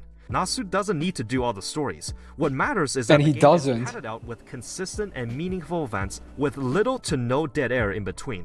Bring back 2-week events, just like how it was for the first 5 years of the game, reduce the grind, and make more side content. You are a multi-million-dollar franchise, so It's not a bad act take. like one. Now I want to talk about player appreciation and responsiveness. On the NA servers during the Tunguska Sanctuary event in December 2023, there was an Ivan the Terrible raid boss. However, due to an error with time zones, this raid was skipped and the next story mode began immediately. This means if you made No, it wasn't skipped. They fucked the timers, dude. They had him, like, because you know, if a raid takes too long, they have like a kill switch where it just, the story has to progress. They fucked the timer. It was set to, they set it to before the raid even came out. So when it came out, he died immediately. They totally messed it up, dude. It was so funny though. He was dead as soon as it began. I remember, that was funny. guide or Sucks, plan to but it was find out funny. the boss drops, those plans were null and void. NA players had permanently missed out on this portion of FGO history. The compensation was a measly 10 Saint points. Honestly, Enough for I wouldn't say measly. I feel like most people were not even farming those raids much. So if you get 10 quartz over farming that raid a little bit, I would take that any day. I think it's a good trade deal, actually. You got laughs out of it, a legendary meme was born, and you get quartz over a pretty bad raid to farm. So I would say it was actually pretty good. Maybe hot take, I don't care. I think it was pretty good. for just over 3 pulls. I understand that developers can sometimes mess up. That's fine. What I Yeah, look we're for in used to case that. is how they respond to that mistake. I know FGO's had its generous moments, but the way the game's maintenance is handled is pretty questionable. During the 7th NA anniversary, there were quite a number of times when the service unexpectedly went offline. I'm sure a lot of players will say, well, they compensated players for the Hmm. Dude, is he gonna maintenance, so talk there about the shouldn't be 24-hour problems. But maintenance? think I have about the PTSD, don't do inconveniences it. this may have cost. My All the login players streak. that may have had limited time in their day to play, or that they were doing something important, but suddenly gets cut off from playing. In recent times, I've never heard of a top gacha game ever having this problem. Now, let's try comparing Fair. this to a more competent development team. Quite a while ago, I completed Limbus Company's Chapter 5, which is also a turn-based visual novel style. Limbus is pretty cool, I actually. gotta say, the story is pretty damn good. So first, I think FGO's got some competition in the story department. This is a game where the writers are extremely confident in the character designs, since there are only 12 characters in the main cast, and all units pulled in the gacha are different versions of the 12. Yeah, it allows them to easily Releases a characterize main them story better. chapter fully voiced every 4 months, with an interlude chapter in the middle of that 4 months wait time. The game is rich with lore, a very strong cast of characters, and bi-weekly updates for quality of life changes and new content. The difference of how this developer handles update schedules and feedback is night and day. The thing is, developer Yeah, fair. responsiveness is not hard to do. Communicate what you heard from the players, what you're working on, and a rough Communicate? schedule for when these problems will be fixed. FGO is the first game I've reviewed from a Japanese developer, and historically Japan tends to be a more traditional and Can you say reserved Dante and culture. Korean again? It However, was this like, doesn't have to be the norm because you can so easily go above it's the and way he beyond says it in what you Limbus. like. It's For funny. example, Konami, currently developing the remake for Metal Gear Solid 3, released a conference of the producers of the project discussing the fans' feedback. They were willing to show all the comments, both positive and negative. This was a bold move, but it also Wait, won really? back a Did lot of Konami player do goodwill something after their correct? treatment of the Wow, Metal that's Gear Solid surprising. franchise before. Even then, being Surprising. reserved doesn't make someone incompetent. If you don't have any transparency with players, you are still expected to roll out content updates in a reasonable schedule. Yeah, honestly, yeah, maybe that particular moment from them was good, but I would have probably picked a different example for a company listening to players' moment than picking one good moment from Konami, a company notorious for kind of shitting on their players and even people working for them. But okay, fair enough. I guess that one moment was maybe good. Nothing, that will still cause people to doubt you. It's not something that's out of the realm of possibilities. They have the budget to do it. Earlier this year, they did the first servant animation updates after. Damn, that kind of sucks, Andrew. But I guess, yeah, sure. Of the two SSR genre versions to make them appear more fluid in gameplay. There's even a unique attack animation if you attack Oh my god, here as we go. Jean. This is a long one. Let's see. Tired with the friggin' The text. problem with this is that Lesengle is under Sony's grip compared to these other gacha games like Limbasan, Nikki. Yeah, I guess that's They true. are free so they can, like, provide a lot of QOL in which if FGO does it and Sony doesn't like it because it may minimize dollar. They won't do it. The only good Okay. fee. Okay, I didn't read the whole thing, but yeah, okay. I mean, yeah, it's true. It's all the corporate stuff going on, but yeah. That's a really If it was a nifty way different to game add studio, maybe attention they to would have detail. more to say They about it, didn't have to actually. do Yeah. this, but they did. During the 7th anniversary, the gameplay system also added a buff to quick chains and adding the mighty chain, which both shake up the game in a major way. So I know Lesengle is capable of doing Yeah, I these agree with improvements Andrew. if Like, they do set unless the mind game to it. suddenly starts making a lot less money, I don't think they're gonna do big changes. Like, they're probably happy with how much money the game is making, even if it could be making more. They're like, you know, if it ain't broke, don't fix it. They're for sure on that I mentioned this mentality. in the previous video, but it pays to be stingy. If players are willing to Yep. give a developer a pass despite not being treated too well, I mean, that is I the feel called perfect out here for scenario sure to because be I in. spend a lot of money This on is because FGO, when the but yeah, what developer can you do? eventually does something that's minutely good, they get praise like the second coming of Christ. Look at the overwhelming amount of praise when the genre animation updates happened. I guess Lesengle is the good guys after all. I guess they do care about us. Now, I'm sure the game has had its moments, like the pity system, alongside full-screen cutscenes What? and optimization. Good moments, pity system. Was that? Did I hear that correct? I don't know about that, but okay. Yeah, that was like nothing, but you know, thanks. Brought to the NA servers early, so I do want to give them credit that not all of it is bad. I know some people could argue, well, FGO has been improving in its own way. But if you watch the entirety of this review, I am not judging FGO by how much it's improved by its own metrics. This display of artificially prolonging events, a snail's pace schedule for main story chapters, and dead periods vastly outnumbering the times when the game undergoes drastic change. So I'm granting them the below expectations rating once again. To be Yeah, honest, this I section guess went that's a bit kinda- yeah, long, that's fair. But I don't Okay. see the point of beating a dead horse. I haven't even talked about the lack of content this year as well.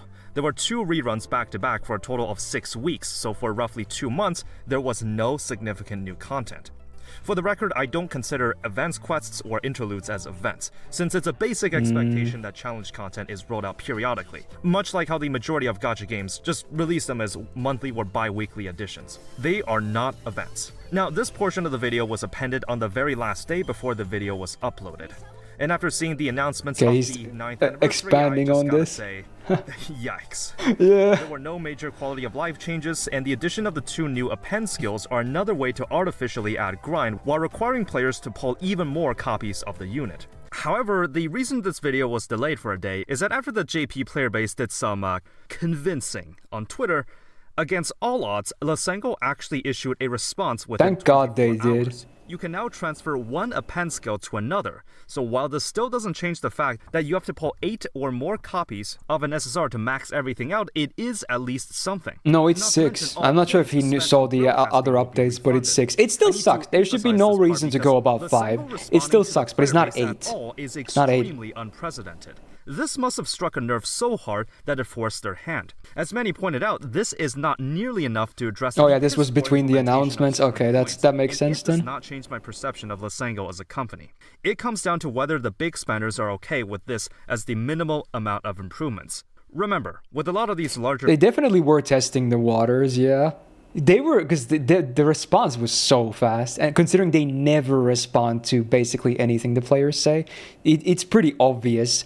They knew from the get-go it was gonna be a hard sell, but they were like, what if they let it slide?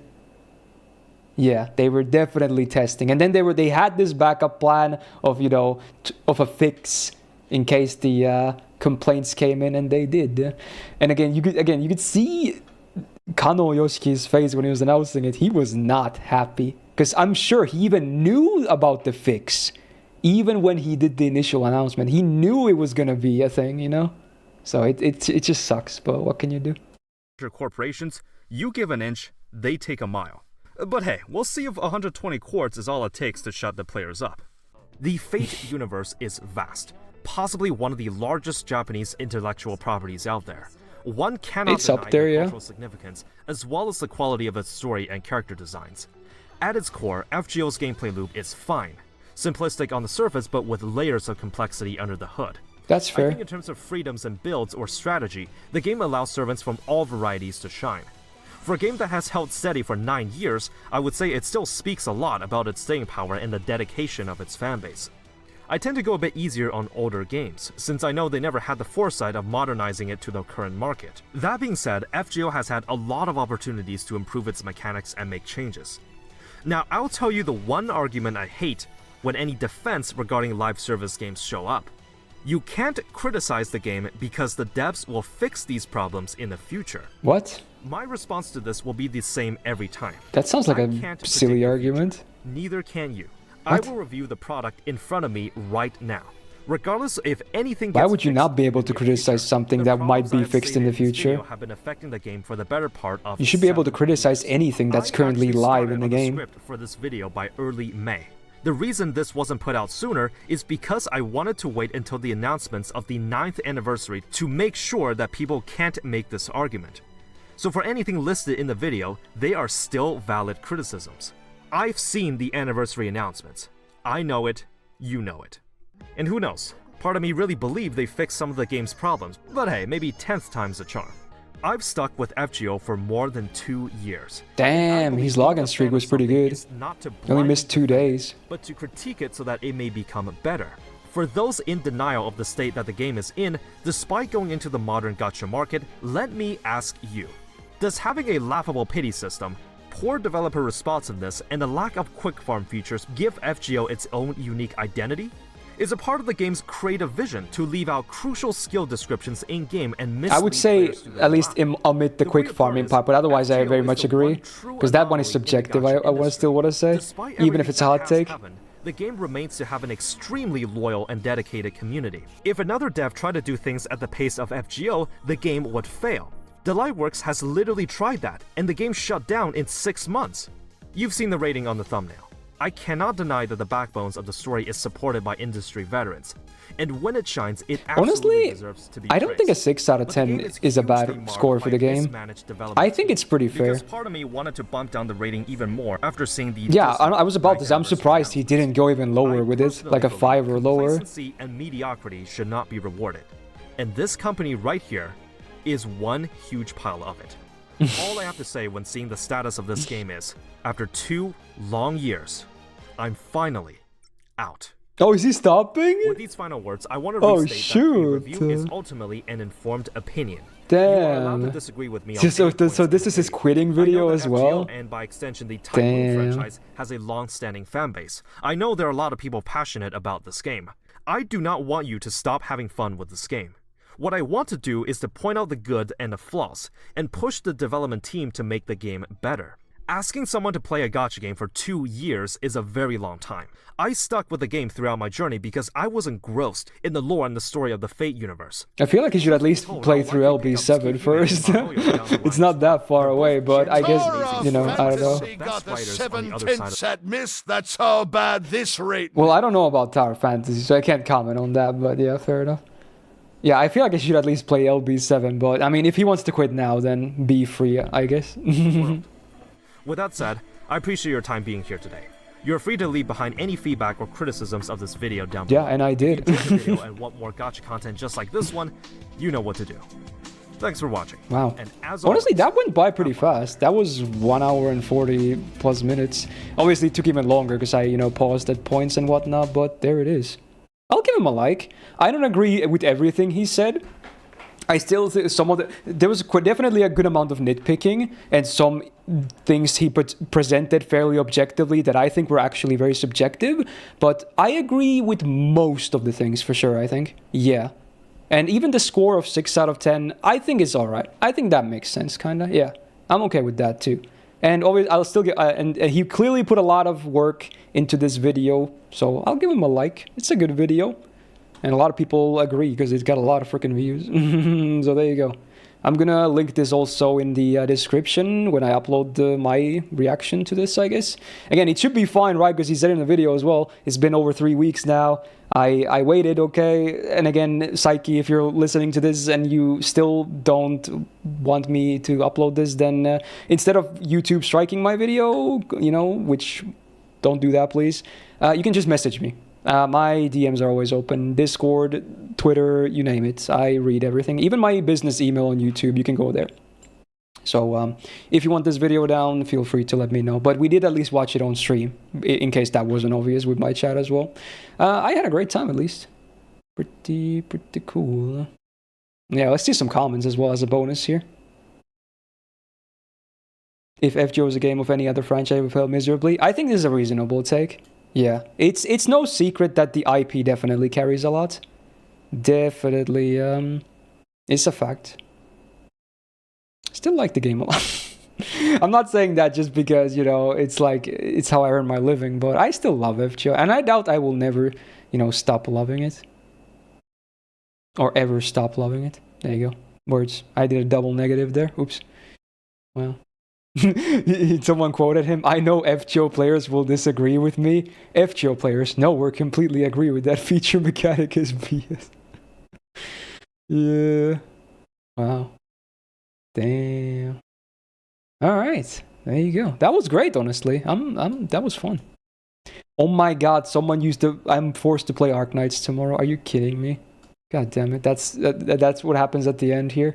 Use this channel point seal to make me play Arknights. Fun. How ironic at the end of this video. But I'll do an outro here because, you know, that this basically conclude my stream as well shortly after. So there you go. We watched the Atrocious Gacha review. Again, as I said, links in the description. Go subscribe to Psyche as well. He clearly puts out a lot of quality content. I'm going to be honest, I haven't seen any of his other videos because I didn't even know about his channel until the FGO video obviously caught my attention. Because everyone talked about it, so there you go. But maybe I should check some of his other videos too at some point. Very cool. And if you like this stuff, maybe let me know in the comments. Maybe we'll watch some other stuff too. Who knows? Even some longer stuff like this. In case you care. So there you go. Like on the video if you can. Subscribe to not miss out on future videos. Shout out to my patrons on the screen right now. And Suits for being a big YouTube member, of course. Right, there you go. All right, done. Have a great rest of your day. And bye-bye. All right, but yeah, before we end, we're still gonna obviously do subset games. I showed up in his Nikkei review as well. Wait, was that his video? I remember there was some Nikkei video that I saw recently that had a clip of my Gacha reaction in it. Was it his video? Oh shit. That's funny. I remember there was some kind of a video that featured Nick and I was briefly in it. That's funny if it was his as well. Maybe he knows my content because I was twice in his videos. That is funny. Alright, fair enough. Alright, let me bring up the subset form next. Wait, how many push-ups do we have? Oh god. I guess I'm gonna do push-ups as well after. Shit, dude.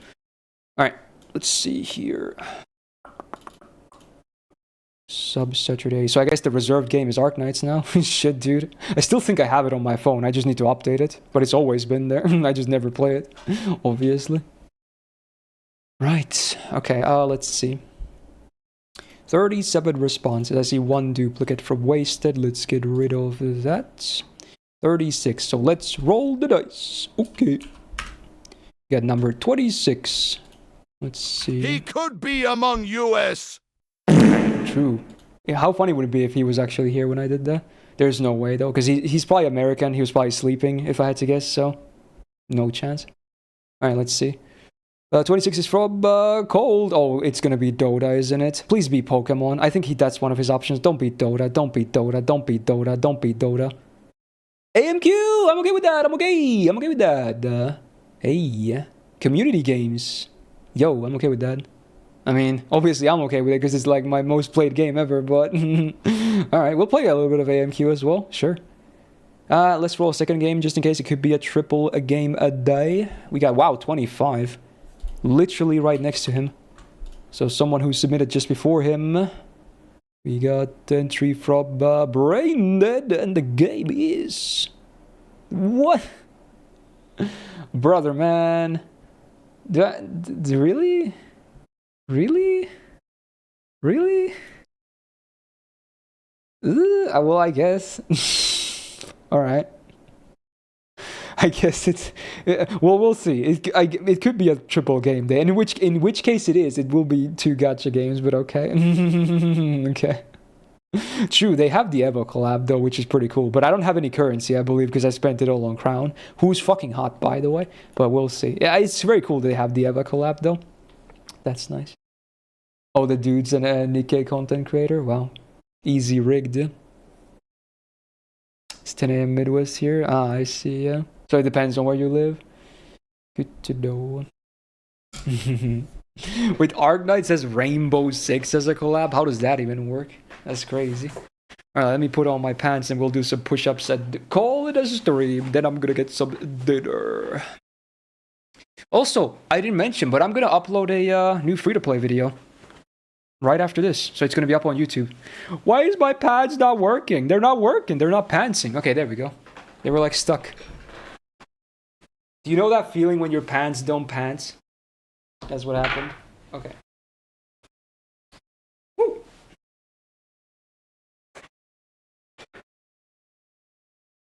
So I have 13. Okay, no more. I'm gonna start doing them now. Okay, here we go. Let's go.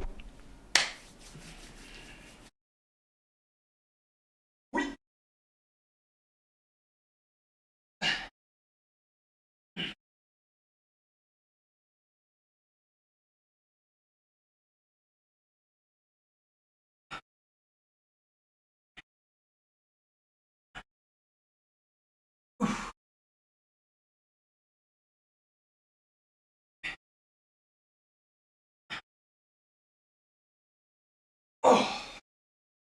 Woo. Woo. Okay. There you go. Great form. I don't think it's a great form, but, you know, I'm trying at least. Woo. Excuse me. There you go. All right. Hey, that's the stream wrapped up right there, if you ask me. Very cool. So yeah, check YouTube later. Gonna be a free-to-play upload. I'm gonna probably try and get this reaction up in a day or two as well, actually. I think. So that's gonna be up soon in case people wanna just see parts of it again, because I doubt anyone wants to listen to it again for 2 hours. But yeah, it's gonna be there. You can skip around if you want.